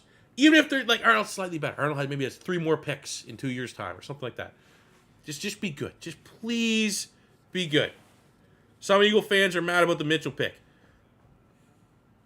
Hey, it was always there. There's people that, especially for the corners, it was just there's different segments. There's your people that love Quinyon Mitchells. There's your people that like the Terry and Arnolds. There's the people that like Cooper DeJeans. And they want those guys. And they were all on the board. So, of course, if they don't go with one of those guys, you're gonna hang it. But there's no way, at the end of the day, you could truly be pissed off with the Quinyon Mitchell pick. You could be mad that they didn't go with the guy you wanted. Be it Arnold. Be it Cooper DeJean. But Mitchell is a baller, and it's a corner. We didn't get a tackle. Let's just hope we're right, man. I hope there was no sense of nepotism because Sirianni and the Toledo head coach, Quinyon Mitchell's head coach, are buddies. I hope that had nothing to do with it. I hope this was Vic Fangio, one of the most respected DCs in the league. Right? Was Vic Fangio the guy Pat Surtain? Like, he knows what he needs in a DB. And if some old head like that, Vic Fangio said, Mitchell's the guy. Saw the Senior Bowl, saw the Combine, no weaknesses. He's Sauce Gardner 2.0. You know? I know, it's the world of negativity. It's incredibly easy. I already talked about it. It's incredibly easy to assume that we made the wrong pick with all the DBs available. You assume that we made the wrong one. That is true. But I'm happy with this pick. And it's not even like a bumbling, stumbling, spitting words around to try to justify and make sense and cope with this pick and try to explain why it's a good pick. I mean, how many respected people like Quinyon Mitchell is corner 1? Best corner in the senior. Like, here's another thing. Just in with it itself. The knock against Quinyon Mitchell, the only thing I can see is just he's from Toledo, small school, right? When has there ever been a time, excluding quarterbacks, that someone has lit up the Senior Bowl? Best of the best college players. Has there ever been a time where because Quinyon Mitchell, by all accounts, was the top, at worst, top 3 player at the Senior Bowl on the defensive side of the ball, if not the best, and the best DB? Has there been anybody that has dominated the Senior Bowl that wasn't a quarterback that sucked in the league? I'm not saying that's an assumption that he's going to be an All-Pro or defensive rookie of the year or All-Pro or anything like that. But, like, there's no way he sucks. There's no way that what we saw at Toledo, smallest competition, so he goes against the best competition Senior Bowl, and then what we saw there where he dominated, there's no way you don't dominate those 2 things and you suck. Maybe not All-Pro ceiling. Maybe not the perfect successor for Darius Slay or any shit like that. But, like, at worst, there's a good player in there. At worst, there's a guy that can't be worse than James Bradbury. At best, we got the best corner in the class. We got a guy that has that Sauce Gardner 2.0. So I'm very happy with that selection. And, hey, Detroit, just because we're on the topic of DBs, hell of a job, man. You were my draft winners last year. And that's outstanding value getting Terry and Arnold at 22. Or 24. What did they trade up, though? I haven't seen the comp. I've been missing the compensation on these trades all night long. What did they have to, give up to move up there? What was the... Move that down there a little bit. If everyone knows that, that'd be cool. Love the pick and the trade up. Now, edge and offensive line. Well, maybe that's how I'll close it out. At the very end, I think the Eagle fans will be sticking around, and maybe we'll do a little Eagles mock draft. Just under these, we got this. How this first round played out, we'll redo it, and then we'll just do Eagles mock. And I'll just cheese it to make sure we get Quinyon Mitchell. That's the only bad thing about mock draft simulators. There's no way that they're gonna have the first round done, and I don't want to pick every team. But the Eagle, okay, maybe not. Maybe we'll wait till tomorrow once all the simulators are updated. What do I grade the Steelers pick? The Pittsburgh Steelers got Marius Mims. Pittsburgh Steelers got Troy Fautano. And take a lot of what I just said about Quinyon Mitchell for Fautano. Fautano, all the right people that I would say that I trust. They don't steer you wrong. They don't gas these people up. There's no influence from agents. They're just like, this guy is a baller.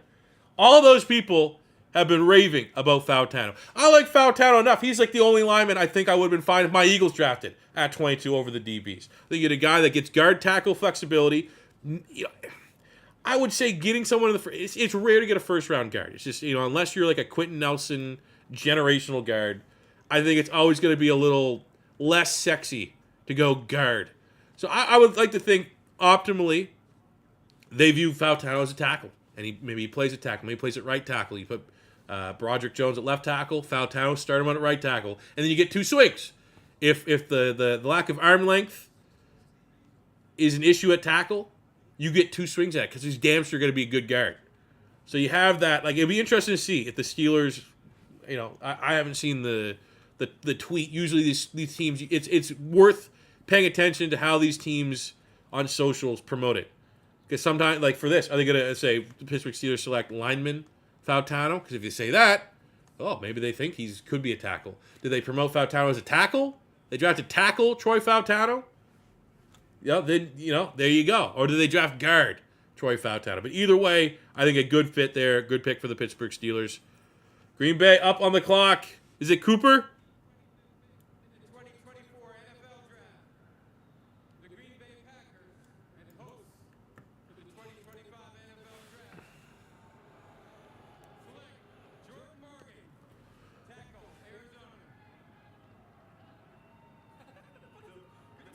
Jordan Morgan.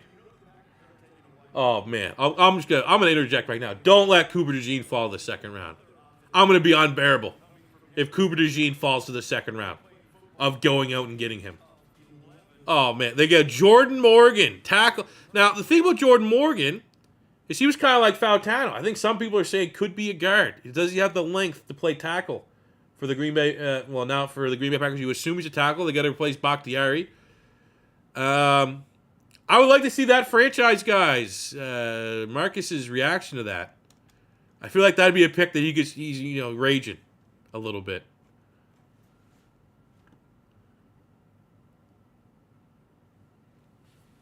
Wow. I don't think I don't know. I don't want to say that I don't think it's a bad pick. Interesting pick. I've seen throughout this process Morgan be considered like if we're putting this in the Madden context, just to simplify, Morgan would be a guy that would have a round 1-2 grade. So not necessarily a reach. I'm seeing here he could kick Elton Jenkins out. Yeah, Elton Jenkins literally can play, I'm pretty sure, everywhere on the offensive line, so you would get that option. Is Zach Tom still there? He didn't leave in free agency, did he? Zach Tom, there's another guy. Interesting pick there for Morgan. But you know what? I will pivot. What I just said could be the pro of Troy Fautano to the Steelers. I definitely see a lot of people saying Morgan could potentially play guard. So you get a lineman that you get two swings at it. Ideally, you hope at 25 he could be a tackle for you. But if it doesn't work out and the knocks that people are thinking he won't be a tackle and maybe an inside player, you get a swing at a really good guard. So it is what it is. Don't think it's a bad pick. Also, don't think it's a hype pick. And I don't know. I'm not a Packers fan. I assume they'd probably want. I think everyone kind of wants Cooper DeJean because obviously it's a circus. It's a rare. You're seeing a unicorn, an actual unicorn in Cooper DeJean. But I don't know if the sentiment was Packers had to get him. He was the all or nothing. If we don't, was Cooper DeJean the top pick? Tom Grossi. Oh yeah, I know Tom Grossi. I've been in a group chat with him once. He does not like that pick. Is it though? If there's any Packer fans on the pulse, is DeJean or bust? Nate Wiggins or bust? Are they looking for a corner there? Green Bay was an interesting spot at 25, just because where do they go? They're such a young team that there's certain guys where you might be able to get an upgrade, but you also don't want to stunt certain guys the whole wide receiver room. Adonai Mitchell or some big time speedster. Right there could have been fun. Going on the defense could have been all right. DB, back end, Cooper DeJean. again, bring that up. I know a lot of Green, just from how they've interacted. I thought Tyler Nubin was like, they really wanted to go Tyler Nubin, so I assume they want that. Once he stunk up the joint at his pro day there for Minnesota, they all kind of pivoted like Cooper DeJean would be the perfect pick. But I'm telling you right now, man, if Cooper DeJean, I don't think Tampa would take him. Maybe Arizona. Maybe Buffalo. Buffalo actually could be an interesting spot for DeJean. Because if they view him like as a DB, they need some help at safety. I don't think Dallas would get him. Baltimore, maybe. I don't think the Niners would. I don't think the Chiefs would. If DeJean falls to the second round, even with the Quinyon Mitchell, I'm saying, fuck it. We got 2 second-round picks next year tomorrow for the Eagles. Look, the salads are already getting to me. I think I would consider it. Highly consider it.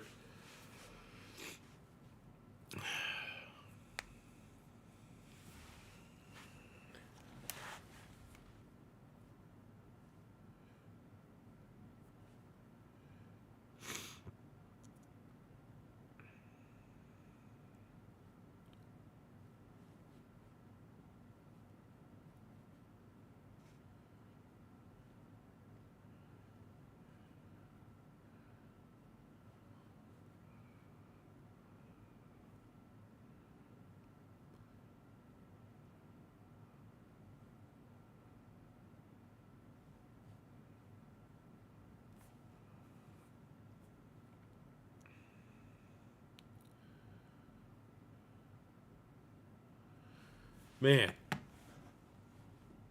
Quinyon Mitchell, 4.33 speed corner. Biggest knock against the Eagles defense. It was so slow. They're so slow. Did I see Brock Bowers' mom? Do I need to do a little research in here? Like, that should be a Twitter account. I know we're in 2024 and, like, that's kind of creepy. But a Twitter account ranking the moms on draft night, I think that'd do numbers.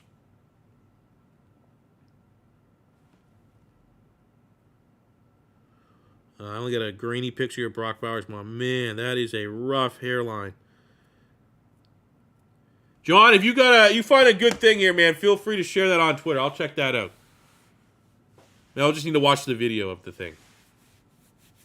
What would be a bad pick for the Cowboys? Spencer Rattler. The only thing I could find Detroit gave up was their pick in the 3rd.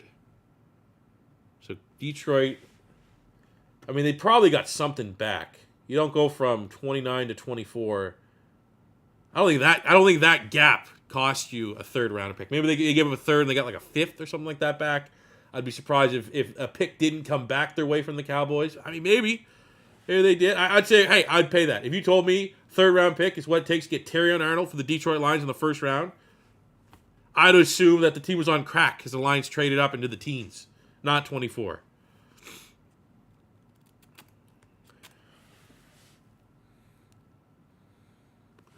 Is Jackson Powers Johnson that bad? I think he had a medical. A, I think he has a medical. B, it's a center. It's the best of centers. I gotta struggle. Like, literally, you take the best centers in the NFL right now. And I think even teams knowing how good they are, not an automatic pick in the 1st round.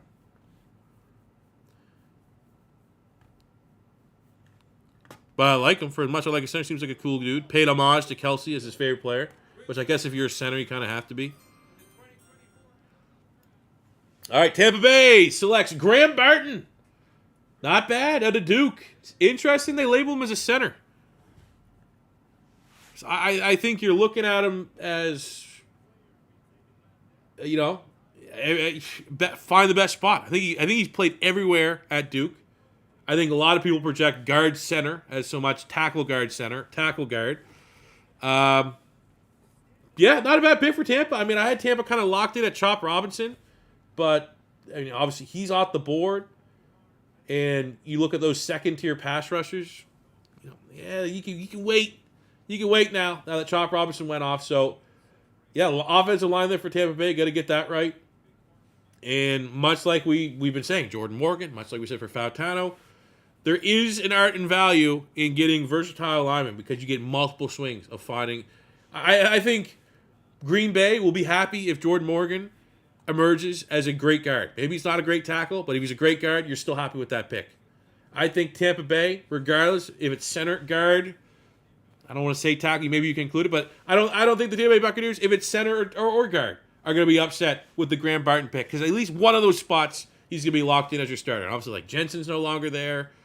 I'm going to date. I couldn't even tell you the Bucs guards. So like Ali Marpet retired.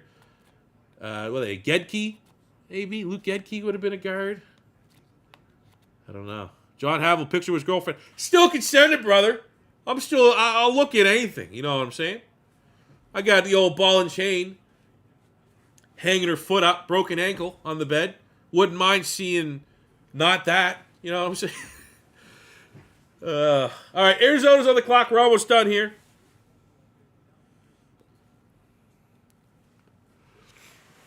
I'm going to say at this point, if you are stopping by this stream and have yet to hit the like button, I would very much appreciate it. And the Arizona Cardinals get Darius Robinson. Another big-time Senior Bowl riser. Breakout year for Mizzou. Gigantic human being. Like 6'5", 290, 285, 290. He's the kind of guy that, like, someone said a Cam Jordan replacement. Like, are the Saints going to get a Cam Jordan replacement? I feel like he could be kind of, like, his ceiling. If he peaks and he develops nicely, you could see, like, a Cam Jordan style player. Oh, man. I got a good callback. Who was that other Arizona Cardinal pass rusher? He was undersized. Played inside, outside, D tackle. Oh, it's going to drive me nuts. He reminds me of him, stylistically. Cardinals all-time sacks. If someone can call it out before I see it.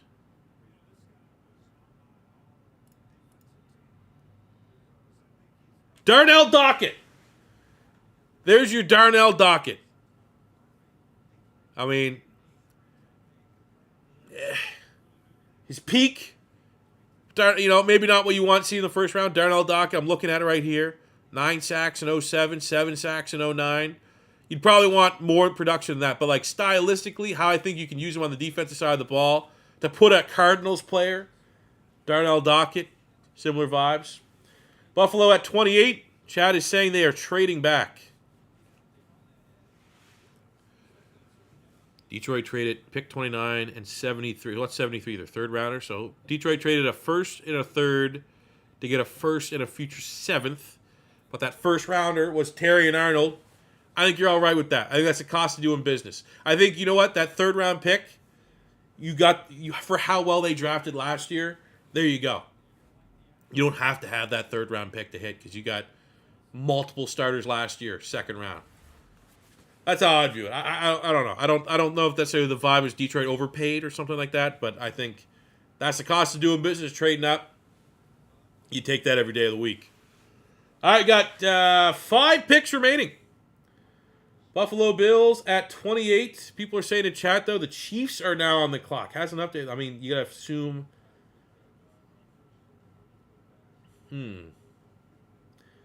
Kansas City's trading up. It's either Tyler Guyton. I think they need a tackle. So they're trading up for the tackle or a wide receiver. And who's left? Donnie Mitchell, Ladd McConkey, Xavier Worthy, Xavier Legette. I had Legette going to the Chiefs in my final mock draft. That was one little sneak peek. I looked at all the official visits for KC, and Legette was like the only wide receiver they brought in for a top 30. But for the memes, could be Xavier Worthy. Everyone, as soon as you see him run that speed, we're just like, oh yeah, Mahomes is going to get his guy. That would be pretty badass, honestly, because if they do get Xavier Worthy, everyone knows, like, oh yeah, Mahomes made that pick. Anytime a QB takes, I know a lot of people got turned off by Aaron Rodgers when it seemed like he wanted that power and control for the Green Bay Packers near the end. I like that in my QB. Like, I want Jalen Hurts to be like, go get my guys right now.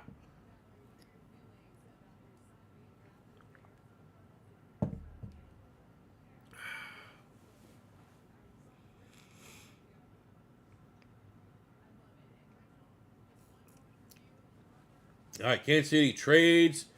If I'm Buffalo, I'm not doing business. I make them overpay. But KC has traded up. My gut says Tyler Guyton.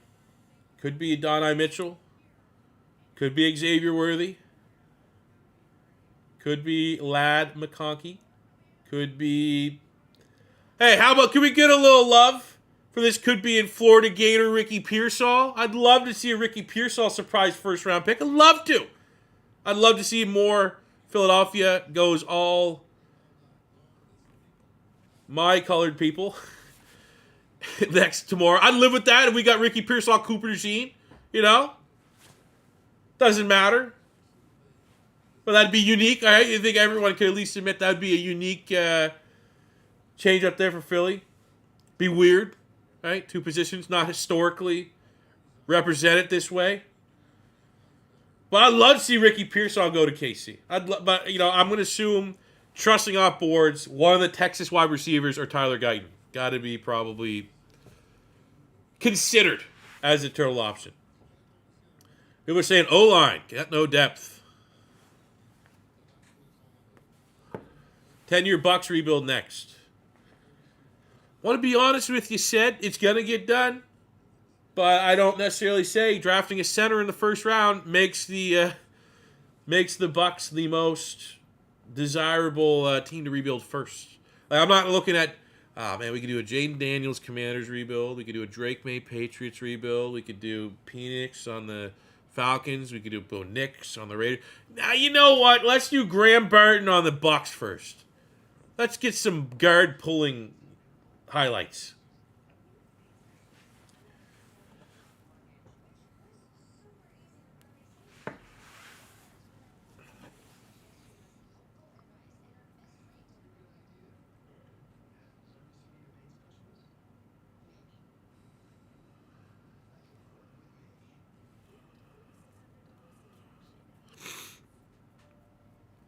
All right, Chiefs on the clock.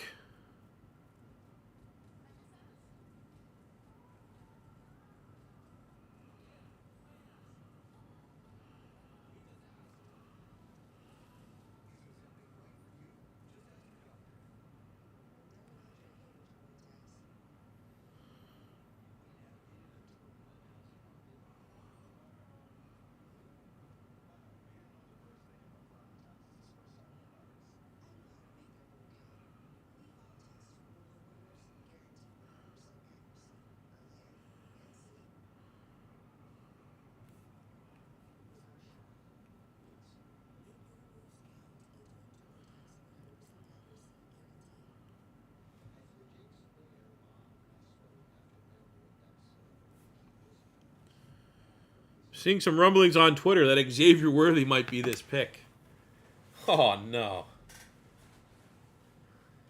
I did that rebuild.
Xavier Worthy of the Chiefs.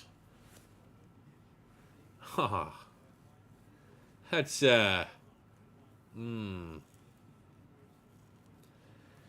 mean, from an Eagles fan, hoping that the end of the journey here means we gotta beat the Chiefs. That's annoying. That is just. They're gonna use him well. They're gonna. I hope to God his drop issues in college continue, because if it works, that's not gonna be fun for the rest of the league. But if you're in the AFC, ooh, like of course they would get Xavier Worthy. Of course they would get a cheat code. From a Madden perspective, of course we're going to have to deal with that next year. Of course we're going to have to deal with Xavier Worthy getting 2,000 yards every single franchise. But I love, as much as I'm also banging the drum, can we hate the Chiefs now the same way we hated the Patriots when they were dominating? Like, I feel like we got to catch up there a little bit. Everyone in the Chiefs should be more universally hated than I think they are. But I love that pick.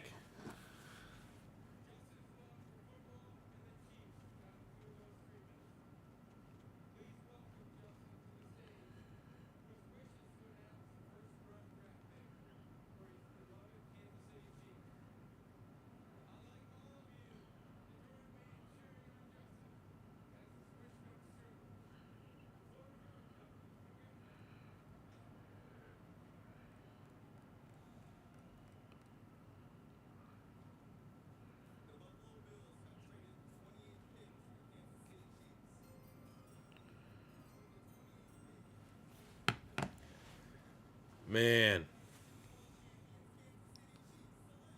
What a fun pick.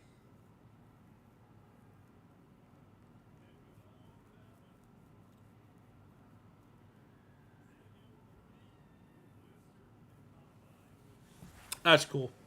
As much as I like that, as much as I say that's cool, also hope he just keeps dropping footballs. He turns into MVS 2.0. He's not 6'4", but saying just like, oh, I'm just going to run past everyone and drop the ball. I think we all kind of need that to happen there a little bit. Because the Chiefs just drafted a 4-2-1 wide receiver to get on the end of Patrick Mahomes throwing the football, to get on the end of these elite Andy Reid offense routes that he's going to be coming up with them. They're probably going to have him do gadget plays, just find ways to get the football in his hands. Oh, he's going to be pink slip wide receiver 1. Because I don't think he's going to get I want to say because the technical side of his game is not the best. I think if you were accurately creating Xavier Worthy in Madden, he'd be like a 70. But with how the Madden rating scales work, for the hype around him, they're going to make him like a 75, 76. He's going to be absolutely unstoppable in Madden. And I just made a tweet about it. There is no chance that he's not getting like 1,700 yard minimum in the sim next year. Every year you're going to see Xavier Worthy immediately be an X factor because he's got to be the broken player on the broken team. Oh my God.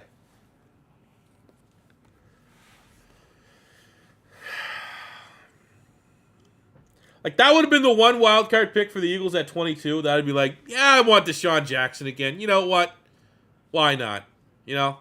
It's a fun pick. Whatever team was getting him was getting a fun pick. Ideally, he goes to a team that has the luxury of a spot like that, like the Chiefs kind of do. They need wide out, but oh, man. All right, Dallas up. Please let me clown on this. I mean, we just read right on Guyton, but I think Tyler Guyton would be a good pick for them. Who else could they get?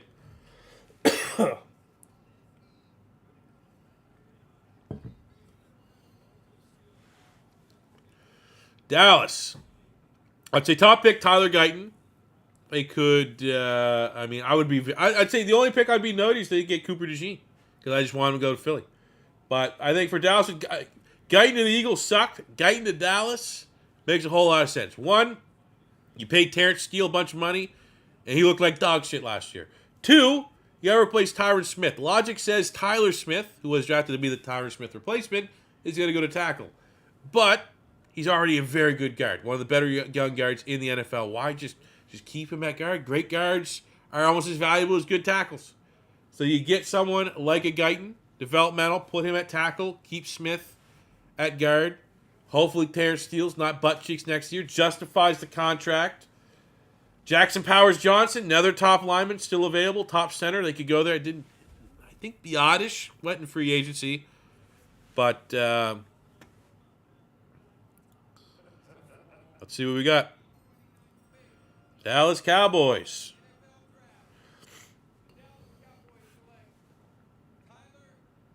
Tyler Guyton, not a bad pick. As much as It seems like we were shitting on. I was just shitting on with the Eagles. And you know what? I guess we created maybe enough of a vacuum of hatred to the Tyler Guyton that if he ends up becoming an all-pro tackle, he'd be like, oh, remember the draft where C4 was just ripping that guy to shreds? I was ripping him going to the Eagles.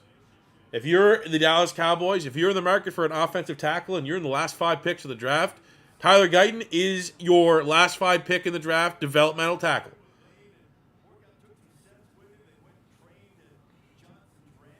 That's a good pick for Dallas. Being able to trade back and still get likely one of the top players on their board. I mean, it's not as exciting, given the fact Dallas has had a very boring offseason. Extraordinarily boring. Enjoyably boring as a Philadelphia Eagle fan. You just saw the Chiefs get Xavier Worthy, and everyone's just like, oh, we go lineman. That's the big splash Dallas makes. I get it. I think Guyton there, that's like if I'm throwing out grades, that's probably getting an A. Trading back, getting more assets, and still getting likely your top player. I think that's clearly what happened there with Dallas. I mean, you look at who's picked there. I would say Dallas. If Dallas is smart, the way most people were thinking, they probably had Guyton ahead of Jordan Morgan, who went to the Packers at 25. So it's not like they cost someone that they really wanted moving from 24 to 29. Because I assume they had Guyton over Morgan. Maybe they were considering Graham Barton. But I think Dallas got their guy. As much as it pains me to say, there you go. You need a tackle. You need someone that can replace Tyron Smith. And we're rocking with it. So we got 3 picks left. Baltimore, San Francisco, Buffalo.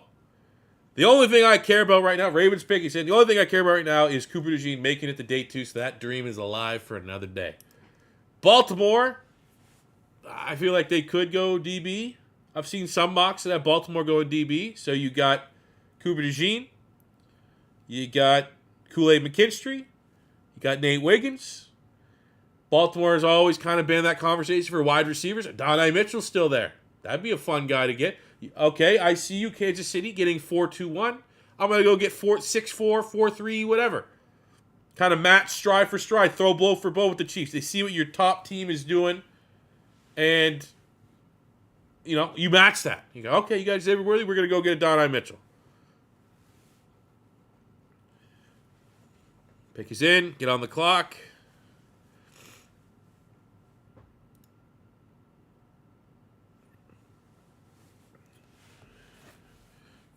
Twitter is blowing up. What's any Eagle fans? What's the vibe of Quinyon Mitchell on at least the socials?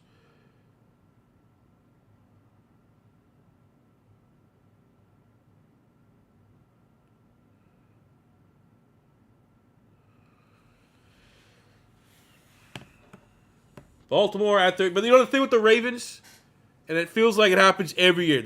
Someone fall, like whatever position they need. Like if there's a Raven fan out there, and you say, what's your position need? You might get you might get wide receiver. Like, we got to go for wide receiver. We got to go corner.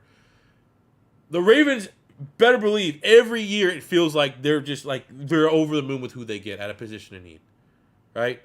They're just like, oh, really? This guy fell to, I remember going back, I think it was Ronnie Stanley was the first one. He was the top tackle in the class when he was coming to Notre Dame. Just kind of fell to the Ravens. I was like, oh, of course. Yeah, there you go. That makes sense. Lamar Jackson. They traded up. They were aggressive. But technically, fell to the Ravens. Who else? I know I'm already sleeping on a couple. Let's go. Baltimore Ravens draft history. And look at how many of these picks are guys that fell. Zay Flowers fell a little bit at 22. Kyle Hamilton, of course, fell to them at 14. Of course, last year, Tyler Lindenbaum, top center in the class, fell to them at 25. Yeah, not so much in 2021 with Bateman. Yeah, probably not Patrick Queen. I think Hollywood Brown maybe was a generous pick to fall to them at 25 in 2019.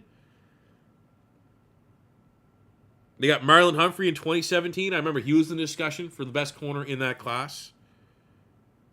Ronnie Stanley at 6. He was expected to go earlier.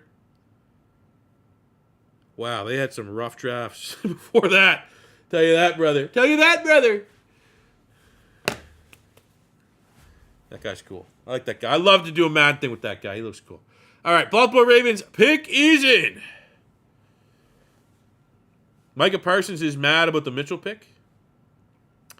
Baltimore goes Nate Wiggins. Corner out of Clemson. Size concerns. He said he's like the DB version of Devontae Smith. People think he's not going to... the size thing could be a concern, but if you want length... Whoa, pause. But you want that length, height, speed combo, which is desirable. I'll tell you right now. Look through the scope of pink slips. Nate Wiggins is probably going to be one of our first on the bus that's new to the Madden series in Madden 25. I'll tell you that right now. Nate Wiggins might be first on the bus right there with Quinyon Mitchell. These 6'1", 6'2", 4'3" corners. They're juicy. They're lovable. They're delectable in Madden. So I respect it from that standpoint. That's good value. I mean, Nate Wiggins, it does feel like over the last couple weeks, dust has settled and he's going later for, like, there was a big run. Most mock drafts, we'd have Terry Arnold, top 10-ish. Quinyon Mitchell, we go between 10 and 15. And then you're kind of hoping in the 20s. You know, you get DeJean, Wiggins, McKinstry kind of on the board, kind of in that area. So it's not necessarily like, oh my God, the Ravens got an insane play. I mean, probably appropriate range for Nate Wiggins. But I like that move. You know, first round traits at a corner spot. I did feel like I didn't watch a whole lot of Clemson games last year, but I feel like when I did watch Clemson games, he was on the ball. He was having a big time performance. So that's a good pick for the Ravens. I'd give that, B plus, trended towards an A for sure as a quick initial grade. Niners are on the clock, and I do like that I've now grown to hate the Niners enough that I hope, much like the Dallas Cowboys, this is a terrible pick. Can we get a Bo Nix pick or something like that? Ultimately, my only take to close this out is please let Cooper DeJean be available in the second round so I have that dream tomorrow. Anything else, even if it's a good pick for the Niners, and we're going to be annoyed because the Niners is what it is. I mean, they're big competition in the NFC. Even if they make a home run pick, I almost would just say, screw it, let them have it. Give me the dream of Cooper DeJean. Give me the dream of Cooper DeJean tomorrow. Put it on a shirt. Fuck, Kool-Aid McKinstry might still be there tomorrow. I mean, that's going to be... I want to see that. I want to see best available. Obviously, Edger and Cooper, linebacker's a big one. I think he's... From what I've seen from some rumblings, man, Cooper might fall a little bit. A lot of people think he's going in the second round, but I've seen things that say maybe late second, could trend toward third, which, I mean, I guess if he's on Philly's board, that'd work out pretty well because we don't pick early in the second round. But, I mean, yeah, we got a corner, but, DeJean's a DB, a weapon. He'd be a DB, line up in the slot, line up on the outside. Like, there's so many ways he could be good. And, we're drafting for the future. Like, imagine. Man. Slay retired. Slay fell off. Regression hard. Father time undefeated. Like, we got to move on from Slay. Oh, well, we got Quinyon Mitchell, right? We got Quinyon Mitchell there. We only have Isaiah Rodgers, short-term deal. He's not under long-term.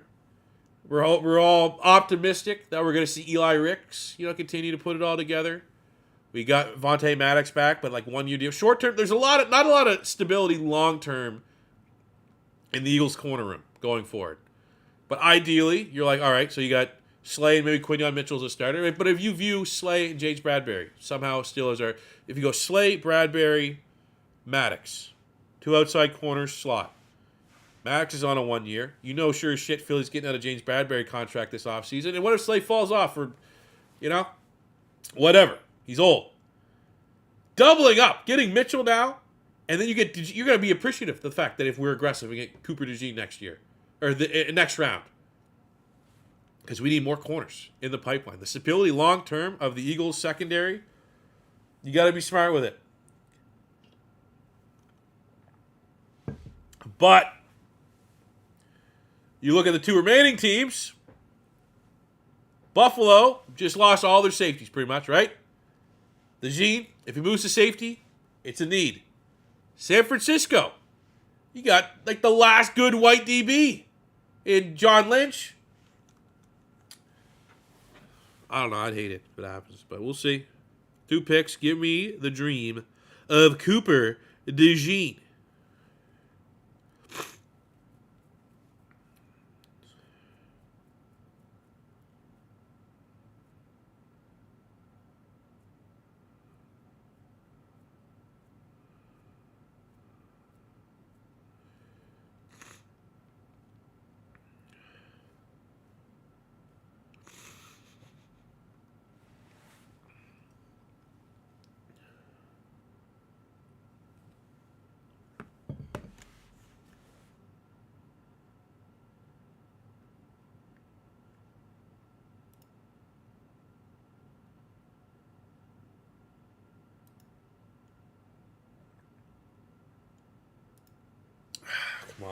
Come on!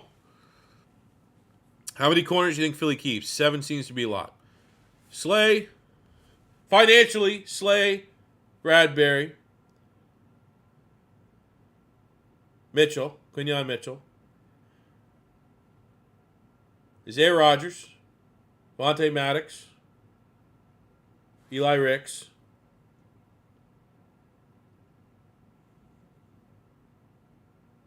Six.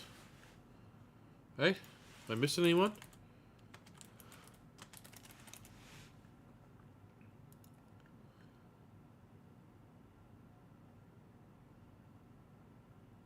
Ringo. That's true. I mean, Avonte Maddox could be on. We already got rid of him. So I mean, if he gets beat out in camp by say Isaiah Rodgers potentially moving inside, I could see Maddox not making the cut. Even respect Zach McPherson, corner, like valuable special teamer. Excuse me.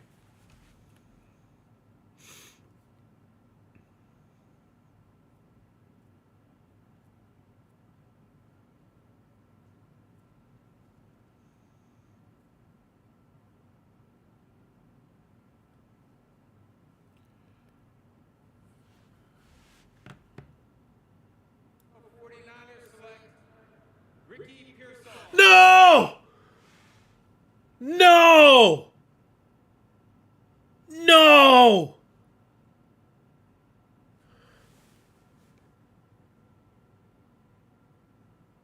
I gotta root against him. Ricky Pearsall. No!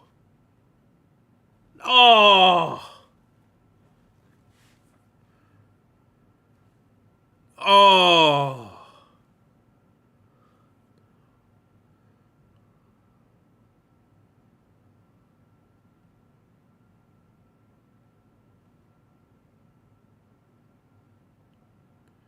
I mean,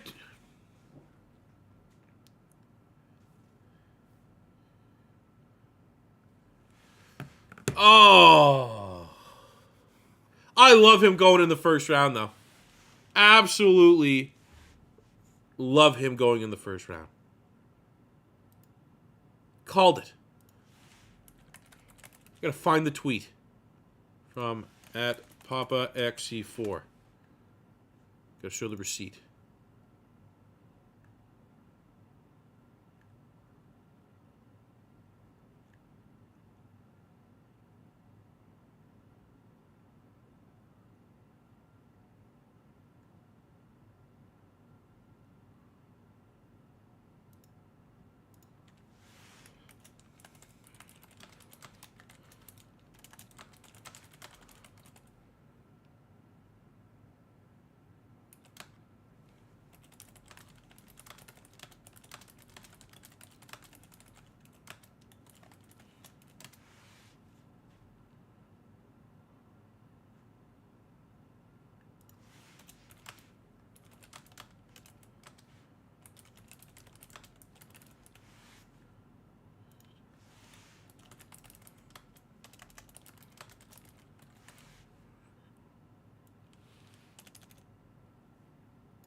Man, I'm bummed out, man. Now I got to root against Ricky Pierce. I mean, not root against.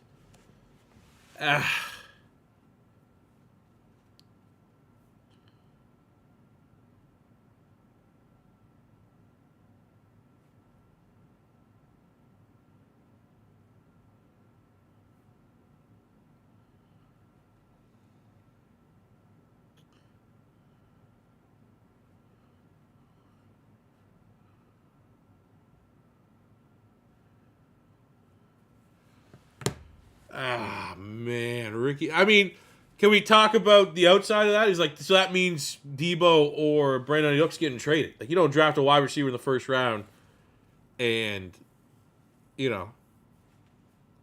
not do that for a reason when you have those guys, assuming those guys are going to. You don't make this pick with the assumption that Debo and Ayuk are going to still be on the roster. But, man, this is tough. Because you know he's going to be good. You know at some point Ricky Pearsall is going to make some plays against the Eagles in a meaningful match. I love that pick. He's been a lock in the second round. Literally, I said that was my dream second round. Ricky Pearsall, Cooper DeJean. The dream for Cooper DeJean's open there, but it cost us Ricky Pearsall. That's the problem right there. The biggest problem for me is we just cannibalized football karma-wise the perfect day two to only get one of our guys. But man, oh man, for how much Ricky Pearsall made Gator football last year watchable. For maybe the greatest catch I've ever seen in college, at least in the context of college football last year. Super stoked he went in the first round. I had a tweet that he was my wide receiver 5. I still had Ladd McConkey, who hasn't gone over him, but I had Ricky Pearsall ahead of Adonai Mitchell, which no one had. I had him over Xavier Legette, which not really many people had. I had him over Brian Thomas, who just went earlier. So, while I didn't think he was going to go in the first round, I think Ricky Pearsall is an awesome, awesome football player. And that's good business.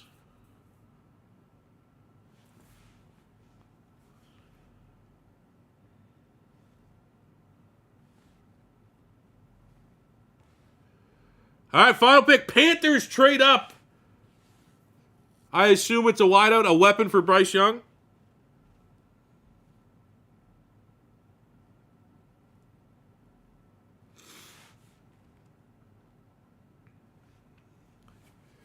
Let's get it. Final pick of the first round. Stay posted on my Twitter at PapaXC4. Go give it a follow. If you're already not, I will post what I'm doing tomorrow. I don't know yet. This is literally the exact same conversation we have at the end of every first round stream where I don't know what I'm doing. And honestly, it's a Friday way. I think because Philly has, maybe I'll stream like the second round. And then dip at the third round. I don't think I can commit another full night to this. Just, burn the candle at both ends. But Carolina at 32, finishing out the first round. There's no way they go Cooper DeJean.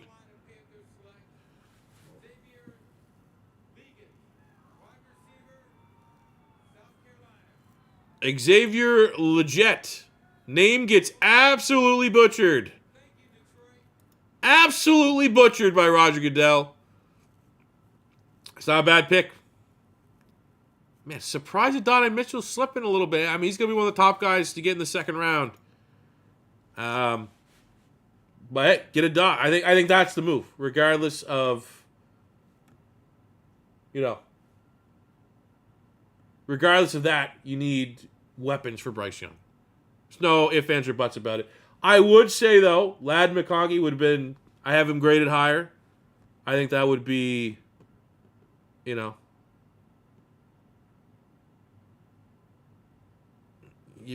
they clearly value what Thielen is. So McConkey's kind of like the successor to that, the better version of that. But Legette, you get 6'3", 230, and runs a 4.3. That's why we're here. That is why, the Panthers got into the situation they did. And there's a reason why Bryce Young looked as not great as he is. Because there's just no supporting cast there. So Legette, Conkey, Donnie Mitchell, Keon Coleman. You had to get a weapon here. And I love the aggressiveness. I don't know what the compensation was. But decent value. C4, will you stay on and stream some more NCAA Madden if I tip more? Hey.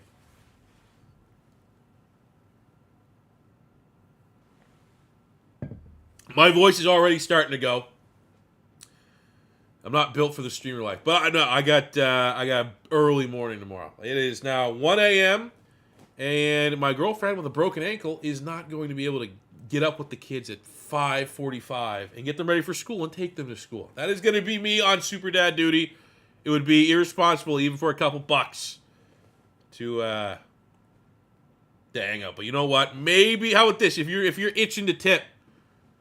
Maybe a tip gets me to stream the second round tomorrow. Come back and hang out. Maybe.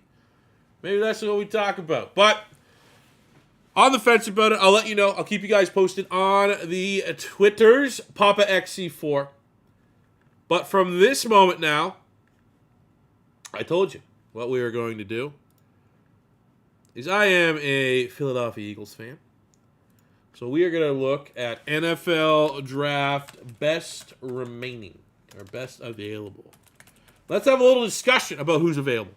Let's have a little bit of a dream scenarios here for the second round.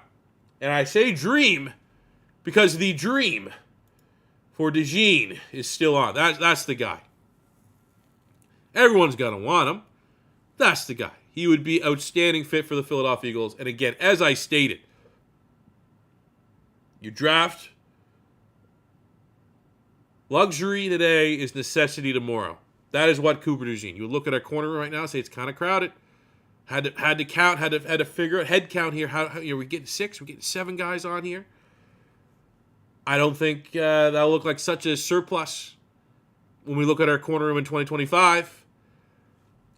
Same goes with Kool-Aid. Put him in that mix. You got Johnny Newton out of Illinois. That'd be great depth on the new Vic Fangio front. I mean, all these guys, Philly's picking late in the second round. So most of these guys are going to be unattainable. I think Philly needs slot. McConkey would be awesome. That is a day one starter. That scratches Howie Roseman's itch of getting a Georgia Bulldog. Edger and Cooper. Are we going to get it, Devin White's on a rental. We don't know what we got in Devin White. We don't know what we got in Jacoby Dean. Optimistically, those guys play well. Proving it and what they've actually done, not necessarily the case. Edger and Cooper's going to be a very popular pick. I imagine will probably be the number one pick that Eagle fans want after DeJean, but maybe more so the most realistic one that we won't have to trade up a lot for.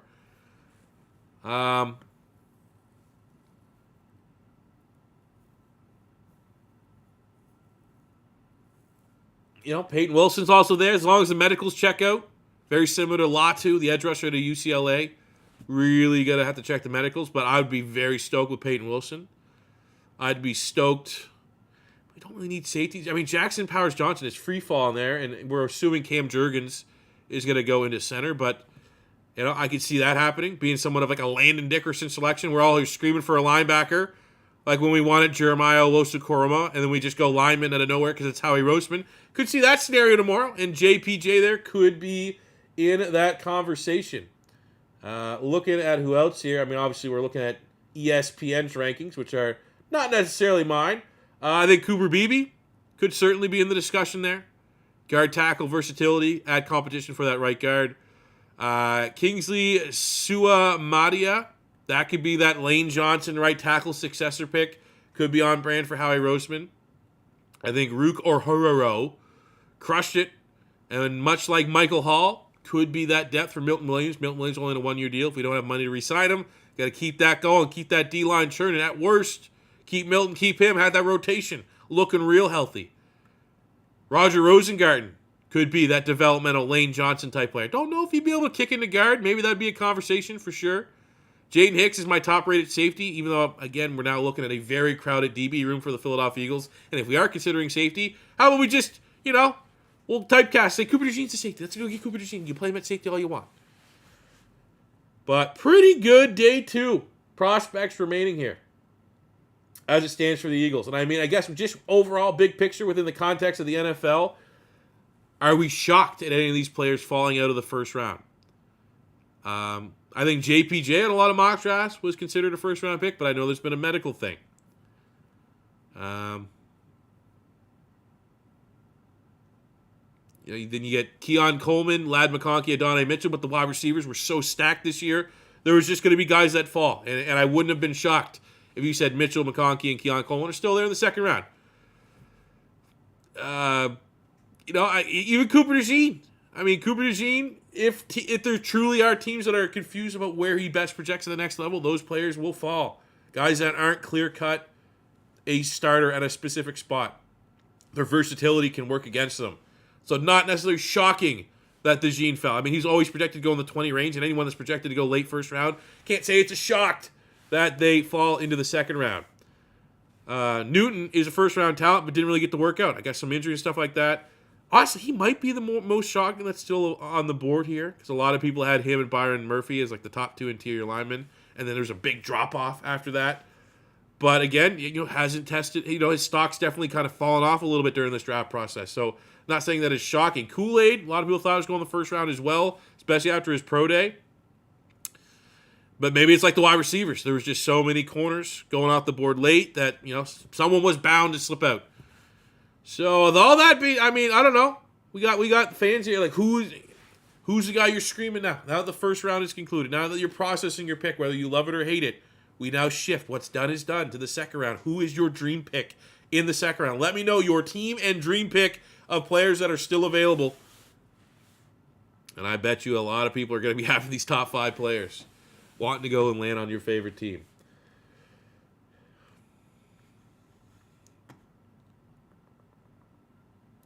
But, all right. It's 1 a.m. I did my time. 4.5 hours for a non-streamer like myself. You know what I did all day? I recorded the rebuild. I worked on a rebuild, a little bit of franchise mode, mock draft, final mock draft, scramble to get that done.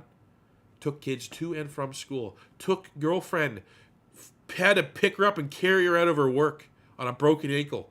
Took her to the ER. Put both kids to bed. Supper, done. Check mark, check mark, check mark. Had this 4.5 hour stream. Had the thumbnail already pre-made for the Eagles reaction to Quinyon Mitchell. Made a fully fledged reaction draft video.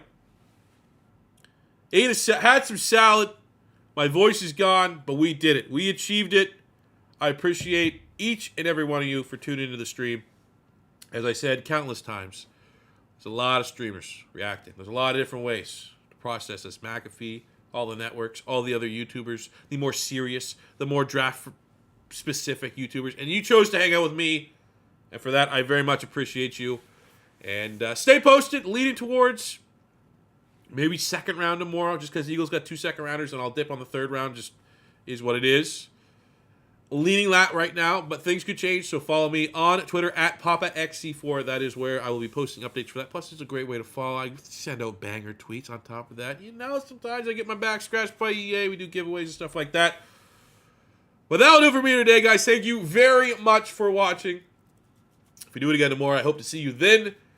Go check out the Quinyon reaction. And until next time, it's your boy C4 saying peace out.